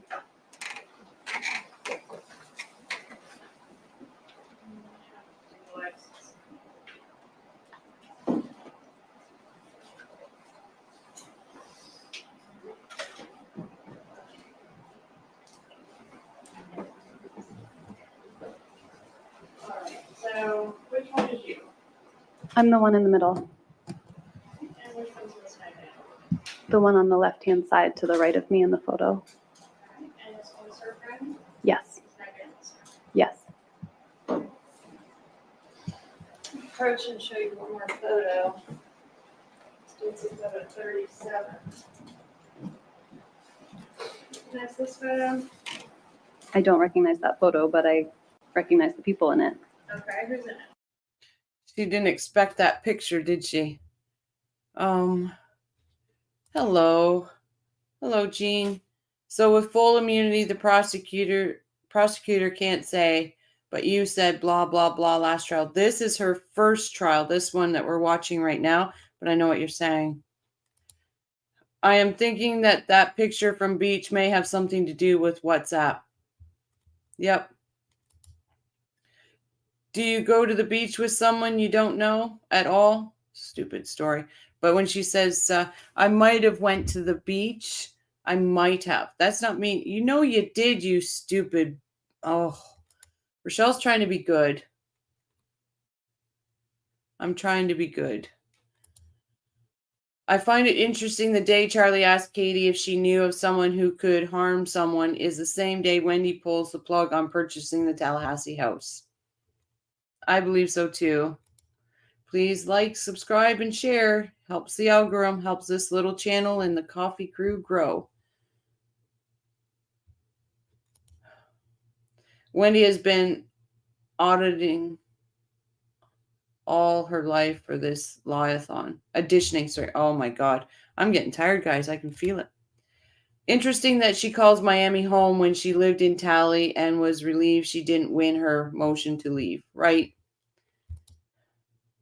I would say hanging out with my brother is more accurate. Going to the beach with someone you don't know, I don't think that's going with someone, right? There are too many coincidences and I don't believe in them anyway. Yeah, there's way too many. Way too many. And Charlie's pressed her to pull out of the Tally home purchase. I believe we're getting a lot more email dumps and a lot more text messages and a lot more WhatsApps in this trial. I see this trial being a freaking, this is going to be fireworks after fireworks in this one. That's my brother, and I think that's Katie. I think. Yes. Very accurate photo of the two of them when, I guess, around the time that they were dating. That looks right. Judge, this time it has to be photo 637. Is there objection? Yes, Your Honor, this witness is not able to properly authenticate that picture in terms of when it was taken and where it was taken. So I would object. Sustained. Your brother dated Catherine McVanois? Yes. Okay. And was that the context in which you became acquainted with her? Was through your brother? Yes. Do you know when they began seeing each other, your brother and Miss McVanois? I have no idea. Do you know when? Yes, thank you, Sky. Everyone, please, when you have a chance, go to Broken Baker, like, subscribe. We try to be a good community here and support all channels, and I highly recommend Broken Baker. So please, please show your love over there. And they stopped seeing each other. I have no idea.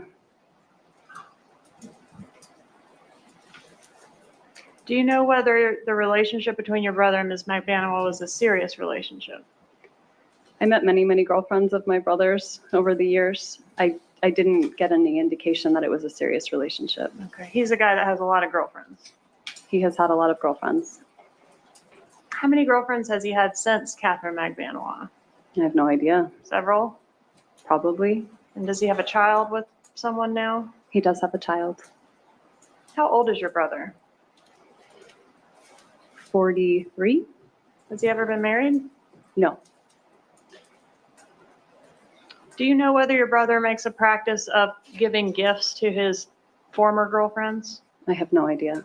Are you aware of any specific gift he's ever given to a former girlfriend? No.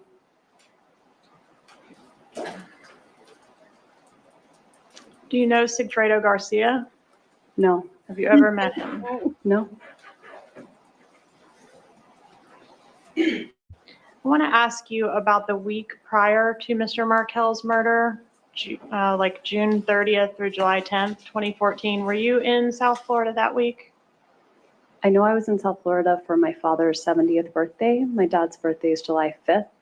I don't remember if his party was on his actual birthday or a little before or a little after, but I remember I went down for his birthday. Can you tell the jury whether or not you were in South Florida on July 1st, 2014? I couldn't say for sure. Okay, but it was Really, Sky, you think that? You think she and Fredo hooked up? Where though? In Tallahassee? I may have traveled that day. I don't remember exactly when I went down. I only remember I was there for probably about a week and that I went down for my dad's birthday, but I couldn't tell you more exactly than that. your dad's birthday's on the 5th? It is. What month? Of July?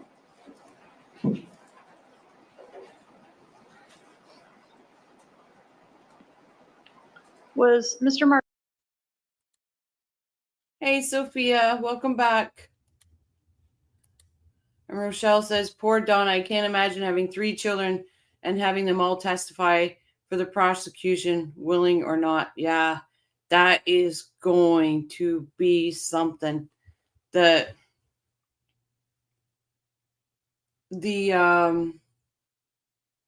just the optics of it is enough. But I can't even imagine being a juror and seeing that.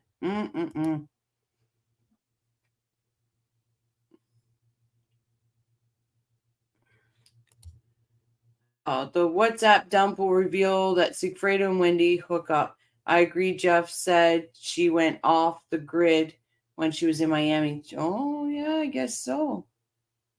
Wow, Sky, everybody's agreeing with you. I agree with Sky Troop. Hi, Linny. Welcome back. Interesting, guys. That's what I like about this community. We can just throw out what things we think and we can discuss it just on a dime like that. I like that. Markel planning to leave town the day after he was murdered? I believe he was.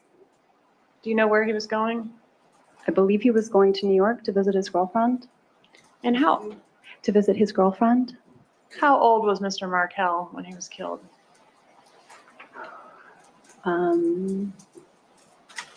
He was born in 1972, and he died in July of 2014. Before his birthday is in October. He was 41. 41 years old? Yes. Did law enforcement in this case analyze your cell phone? I gave them my cell phone. Okay. And in your cell phone, you have some contacts for Donna Adelson, Harvey Adelson, and Charlie Adelson, as well as Jibbers, who we've established as Dan Markel. Are all the phone numbers in your phone for them accurate phone numbers for those folks? I would imagine so. I agree. And I want to ask you about some recorded phone calls that were taken in association with this case. Did you have an opportunity to review? I guess of me talking to you, you're not going to hear. I don't know why I don't have sound. Do you have your little, for your, yeah, you're not going to hear me. I don't know what I'm doing. Do a disc of some of those phone calls? I did.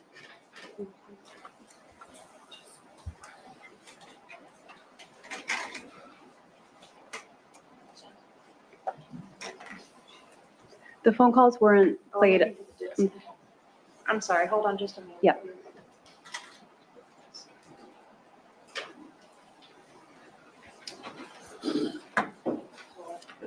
All right, so I provided you with a disc, correct? Yes. And a list of the specific phone calls and the voices on the specific phone calls that I was asking you whether you could identify? Yes, All right. And did you initial next to the letters of those calls that you were able to identify? I did. All right, I'm going to approach and show you State's Exhibit 175. 175. I just wanted to clarify that we didn't listen to the phone calls from beginning to end for each one, but that we were able to listen to parts of the phone calls. So Oh, Lenny, you do not have to apologize in here. I'm telling you, I'm everything I have inside me not to. Most people in here know that Wendi sets me off big time, and I usually curse worse than a trucker, so you do not have to apologize in here. Wendi was the only one who could and did check Dan's schedule. Exactly. And yeah, Kimber, we've all done that. We've all done it. so that we could authenticate who was speaking on the phone call. Okay, and when you say we, who are you referring to? Myself and my attorney. Okay, so you listened to another phone call in order to be able to tell me whose voice was on the call? That's right. Okay, and when you initial next to the highlighted portions, okay, I guess I should say, the calls are listed by letter and number, each call, and then I have highlighted the names that I am asking you to authenticate. Is that correct? That's correct. All right, and if you've initialed next to that call, does that signify that you were able to authenticate that the highlighted names on that call were the voices of those people? Correct. Was the namely Donna Adelson and Charlie Adelson, correct? Correct. Judges, this time I'd ask to move into evidence states 175. No objection. There's an objection from Ms. Markel. I Your can't, legal objection. Your Honor, I think it would require a speaking objection, so I'm not sure how you would like to handle it. State your legal objection. The legal objection is going to be relevance at this point, that's improper foundation. All right, I'll overrule that objection. I'll admit, State's Exhibit 175. I want to talk about your location on the day of Mr. Markel's murder. You know that law enforcement looked at your phone and sort of looked at your movements that day? Yes. Okay. And that information indicates you were home at the Aqua Ridge residence at approximately 12:27 in the afternoon that day. Is that correct? I don't remember exactly what time, but that sounds right. I know I had left to meet some friends for lunch. So I guess I had left, I was home until that time. That sounds right. All right. So it seems like kind of around lunchtime, about half afternoon. Sure. All right. And then shortly after that at 12:29, it appears you were traveling on Centerville Road. Is that a normal way that you would ingress and egress from your Aqua Ridge residence? That sounds right. All right. And when you left your residence, you said you were going to lunch. Did you go directly to lunch? No, I stopped and made a purchase for a party that I was supposed to attend first. And what was that purchase? It was my first time purchasing bourbon. It was for not a bridal shower. It was for a bachelor. No, it was for a wedding party, but it was the bride and groom together, and they had asked for people to buy certain alcohol to help them. Like a stock the bar party. A stock the bar party. I forgot what it's called. Okay. And do you remember what type of bourbon you purchased? I don't. Does Bullet bourbon sound familiar? Maybe. It was, All right. They had a list of what they wanted, and so I asked the person at the store if they had whatever kind it was. Okay. And do you recall where you went to purchase the alcohol? I think I went on Thomasville Road at ABC Liquor. Okay. Is there a reason you went to that particular store? No, I don't know many liquor stores. That was the first one that popped up. All right. And you made that purchase according to the receipt that was in your vehicle at 12:49. Does that sound about right to you? That sounds right. Okay. And did you make any stops between leaving your residence and going to the liquor store? Maybe I purchased gas? I don't know if you did or not, but I'm referring to your visit to the crime scene. I did not visit the crime scene. You did not pull up to the crime scene tape on Truscott Drive? No. I was driving on Centerville Road, and sometimes I would take the shortcut through Truscott. Yes, ma'am. But when I was driving on Centerville Road, I saw some sort of tape or obstruction, and so I didn't turn. Okay. And then you went from the liquor store straight to the restaurant? Mm-hmm. Yes. All right. What restaurant was that? What was the name of that restaurant? Mosaic? Mosaic.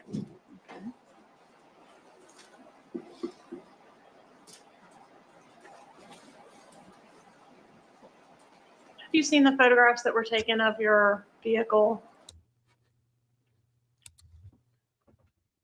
Kirk71, welcome. Baker sent me. Hi, everyone. Welcome.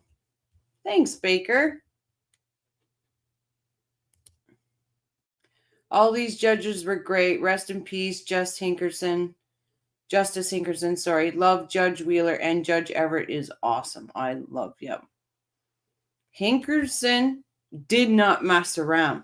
Did not. Yeah. And the funny thing is, the tag says Bullet Bourbon, but what did Wendi buy? Bullet Rye. And she asked for help because she didn't know what bourbon was. So the salesperson or the stock person, whatever, was going to give her rye and not bourbon. Oh my God. This fucking chick does my head in. Gamma, I am not muted. I promise you, I am not muted. Not me, not this time. So Baker, you've had Bullet Rye. There's a difference, right? The label's different, everything's different. So, oh God, she just does my head in. Really, truly does.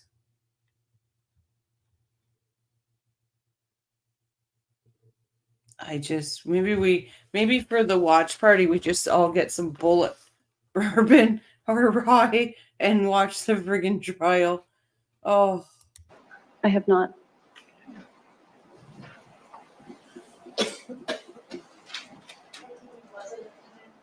That looks like my car. Yeah.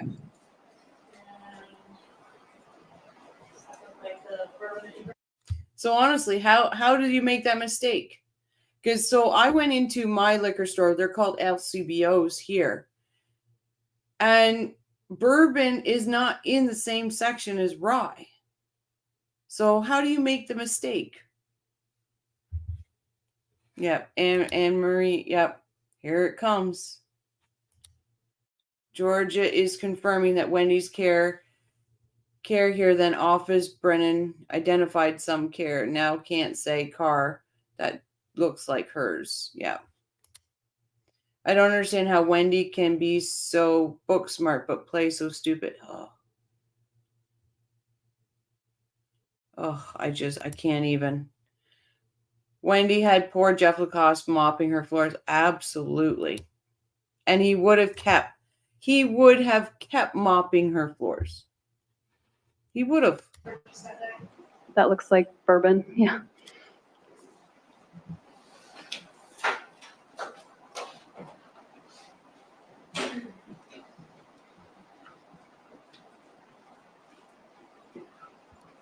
Who had your kids the morning that Mr. Markel was killed? The kids were at preschool. But I mean, at what time did they wake up that day? That morning, I think they were at Danny's house. I think.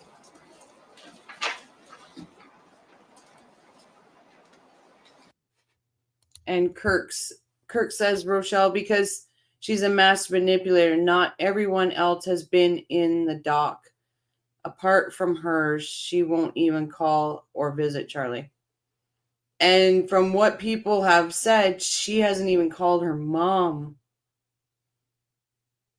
And like I said, she's told those two boys that her mom and Charlie unalive their dad. So, Jeff, it was totally under her spell. He was totally under spell. Glad he snapped out of it. Absolutely. I'm going to lay down and will listen till sleep. Night, Deb. Sweet dreams. Oh, thank you so much, Kimber. That's greatly appreciated. Every time somebody sends me a super, I don't know what to say, but except for it's greatly appreciated. Every cent goes back into this channel. Thank you for your support. Thank you so much. Hello, Mrs. Sky. Welcome.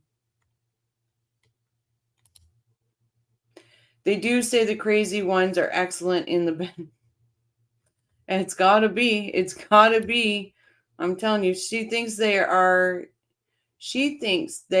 your children, and you think Dan had them that morning, the morning your life changed, right? She doesn't know where her kids woke up. Please, bitch, enough. Enough. Not you, Lenny, just friggin' Turnpike Wendi. Like, it's seriously. I wish they had the CCTV from AB Liquor. Yep. Or spoke to the attendant in there that was so mesmerized by her very blue eyes. Oh.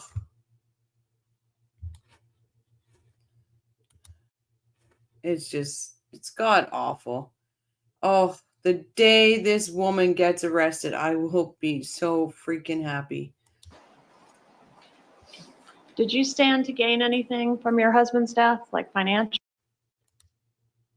Welcome, Pippa. Thank you so much for the super sticker.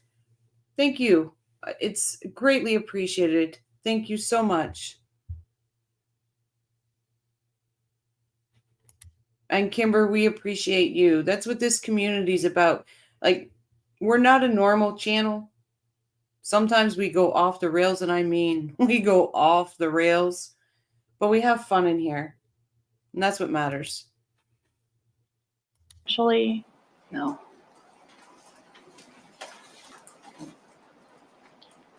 Do you know how much the lawyers that assisted you with the divorce process and litigation that followed the divorce, do you know how much they cost? How much my lawyers How or much you Danny's spent on lawyers? lawyers? Yeah. I honestly don't remember. Fair to say it was a lot of money? It felt like a lot of money to me. How many different lawyers did you have during the pendency of your divorce and the litigation that followed? I had 3. Do you know how many Mr. Markel had? I don't remember.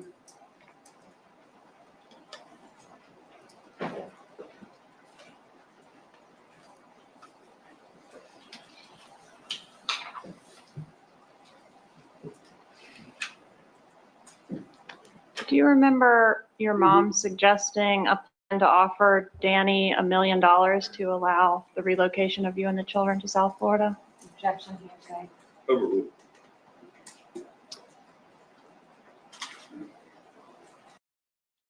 What was Charlie going to do with Katie 5 years down the road if they didn't get caught? Honestly, I think there was a plan to get rid of Katie. And I think it's when he told her to come up to the icon, to be honest. Hey, Jess, how are you? Welcome. Have you heard that when Wendi and Danny were doing counseling, one of the conditions Wendi required was for Danny to increase his life insurance? I haven't heard it, but let me tell you, I would absolutely believe it to be true. 100%. Welcome to the channel. The community. Welcome to the community. Anne-Marie, Wendy's dumb act to charm people. I don't drink. I'm a mom. I can't remember. I speak Spanish. I lunch with friends. My eyes are blue. Danny treated me badly. Jeff was too jealous. Oh, I know. Fucking makes you want to puke. Her mom paid for her lawyers and Georgia knows it. Believe it. Absolutely she did. Because she said it in that one, I don't know if it was a text or email, where we've been taking care of you for years. That's 3 different stories about how many attorneys she had for her divorce. Yep. That's what I mean. The stories are going to be different. Even her number of lawyers she lies about in all of these trials. In Charlie's, she's like, maybe 2. Yep. That's why I honestly think Donna's trial, it's going to be completely different again. There's no way this bitch can remember all 3 lies in all 3 trials. A one-way boat ride. I believe it, Kat. I 100% believe that they were thinking about taking care of the loose ends.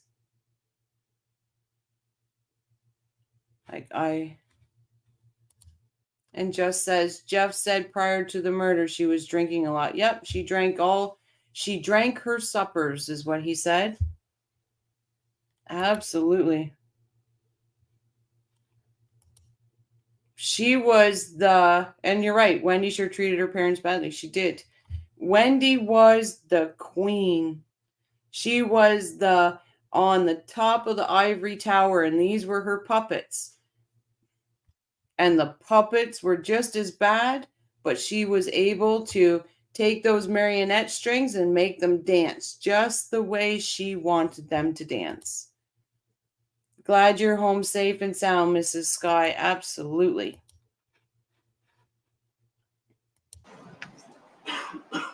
I'm sure I knew about it at the time that it happened, and then I had my memory refreshed about it recently. Did you ever make the offer to Mr. Markel? No. Oh, broken.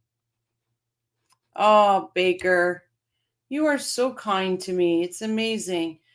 For the Rye or Bourbon Fund or whatever the ABC gives people to stock a bar.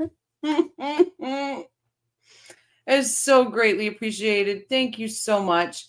You know what? I don't have ABC, but I sure do I have LCBO is what we call it. Liquor Control Board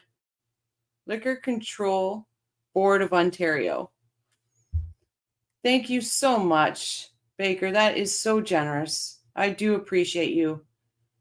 Please make sure every time you're in chat that your link gets put in here.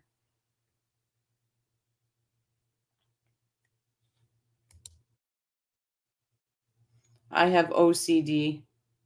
Oh, some of us have OCD too. Baker, where are you? Where are you located? Thank you, Sky, for putting Baker's link in. Everyone, please show your support to Baker. I know Baker would appreciate it, and I absolutely would appreciate it because we have our coffee crew, but it's nice to build a nice community where everybody has a safe place to go, where we can talk, we can enjoy each other. So let's build that bigger community. I'm 30 minutes away from the H.C. Anderson's house. Oh. Nice. Clue says, what's the temp in Denmark now?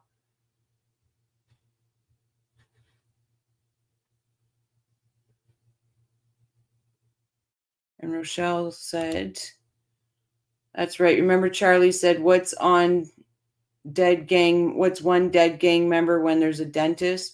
I guess Katie should have taken that as a threat. And I agree.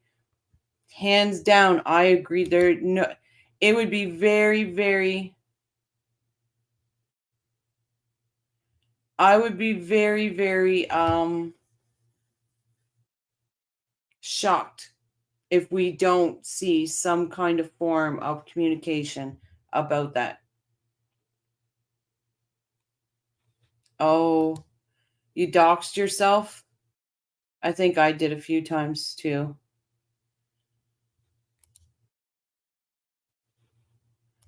It's 42 Fahrenheit in Denmark right now. Oh, you do Fahrenheit in Denmark? Well, you're not going to have to, Jess. She's getting arrested. We won't have to. That bitch is getting bracelets. And I would like for them to be wrapped in barbed wire. Oh, Rochelle's getting violent now. Whoops. No, but the Yanks don't understand real temps. Oh, so you're Celsius too. I don't understand Fahrenheit. I have a question. Oh, here's a question for you, Baker. I have a question for you. Why does the butter in the US have absolutely no flavor, but in Europe it's delicious? It has flavor. Nice. 88 in Vegas. Oh. 88 in Vegas. Oh, I wish.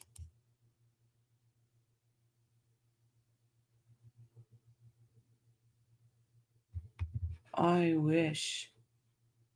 You know what? We should, Baker, we should come up with some kind of watch party type of dessert for Wendy's arrest or Wendy's trial, and then everybody can order it.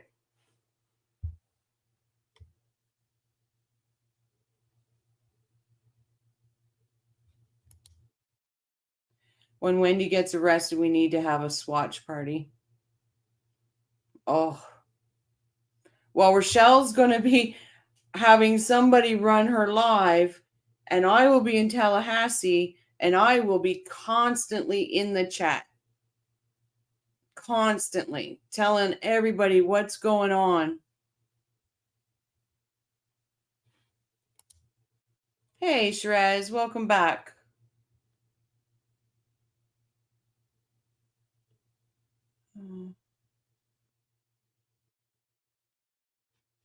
Julia says, my grandfather was a butter maker from Denmark, moved to Minnesota.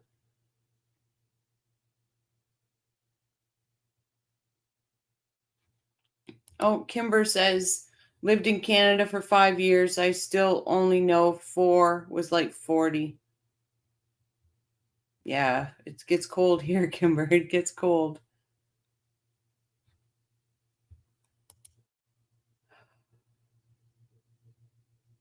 Lots of scandals in that part of the U.S. I have never in my 25 years of watching true crime have heard of anything so ridiculous in my whole entire life. This whole group is part of a cult. Glenn Thomas, do you know what I have to say about you? Find your troll hole and fuck off. Get out of here. Enough's enough. I'm done with your troll bullshit. See ya. You are done. Don't come in here and insult our community because you are a troll fucking bitch. See you later.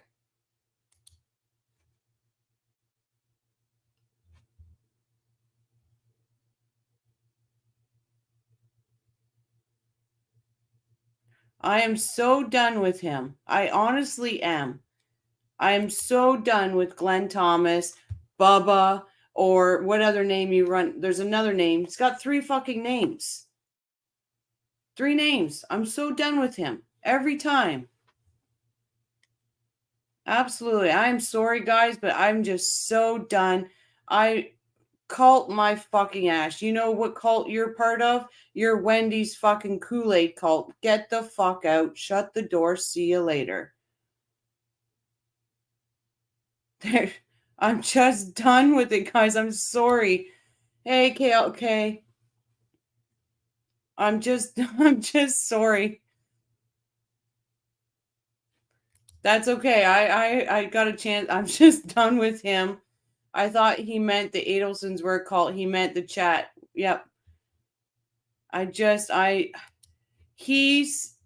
telling you, every night I get about 10 messages from him. 10 messages every night going on about how Wendy and how he's going to write a book and show everybody that Wendy's innocent. And holy geez, yes, Shrez. Honestly, I'm so done with that guy. I honestly am. He's just too much. Like last night alone, he gave me, I think it was like 6 messages. He'll never. So I try to be good. I try to be good and say, listen, explain to me. Show me your receipts. I will show you mine. And he just won't do it. He just keeps going. I'm like, shut up. Go away. Oh, absolutely. He has like 3 screams names. We will back. Yep. Yeah, he does. He has 3. I know Bubba Thomas is one.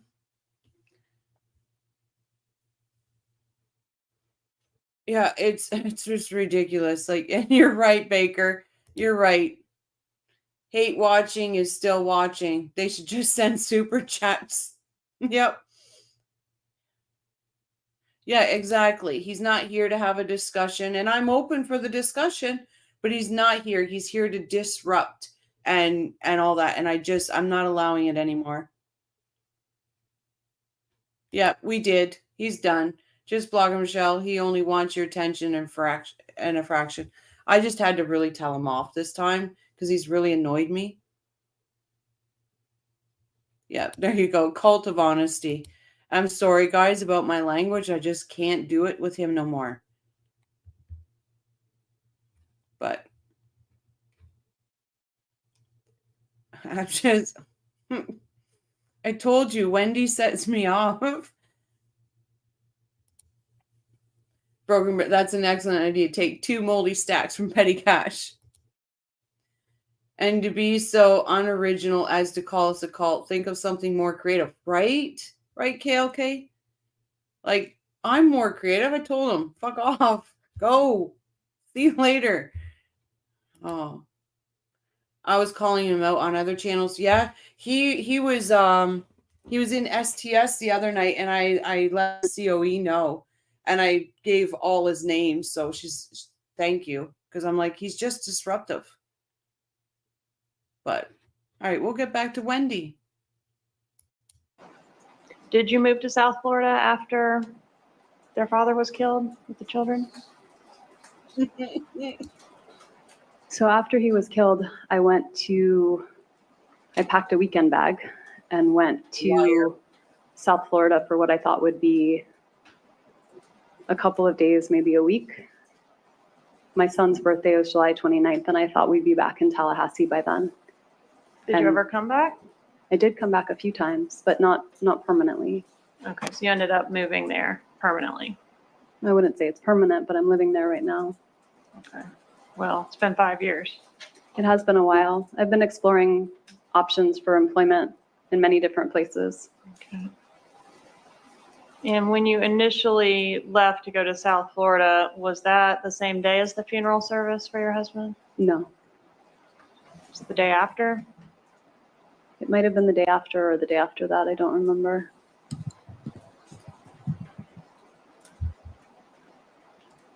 Did you change your children's last name from Markel to Adelson? I did. When was that done? So after Danny died, there was a lot of press coverage, and CNN put pictures of my children's faces unblurred on national television. Newspapers put their names without any consideration to the fact that they're children. And I appreciate that, but the question is when did you change their name? When they started school, I registered them under my name, hoping it would keep them safe. And was that approximately a year after their dad was killed? It was whenever I registered Ben for school, so it was soon after. But I didn't legally change their name until after that. Okay. What? I just can't even with this girl. Rochelle says I would rather not be put in the corner. Yeah, blame it on Nancy Grace. Like, seriously. Hello, Young. Welcome back, Young. Like, I bet she wears the blue dress from Charlie's trial. I think she's going to wear the blue dress again. She never tells the truth. She doesn't know how to. A narcissist doesn't know how to tell the truth because their whole life is a lie. They're living a lie, right? We are real people, could be jurors, and the trolls don't like the truth. Right. They don't like them. And so it's insane.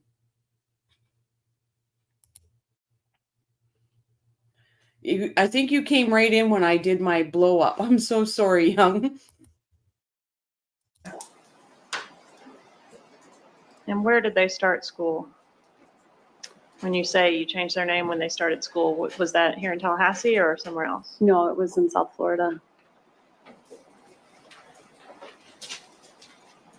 So that fall, they started regular enrollment like you would in the normal beginning of the school year. That's right. Okay. And did you also eliminate your older son's middle name? When I legally changed their names, I did. And you Rochelle, actually the truth about that is Daddy Dearest. He did that. He gave her bigger boobs. I'm forgetting the name of now, but oh guys, help me out. What's the name of that program that edits pictures? Daddy made those. That's disgusting. Daddy made those. Oh. Absolutely, Kimber. Lies are food for a narcissist. Photoshop. Thank you. Thank you. Thank you, Sky. Thank you, Shrez. Daddy photoshopped those boobs. Thank you, Julia. That is the sickest thing ever. Your dad sitting there on Photoshop. Oh, maybe I'll just give my daughter a bigger rack. Oh my God. Exactly. Like what dad does that. It's just so wrong. You just dropped that from the name? I did. Okay. And that was a name that came from Dan Markel's deceased maternal grandmother. Is that correct? The name started with an A, which was to honor my grandfather, Aaron Adelson. And the second half of his name was to honor Danny's grandmother. Okay. So we lost an honor to both families. Okay, thank you. No further questions. Garcia. Thank you, Trish.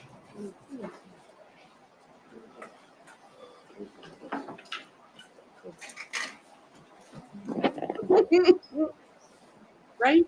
Ms. Adelson, I represent Mr. Garcia, and I'm going to ask you some questions, okay? Okay, so that's her first set of lies to Georgia. Now we're going to do her second set of lies to Georgia.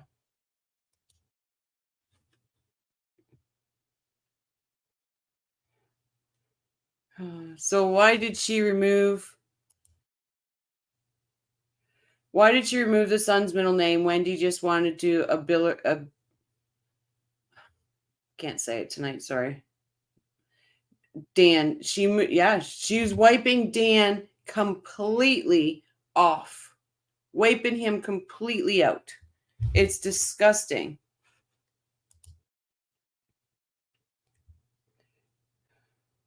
It's absolutely disgusting. Okay, here's the second one. So this is Katie's retrial. So we'll go over that one. That head tilt always reminds me of how Princess Diana always did in interviews. It looked better on Diana. On this creature, it looks so grotesque. Absolutely. And I'm a big royalist, so Diana used the head tilt too as, it was a thing she used.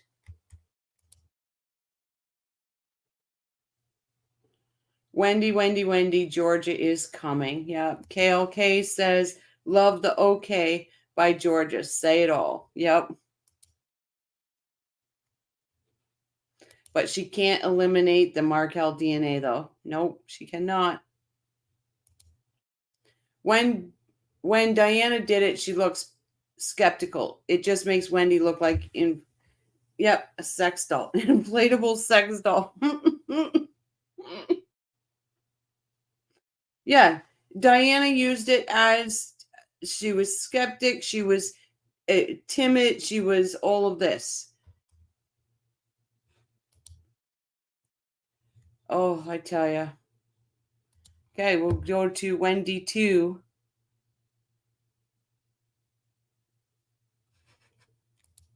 Oh, that.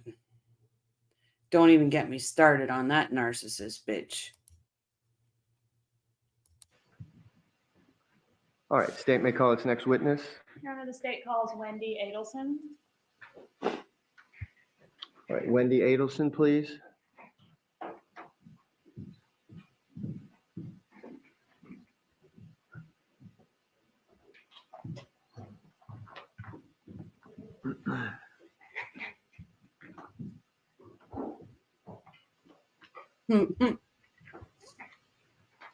Oh, look it's the power dress. Okay, Ms. Adelson, if you come up to the witness stand, please.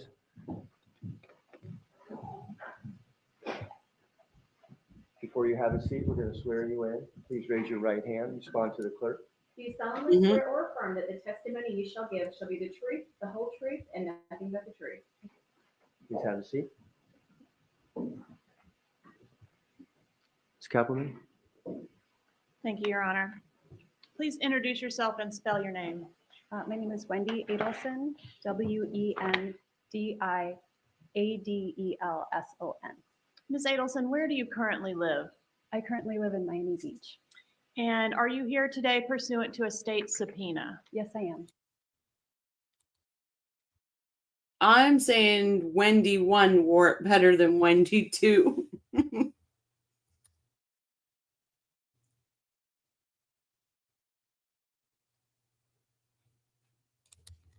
It was for her, Aaron. The A was for Aaron, and the name was for Dan's family. But it did, Dan did a thing in the Profs blog, and he did explain that the A did stand for Wendy's side. Oh God, the dress for less from Ross. This dress. I tell you, fresh highlights again, Julia says. It made Diana look shy, vulnerable, sweet. Nothing sweet about this. Absolutely, Kat. Absolutely. And do all state subpoenas confer immunity? I don't know if all state subpoenas confer immunity, but this one does. Okay, and do you believe that your subpoena is special or different from other state subpoenas? I don't believe it's special or different, so I suppose they all carry immunity. All right, and does the immunity conferred upon you by the subpoena mean that you can never be prosecuted associated with this case? That's right. That's what you think it means? That's what I think it means. Okay.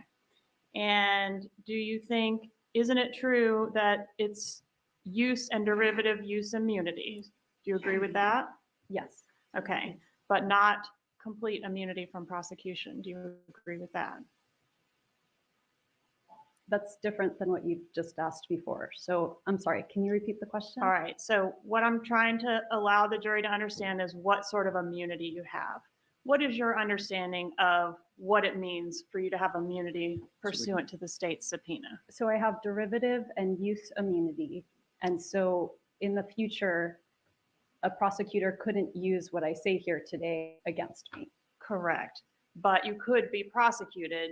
Just nothing you said here today could be used against you in that prosecution. Do you agree with that? I suppose so. Okay. Have you made any sort of special deal with the state attorney's office or with any law enforcement or government agent? No. All right. Was there a time that you lived in Tallahassee? Yes, I used to live in Tallahassee. What was the time frame that you lived here? I was here for about 8 years. I lived here my last year of law school, so the academic year 05-06.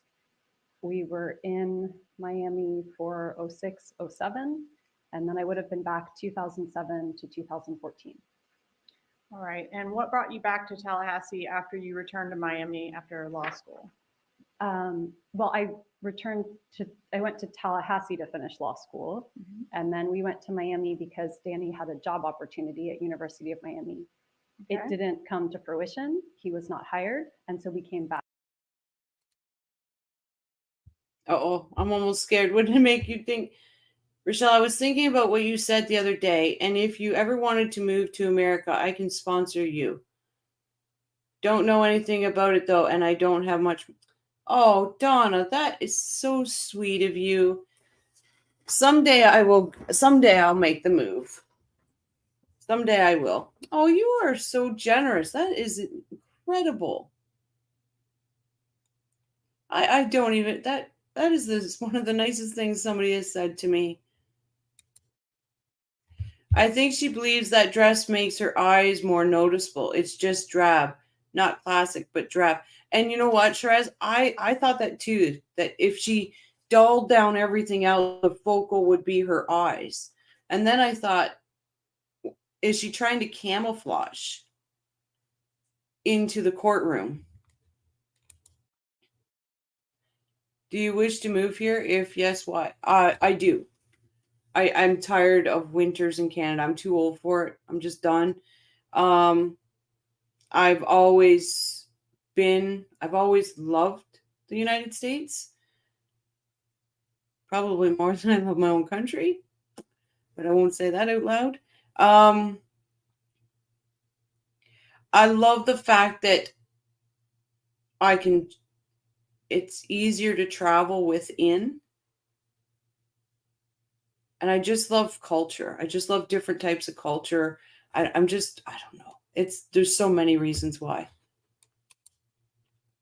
Because they don't want Wendi is why Dan didn't get a job. They were packaged. Yeah, absolutely.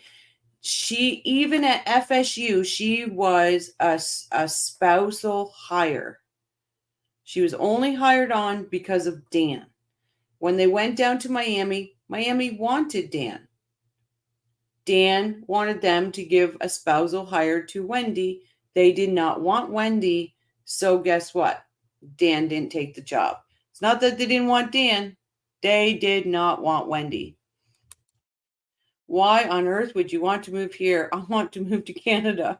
Oh, I've always wanted to live down there. Always. Just don't notice her eyes. You will not see anything else, right? You see an empty shell of a person. Clue, Crime and Coffee, watch it. Don't go too far. Texas is miserable now. Almost 40 degrees here now. Canadians are very nice. Been there a few times. Come to Mexico. I would go to Mexico, Pat. I love Mexico too.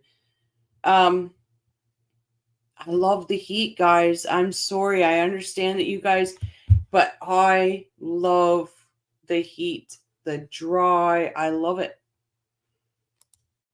I was in Mexico last November and I fell in love with Mexico.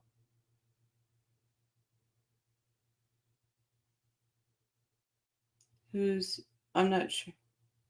You're right. I hadn't noticed. What's wrong with broken? There's something here. YouTube.com channel. Whose YouTube is that, Shiraz? I have no idea. I can't tell on StreamYard. StreamYard sucks sometimes. You could swap homes for a season. There's a bunch of snowbirds in the U.S. That was my full plan, is become a snowbird. Yes, but heat and humidity is awful, for me at least. We get more humidity up here in the summer than we do heat.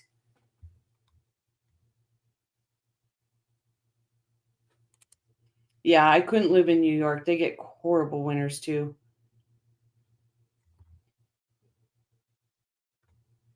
Sky loves it where he is.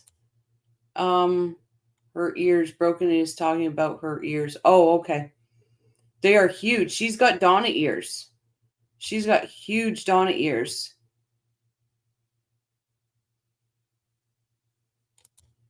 Here in Mexico, 13 years. Come visit anytime. I enjoyed Mexico. I truly did. Oh, I had some of the best food there. Yeah, it's the winters up here. It's truly is. Her head is the shape of a W. Oh, it is. Oh my God. I just noticed it. Kimber says, I lived in Toronto and Florida. I lived in Toronto and Florida now. I'm in Sackets Harbor, New York, and I love it. State of mind and being with a wonderful person is heaven. Yep.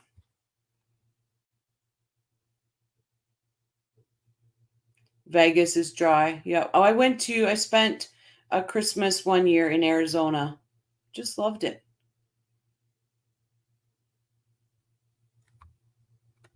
The humid heat in the south is miserable. Donna has elephant ears. Wendy has giraffe neck. Just saying. And Shiraz says, check out our favorite Dane covering crime. Absolutely. Let's build this community. I am all for that. You know, it's funny because I get it every night. I'll get it again tonight. People complaining that I'm putting people's links in their chats in the chats, and I'm like, just bugger off. Go do you, and this community will do this community. If you want perfect weather, you'd have to move to San Francisco. Don't they get a lot of rain in San Francisco though? I could be naive, but oh my God, they're huge. I had not noticed. I didn't either, Clue. I didn't either, but now, and then Shiraz points out the W.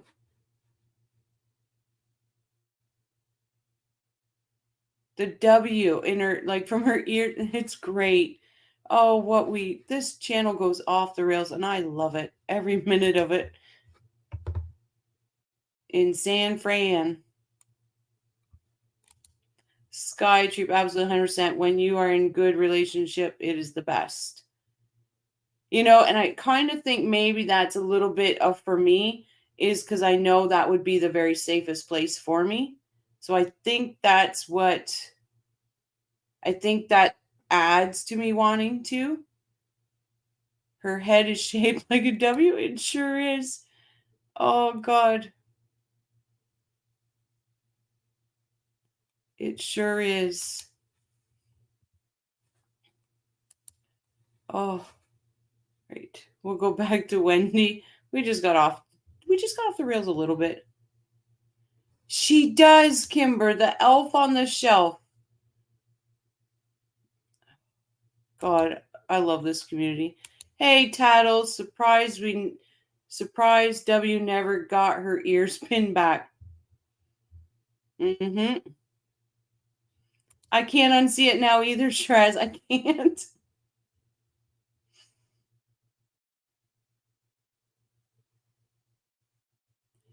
Wow. Oh, well, we're going to see a W now. I don't miss the gloom of Seattle. Was back visiting, even part of August. Cold and cloudy. Yeah, I wouldn't want that. But I don't want her on my shelf. No, God, no. Mike says, you do you, fuck the complainers. I appreciate your engagement on all the crosstalk and chat about these Adelson psychopaths. And that's, like I said, it's not a channel. It's a community. That's what I wanted, and that's what we've built. Gosh, when you look closely, her ears really are ginormous. Oh, what did we just fall into? She looks like Dopey from the Seven Dwarfs. How would she hold her hair back? You know what? This makes me think of what my grandfather used to say, because I always had really, really long hair, and you'd tuck it behind your ears, and he'd say, don't do that because your ears will grow out. Well, that's what happened to her.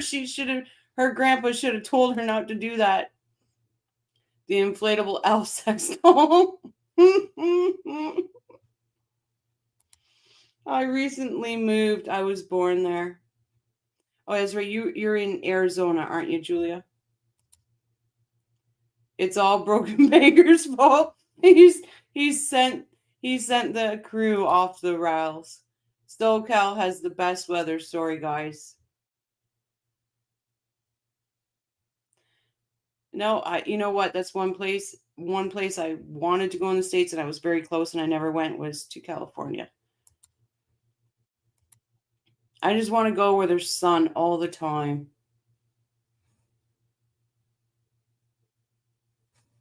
And water. I need water because I go and sit by water and it just makes me feel happy.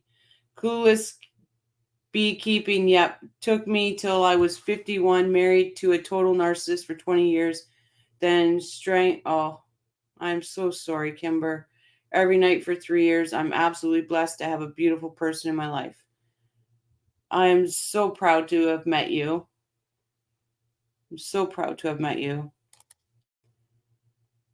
B Rabbit, I'll never understand anybody taking the time to message you, Rochelle, to complain. Says more about them. It's such an odd behavior. It is. And I will shock you a bit. Some of it is other channels. Mad. So I'm like, just go do you. I really needed a good laugh. Welcome to the coffee crew, Cat. Oh, you don't, Rochelle. Your beautiful skin would be destroyed.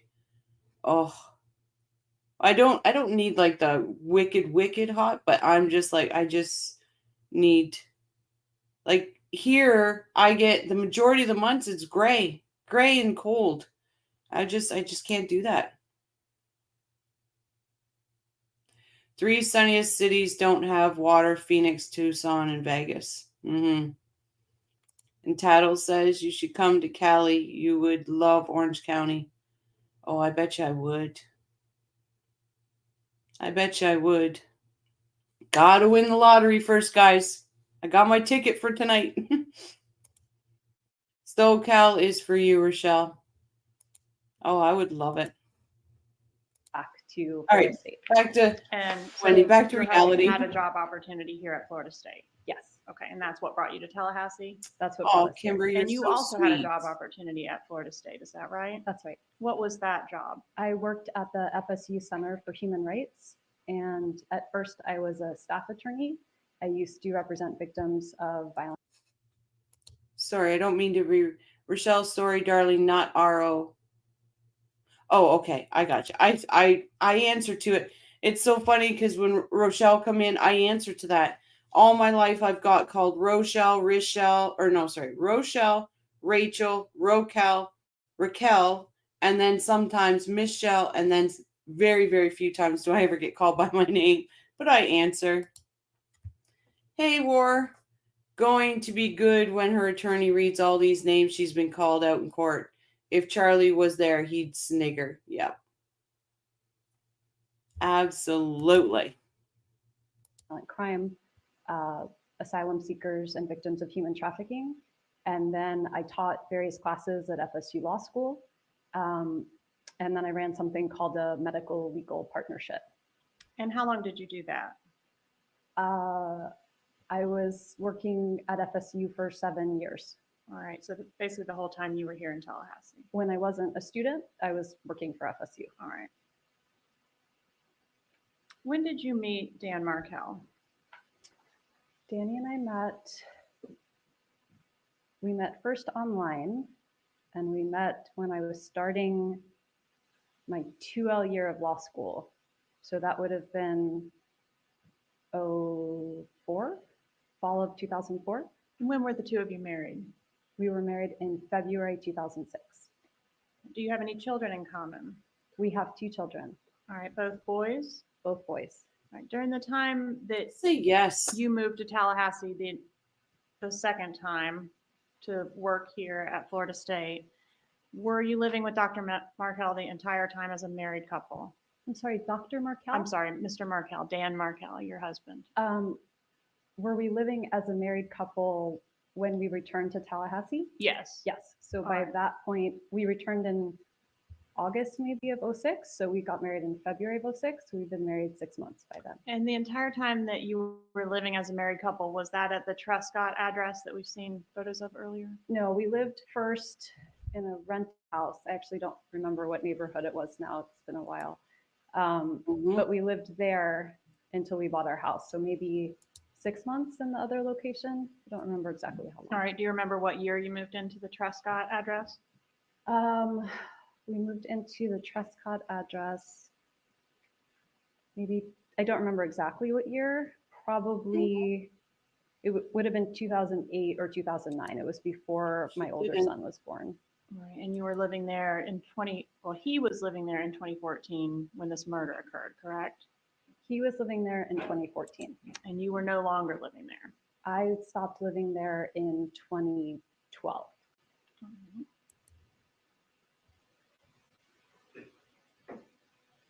In 2012, was there a separation first before a divorce, or? Yes, there was a separation. When was the separation effective? September 2012. And whose decision was it to separate? It was my decision. And was part of the reason for the separation differing views on how your children should be raised within the Jewish faith? I mean, that's certainly part of it, but not really a central decision. It was more just our relationship overall. I mean, Danny certainly wasn't, we were on different pages when it came to religion, but I wouldn't say that was. And that's what I'm specifically inquiring about. Was that part of it? So I think your answer is yes, that was part of it. Sure. Okay, you are both Jewish, correct? Yes. All right, and both of you did agree to raise the children within the Jewish faith? We did. And we have. Okay, so what were the differences between the two of you on that front? Probably in the observance of keeping kosher. So I don't keep kosher and Danny did, and that became difficult to do in Tallahassee and difficult to do with differing beliefs around that. Can you explain for the jurors what keeping kosher means? Sure. It's a separation of milk from meat. So you couldn't have a cheeseburger, for example, right? You couldn't have milk with a meat product. And the meat has to be killed in a ritual specific way that's been blessed by a rabbi. And you're not supposed to eat shellfish of any kind, so no seafood. And there's a lot more rules, but those are just some high level ones. All right, and was it very important to your husband that the children be raised on a kosher diet? It was, yes. All right, and that was something that was not important to you? It's not a question of it not being important to me. It just started to supersede other things that are important, like love and trust. Right. Okay, did that diet seem impractical to you? At times it was complicated. I mean, there was one particular time I had taken the boys to a picnic for one of my clients for one of her children. And my older son had pizza, and Danny was very, very upset about this. He was maybe 1 at the time, but it was pizza that wasn't kosher. And so that became challenging. All right, so this was something that sort of came up as an issue during the course of the marriage. It did. All right, and other things as well. I don't mean to suggest that it was based solely on the children's diets, but that was something that is going to come up later, and I wanted to make sure the jurors understood what was meant by kosher diet. All right, did you move out of the marital home when you separated? I did. And where did you go to live when you left the marital home? I rented a house, and I went to that house. All right, was that at the Aqua Ridge residence? Yes, it was. Does 3303 Aqua Ridge sound right? That sounds right. Okay, and that location is here in Leon County, right? It is. Okay, as well as the Truscott residence. They're both in Leon County. About how far apart are those two residences? I think it used to take about 15, 20 minutes to drive, depending on traffic. How long after you moved out of the home did you file for divorce? Right, Miss Sky? I actually don't remember the answer to that. I'm assuming I would have filed for divorce right away. Within a month, sound about right? That sounds about right. Okay, I'm going to show you Exhibit 59 and ask you to take a look at the exhibit.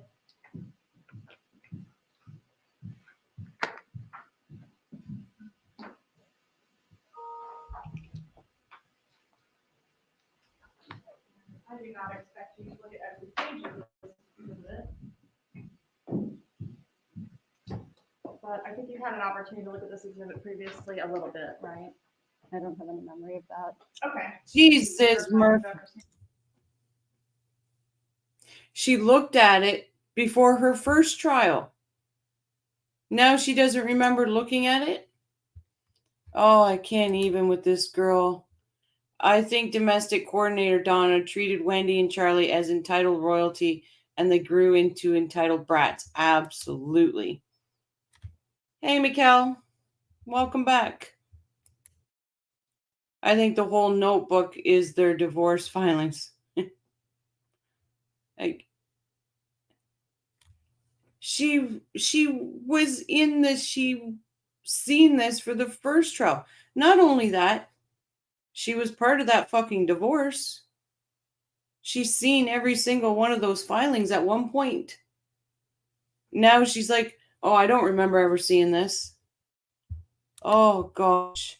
Actually picturing Wendi practicing this BS testimony on her phone in selfie mode. Mrs. Sky, that deserves 2 stacks of moldy cash right there. Oh, I tell you. It's the first time I remember. It's All right, very I'll just big. Take a look and kind of just thumb through it. I again don't expect you to familiarize yourself with every page.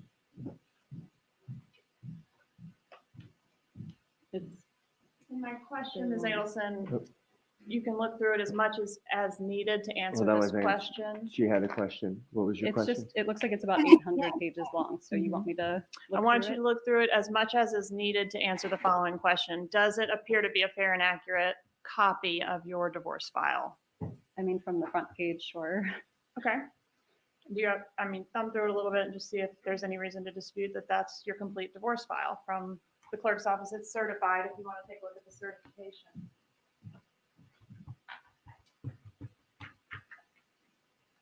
Okay.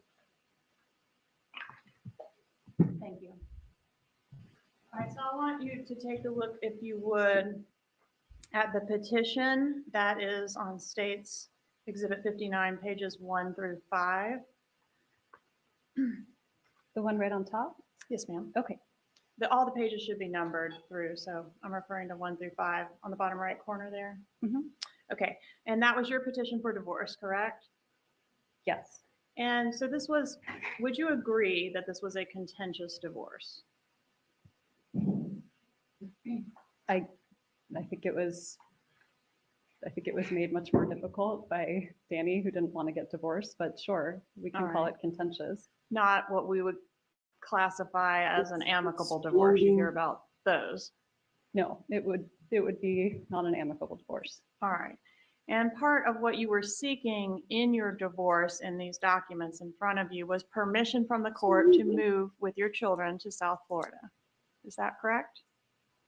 That was part of the overall divorce proceedings. All right. And specifically on pages 43 through 50, there's a petition to include a request to be allowed to relocate with minor children. Is that correct? Yes. All right. And why were you seeking to move to South Florida? I was seeking a place that would be stable and permanent for the kids and me. Danny never planned on staying in Tallahassee. It was just a question of time before he moved to New York to be with his girlfriend or had dreams of being at Harvard. So Tallahassee was just a temporary stopping point. I wanted a place that was permanent for us where we had family support. And why did South Florida seem like a place of permanence to you? Right. I mean, because we had family support, because I work in immigration, there were a lot of career opportunities for me there. Are you from South Florida? I am. Okay. And when you say family support, what family resided there? My mother, father, and brother. Was the Hello, Patsy Cline. When you hyperventilate, your mouth is open, and when you're stressed out, you hyperventilate. Welcome.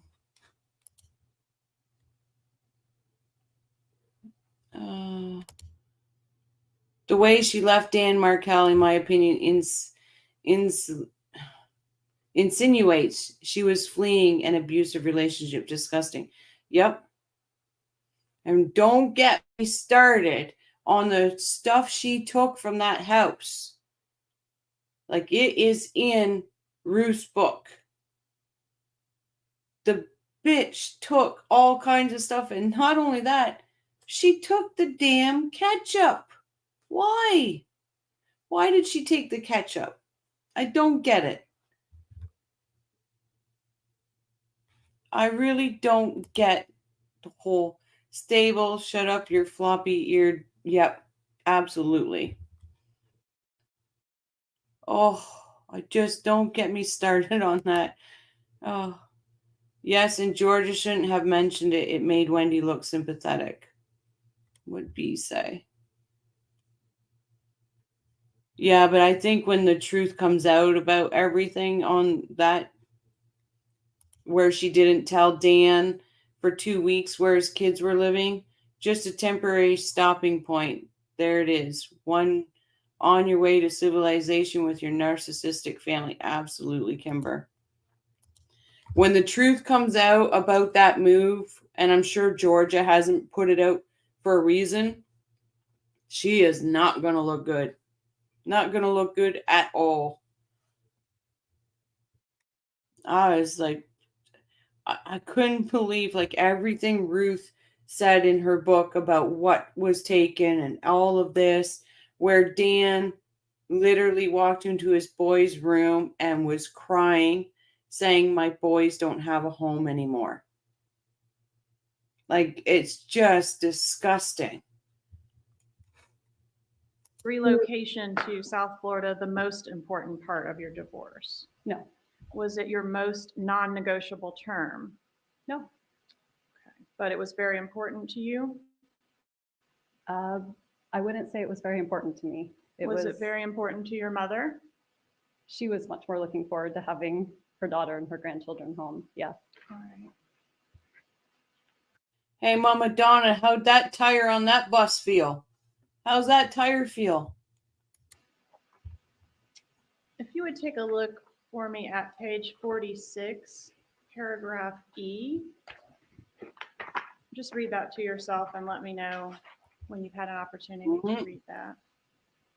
Mm-hmm.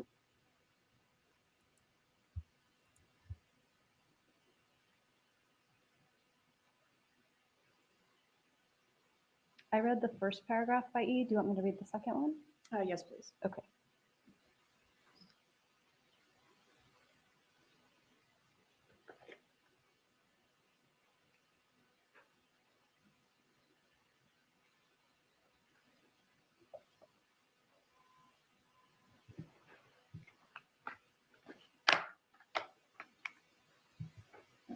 And in those paragraphs, Ms. Adelson, are you alleged? Sorry, Georgia.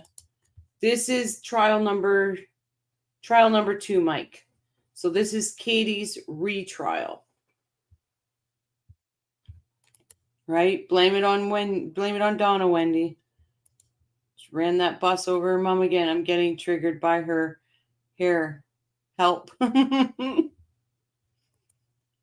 Patsy says, I can't stand even looking at this woman.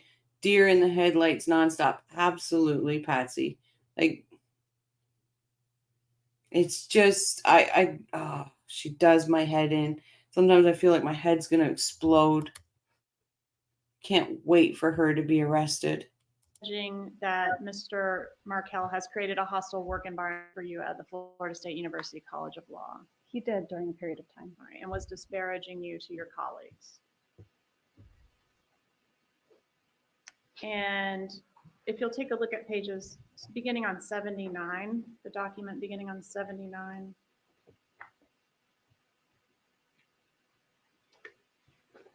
And the question is this Mr. Markel's 23-page response to your motion to relocate? You're asking me, is this his response to your motion to relocate?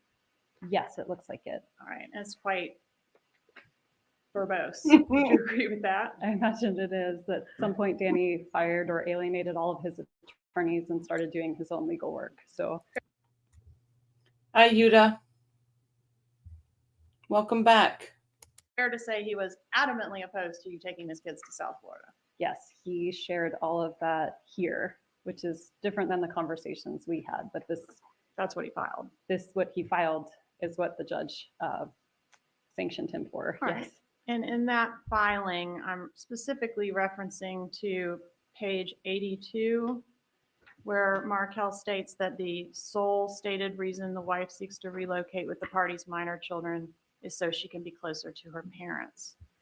My understanding is you don't agree that's why you wanted to move. It wasn't the sole reason why I wanted to move. But you do agree it was a reason. It was absolutely a reason. I wanted to create some stability for my kids, and having family around helps have a more stable environment. Donna says, did you hear on the way up from Miami to Tallahassee, they had to call an ambulance for Donna? She was freaking out on her way to Georgia. Mm-hmm. Yep, they had to.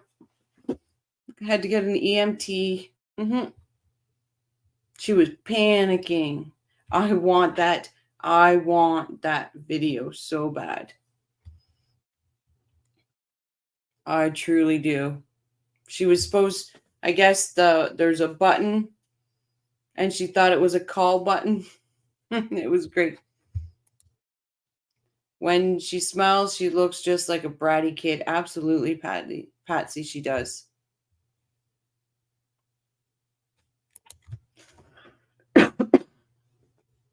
Wendi was working on the divorce papers that morning, and with so much to lose, she could not help but go see if the job had been done. She stood to gain the most for Danny's death. She was going to gain control over her kids. She was going to please her mom. She was going to do all this. It was... Yeah, exactly. Having their dad would have been paramount, bitch. I agree. 100%. You need a stable family to have a stable environment, and your family is anything but stable. Oh. Hey, Dashhound, welcome back. It's her little chuckles after responding to that gets me. They are so inappropriate. Oh. And her when they do a sidebar, the side eye that she gives Georgia is something else. This is so sweet. Disgusting. Absolutely. That's where her fake crying when she found out Dan had been shot doesn't make any sense. Her acting was utter bull. From the very first minute when she goes, oh, I was like, oh, she's lying. Right away. First, I just like, that is so fake. That is just so fake.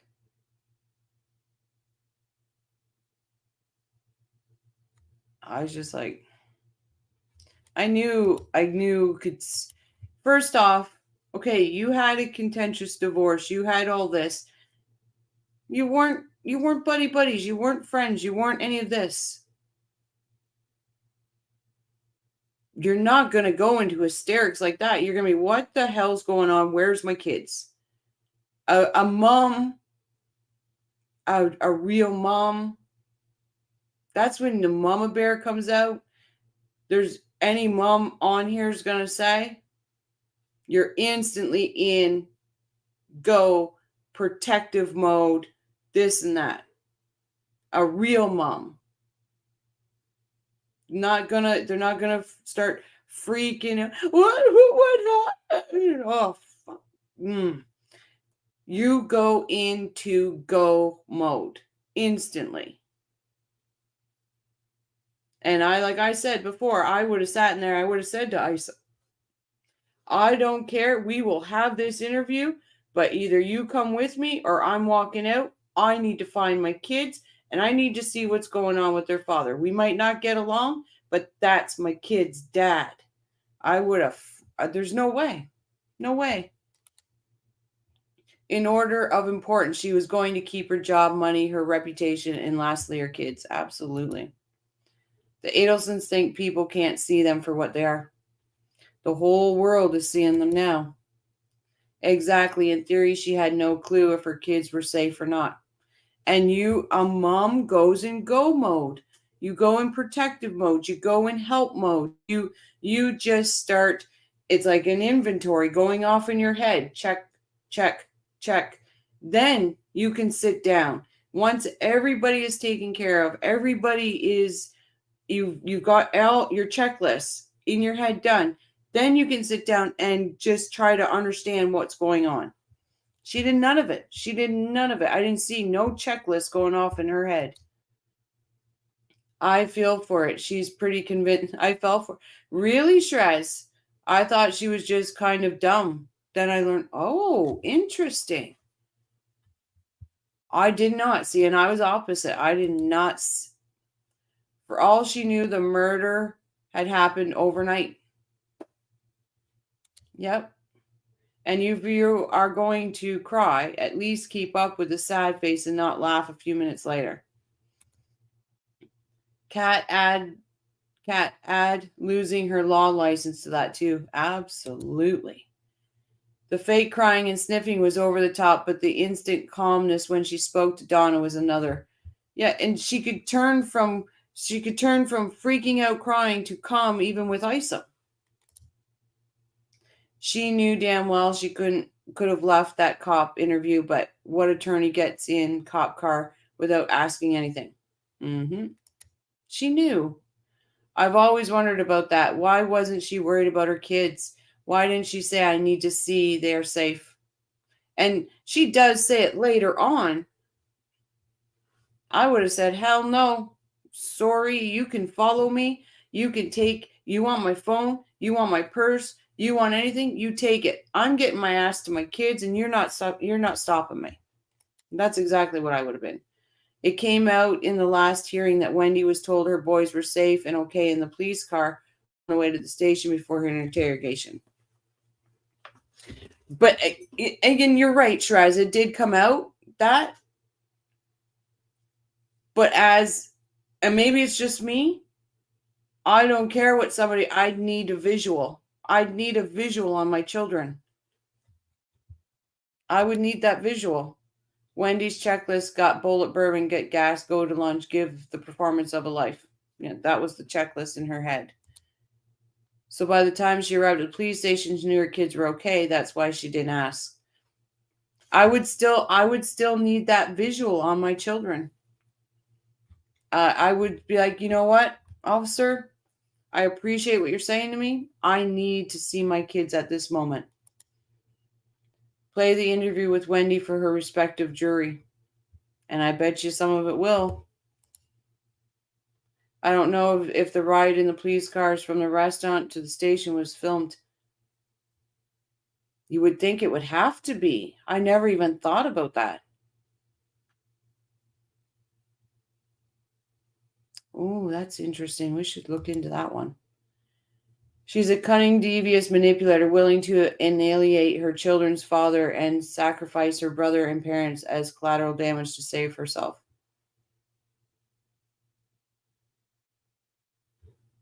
Yeah, she failed the last task. Yeah, it wasn't an interrogation, it was an interview, but might as well have been an interrogation. She sat in the police station for 5 to 6 hours, acting devastated, yet did not want to go see Dan. That made no sense to me. What really pisses me off about that, she erased the Markel's phone numbers out of her phone so nobody could reach them. They had to find Phil by Facebook. That just bugs me completely. Now that would be a good to watch. Yep, it sure would, Dash. Sure would be a good one. You would think it. If they filmed it, we don't have it yet. And you can be sure that the Fancy Fiction Mentor Lawyer STS crowd would have got a copy of the video. You know what? It might be sealed. They might not release it until everything's done because it would involve her, right? So that they wouldn't let that out. You're right. They wouldn't let that out till at least she was arrested or whatever. Her villainous and cruelty knows no bounds. 100 on that one, B Rabbit. 100 on that one. Okay. We will go back and finish this one. Is it fair to say that your mother, Donna Adelson, was following these divorce proceedings pretty closely? She was definitely being a little bit over involved. Yeah. She was pretty invested in your personal life. Is that fair to say? She is one of those moms, yes. All right. And we talked about your mom, Donna Adelson. Who's your father? What is my father's name? Mm-hmm. Harvey Adelson. And where do Donna and Harvey live currently? They live in Miami. All right. And are you still very close with your parents? I am. All right. And do you still live in close proximity to your parents? I live about a 15-minute drive away. And where did they live at the time that Dan Markel was killed? They lived in Coral Springs, Florida.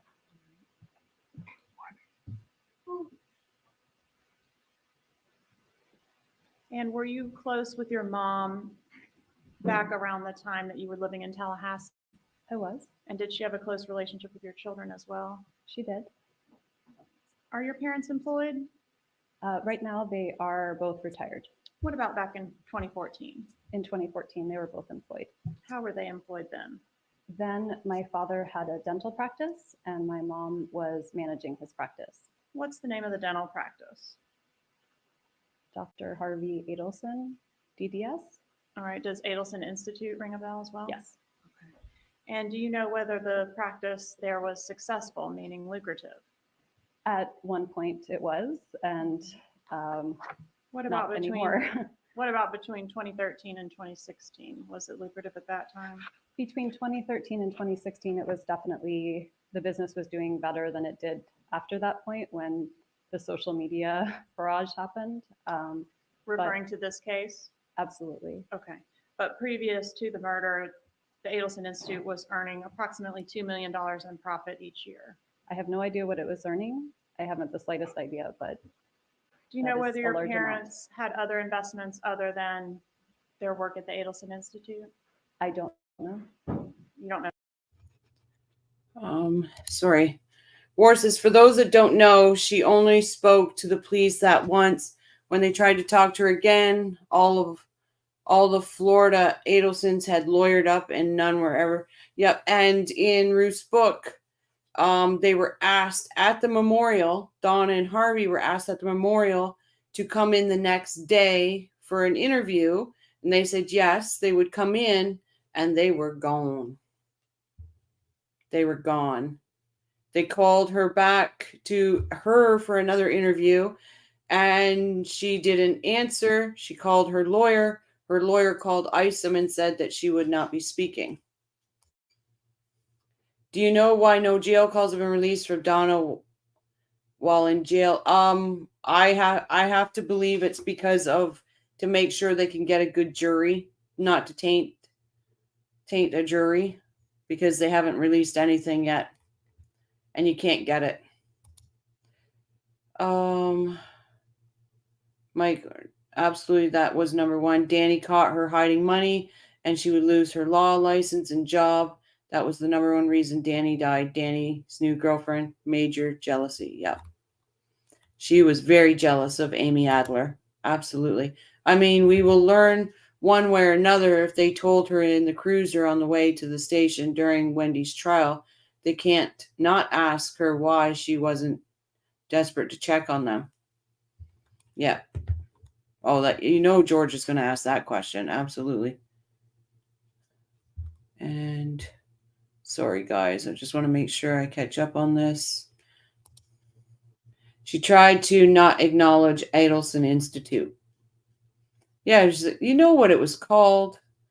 Oh, the way she tries to talk around things drives me nuts. Georgia is bearing down more on Wendi here than in the last trial. Each trial, she got a little bit more. Like, I can't wait. Well, I can't wait to see what's going to happen in this one. Patsy says, thinking forward, if Donna gets convicted along with Dan, and later they try her, but she gets off. Wonder how she would handle that, live with it morally if she was involved in the murder. Thinking forward, if Donna gets convicted along with Dan, you think Dan's going to get convicted too? And later they try her, she gets off. Wonder how she would handle. I honestly don't see, Patsy, how Wendi gets off at all. I just don't see it. But if she got off, her ego is just going to go. It's just going to blow up. It's just going to blow up.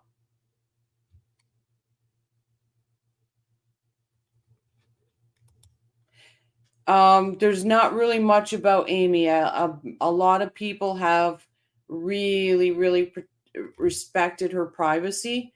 She's an amazing woman. She was really heartbroken, along with Tamara D'Amico. And her excuse is that she drives by the house to try to come to terms with the divorce. She was the one that wanted it. Why would she have to? Absolutely. Makes no sense. She talks in circles. The hightailed it out of there in the same direction as the hitman. Totally makes sense. So Ruth and Shelly and Phil were supposed to meet up the next morning with the boys. Ruth called and she's like, well, no, it's not a good time. The boys are busy, blah, blah, blah. Ruth says, well, you said that yesterday. We had it. And she goes, well, we're not there.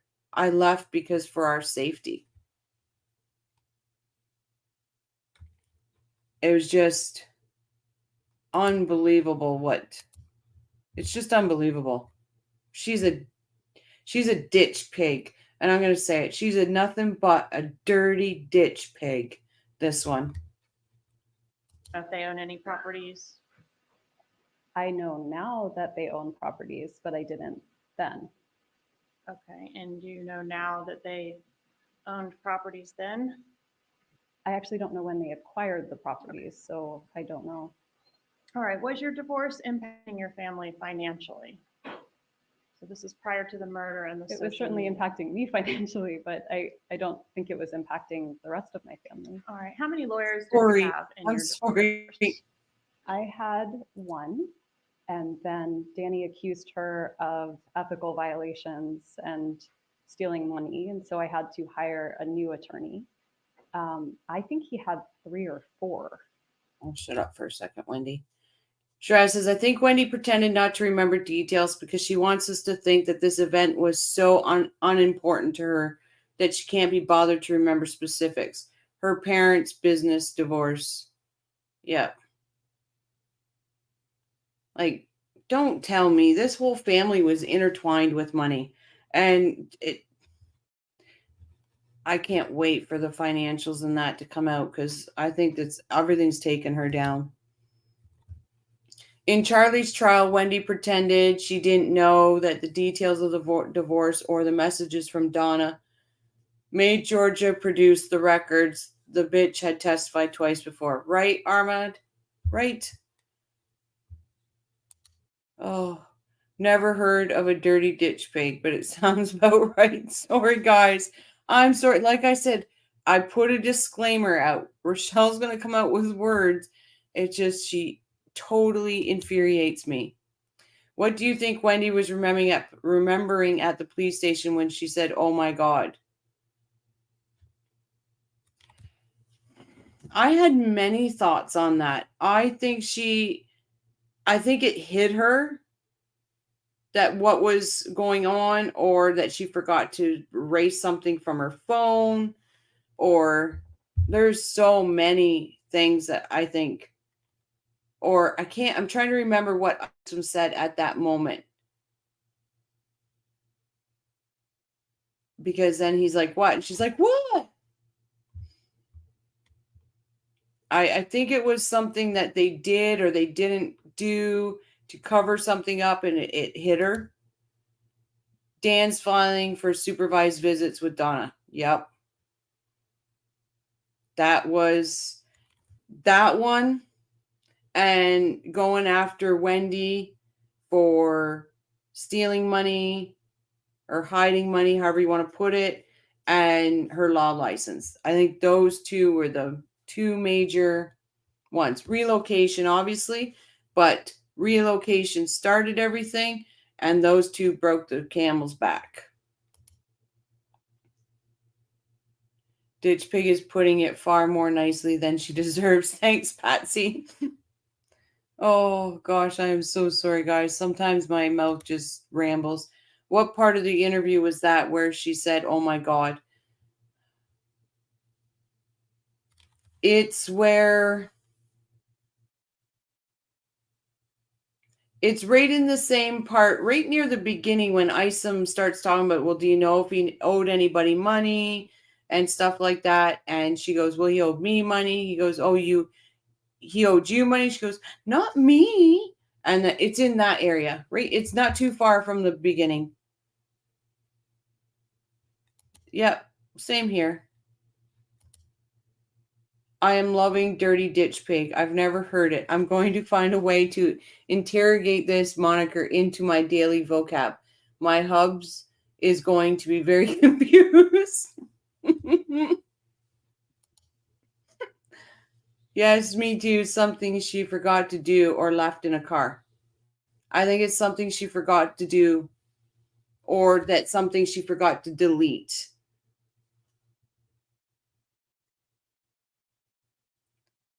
I really do think that. April's laughing at me. April always laughs at me. It's okay. Wendy was looking at her messages on her cell phone. Yeah. It's something she forgot to do or delete, and that's what I think. And I think it'll come out. No, I was talking about you. So you had two. I had one, and then I had to get another. Yes. All right. And who paid for those two attorneys? I did. Did your mom retire from the dental practice during the time of your divorce to facilitate her spending more time with the children? No, she didn't retire from the dental practice. She did help me during the divorce and help me with the kids. They were very small, but she didn't retire. She just worked for my dad, so it was okay if she took a leave of absence here and there. All right. Did you discuss your marital problems and the resulting legal issues with your mother? I'm sure I did. That would be nice. Is it fair to say your mother is a controlling person? I think my mom is and was very invested in my life. I don't think of her as a controlling person. Is it fair to say around the time of your divorce that your mom did not like Dan Markel? I think that's fair to say. I think she was very disappointed by the way he treated me. In fact, she despised him, didn't she? I can't speak to how my mom felt or whether she despised him. I think she was very disappointed. She sent you some emails to... Oh, God, War, could you imagine? Could you imagine on the 17th, before they start doing the jury selection, Rashi stands up and says, we're fighting about the cameras or whatever, and says, no, like, people are ditch pigs. I die. I would die, because I'd be like, yeah, that was me. Thanks, Kat. It's about 15 minutes in the interview. Hi, the champ. Welcome. Following from Denmark, and I remember too that what moment Wendy had with Isom, who also said what she was worried there. Yeah, because he's like, do you know if he owed anybody money? Like, he was just asking a general question, just a normal question in the circumstance. And she says, well, he owed me money. It was just weird. And Isom's like, oh, he owed you money? What? Not me. Oh, I wanted to listen. I know what I want to do to Wendy. I just need 5 minutes. We should keep following this case till Wendy's also in jail. Absolutely. I will not stop till that bitch has handcuffs. I will not. I can't. I think she was saying, oh my God, because she was calling Charlie several times and she realized she did and not delete something. Yeah, I pretty much believe it's because she didn't delete something, or there was something that she's done in this process that it's a loose end. Wendi made sure Donna despised him. Perfect narcissist thing to do. That's what they do. Gentleman and scholar at Warflare. Absolutely. And welcome from Denmark. Sorry, the champ. Welcome. We truly are an international community now, guys. We should be very proud of ourselves. Indicate her feelings about Dan Markel around that time, didn't she? She did. I'm going to show you what I've marked as States Exhibit 63.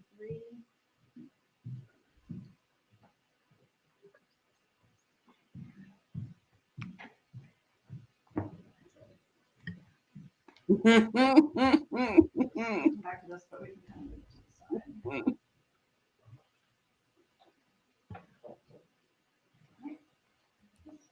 Oh, please, please, please. Ms. Kappelman, do you want me to read it? No, ma'am. Just take a look at those and tell me if you can authenticate them as emails that were sent to you from your mother.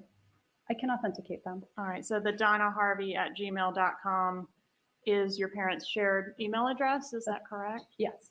Okay. But these emails were coming from your mother based on the context. Is that right? Not your dad. I imagine they probably represented both of their feelings. They've been married 51 years, so sometimes my mom speaks for my dad. Oh, Harvey, did you feel that other tire on the bus? Oh, Mama got ran over again. Daddy's getting run over now. Geez, she's quite the bus driver, this one. Okay.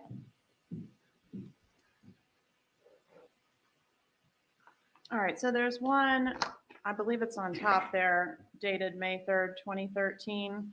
Was that about 3 months before your divorce was finalized? My memory is that our divorce was finalized in June 2013. So Okay. wouldn't that just be 1 month before? I had July 31st, so Okay. whatever is your memories. So, okay, this was May and our divorce was finalized in July then.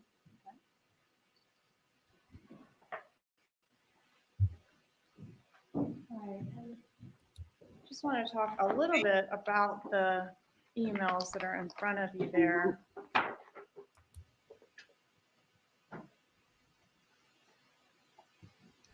So on that first email dated May 3rd, 2013, page 1 of 5, in the second real paragraph, does your mother indicate that the most important Objection. part of your divorce is Objection. relocation? Hold on a second, Ms. Kappelman. I don't believe this item is in evidence, Your Honor. The items have not been admitted into evidence at this point, Ms. Kappelman. Correct. All right, so I don't want you reading from them if they haven't been admitted into evidence. All right, Ms. Adelson, did your mother indicate to you that to her the most important part of your divorce is relocation? Your Honor, objection. That's sustained. Okay, Judge, at this time, I would ask to approach. Sidebar of the witness. Sidebar. Oh, I'm sorry.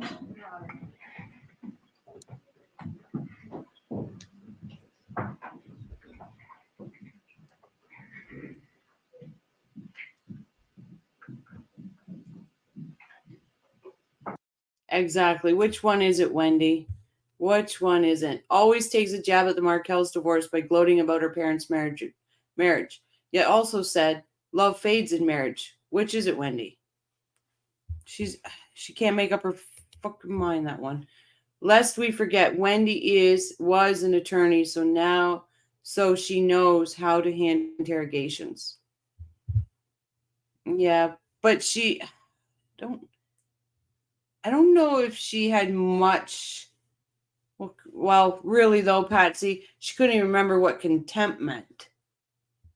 So fascinated that from the first time I watched Wendi's police interview and felt something is way off here with her behavior. It's fun to see so many others also notice this. Great channel here. Thanks, LeChamp. We are a really fun community. We really are. This chat can go off the rails and we can laugh and joke and then we can curse and swear and then we get back on track. Georgia won't give up. We all know it's go, Georgia, go. Yeah. This is where Shadrick says, what kind of bullshit is this? Oh, got to love Shadrick.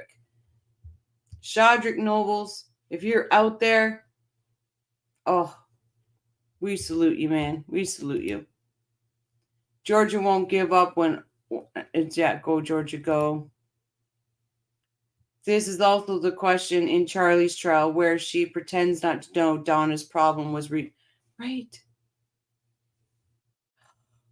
These are key moments. These are very key moments to when you started planning for your ex-husband to be murdered. And you don't remember them? Funny, Wendi, funny. Wendi is dumb like a fox. Absolutely, she is.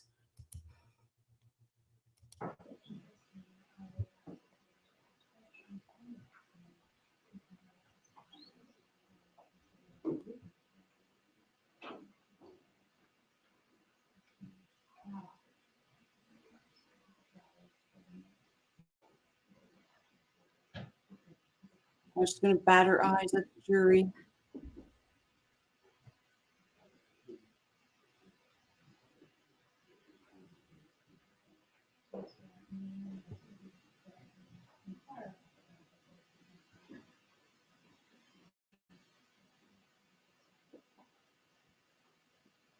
Bitch pig.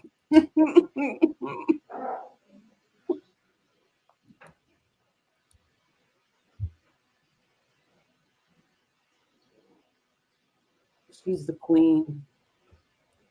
She is a queen, that one.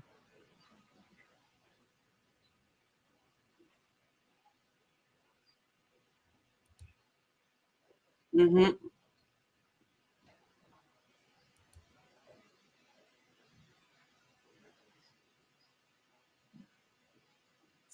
It's the most stupidest lie of all of them. Just say how old he was.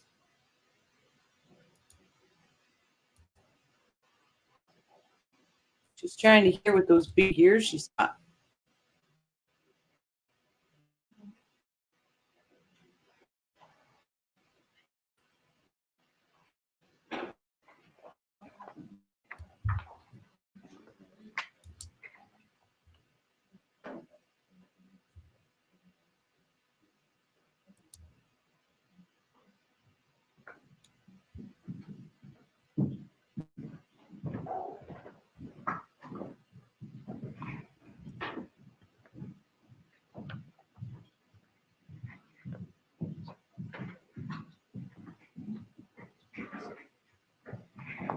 All right, Ms. Adelson, what was the most important part of your divorce to your mother? You're asking in reference to the email, or not in reference to the email? Not in reference to the email. So just in general, what for Yes. her, it was probably for me to be safe and be in a stable situation with the boys. Okay, would it refresh your recollection to take a look at the emails in front of you, State's Exhibit, which are marked as State's Exhibit 63? If I look at it, she's saying Hold on here. a second, just review it, Just, okay? If you'd read to yourself about the first half of that second real paragraph. Just review it to yourself, and then Ms. Kappelman will ask you another question.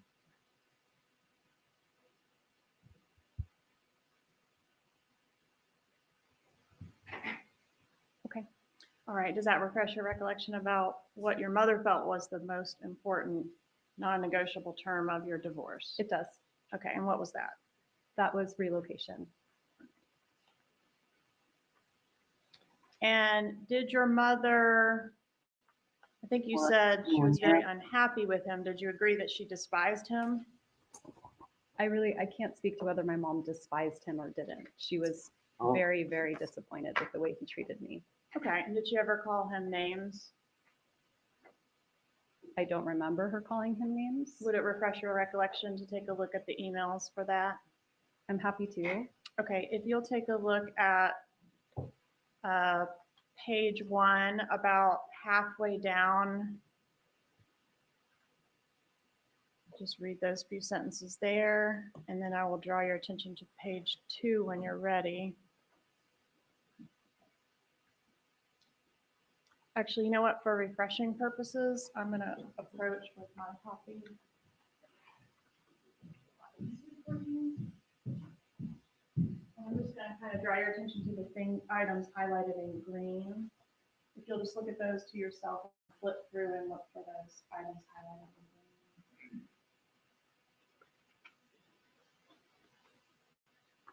Okay. Do you want me to flip through the whole thing? Yeah, go through and just to yourself look at the items. It's a lot to expect from hearsay and proper refreshment. I know. I don't want to like we're not true. Yeah, recognize.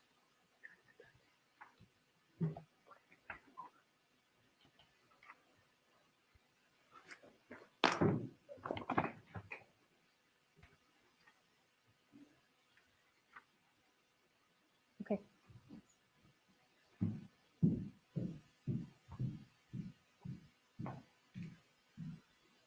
Did your mom ever refer to your husband as an asshole, Yes. a bully, Yes. a zealot, A religious zealot. Yes. a jackass, Yes. a religious extremist? Yes. What about gibbers?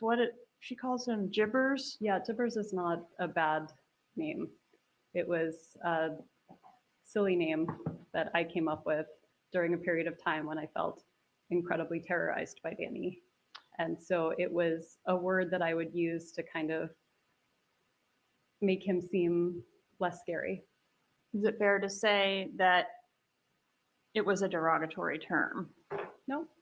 Okay, but you came up with it directly in relation to him terrorizing you. I did. It was a way to take the steam out of a situation I found scary. I wouldn't say it was derogatory. I just think it was. And when you say scary, are you alleging physical abuse? I'm not alleging physical abuse. All right. What types of Mike, Charlie was in jail at this time. He was arrested when Katie went through this is her second trial. He was in jail at this time. Not a derogatory term. Yeah, okay, right? Exactly. things did your mother suggest that you could do to try to coerce or acquire the ability to relocate your kids to Miami? She suggested that I could change the religion. Of who? Of my children. And why would that affect the relocation effort? Because religion was so important to Danny that would be a real hot button thing. Okay. And did she ever suggest that you could bribe your husband to allow the relocation? She did. And how much money did she suggest that she and the family would be willing to put up for such a bribe? So I just saw the bribe reference, but I didn't see the amount. If you want to show me. I will refresh you on that. It's simple. It's $1 million. In just a moment. It's $1 million.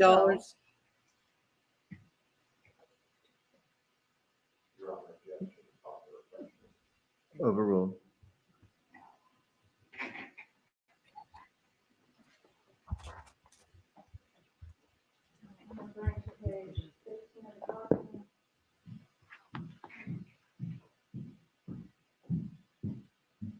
Look at the highlighted portion. Let me know if that refreshes your reflection.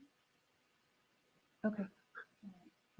How much money was your family willing to put up to bribe Dan Markel to let you move to Miami with your kids? They said they would go as high as $1 million, which would be $333,000 each. And who are the each? My mom, my dad, and Charlie.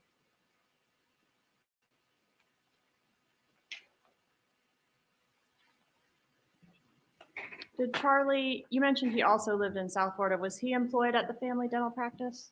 He worked there sometimes. And what type of work did he do? He is a periodontist, so he would sometimes do implants or surgery for people.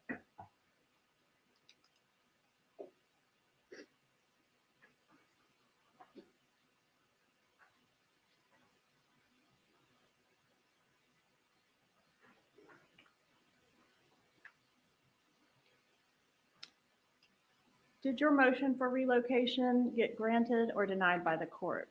It was denied by the court. So you were not legally permitted to move to Miami? No. Coffee crew, I'm sorry I have to do this. I have to end the stream. I just got a call. I need to get to the hospital. Please understand, I'm so sorry I have to do this.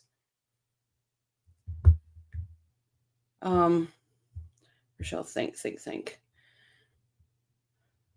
I do apologize. I respect every single one of you. I appreciate all your support.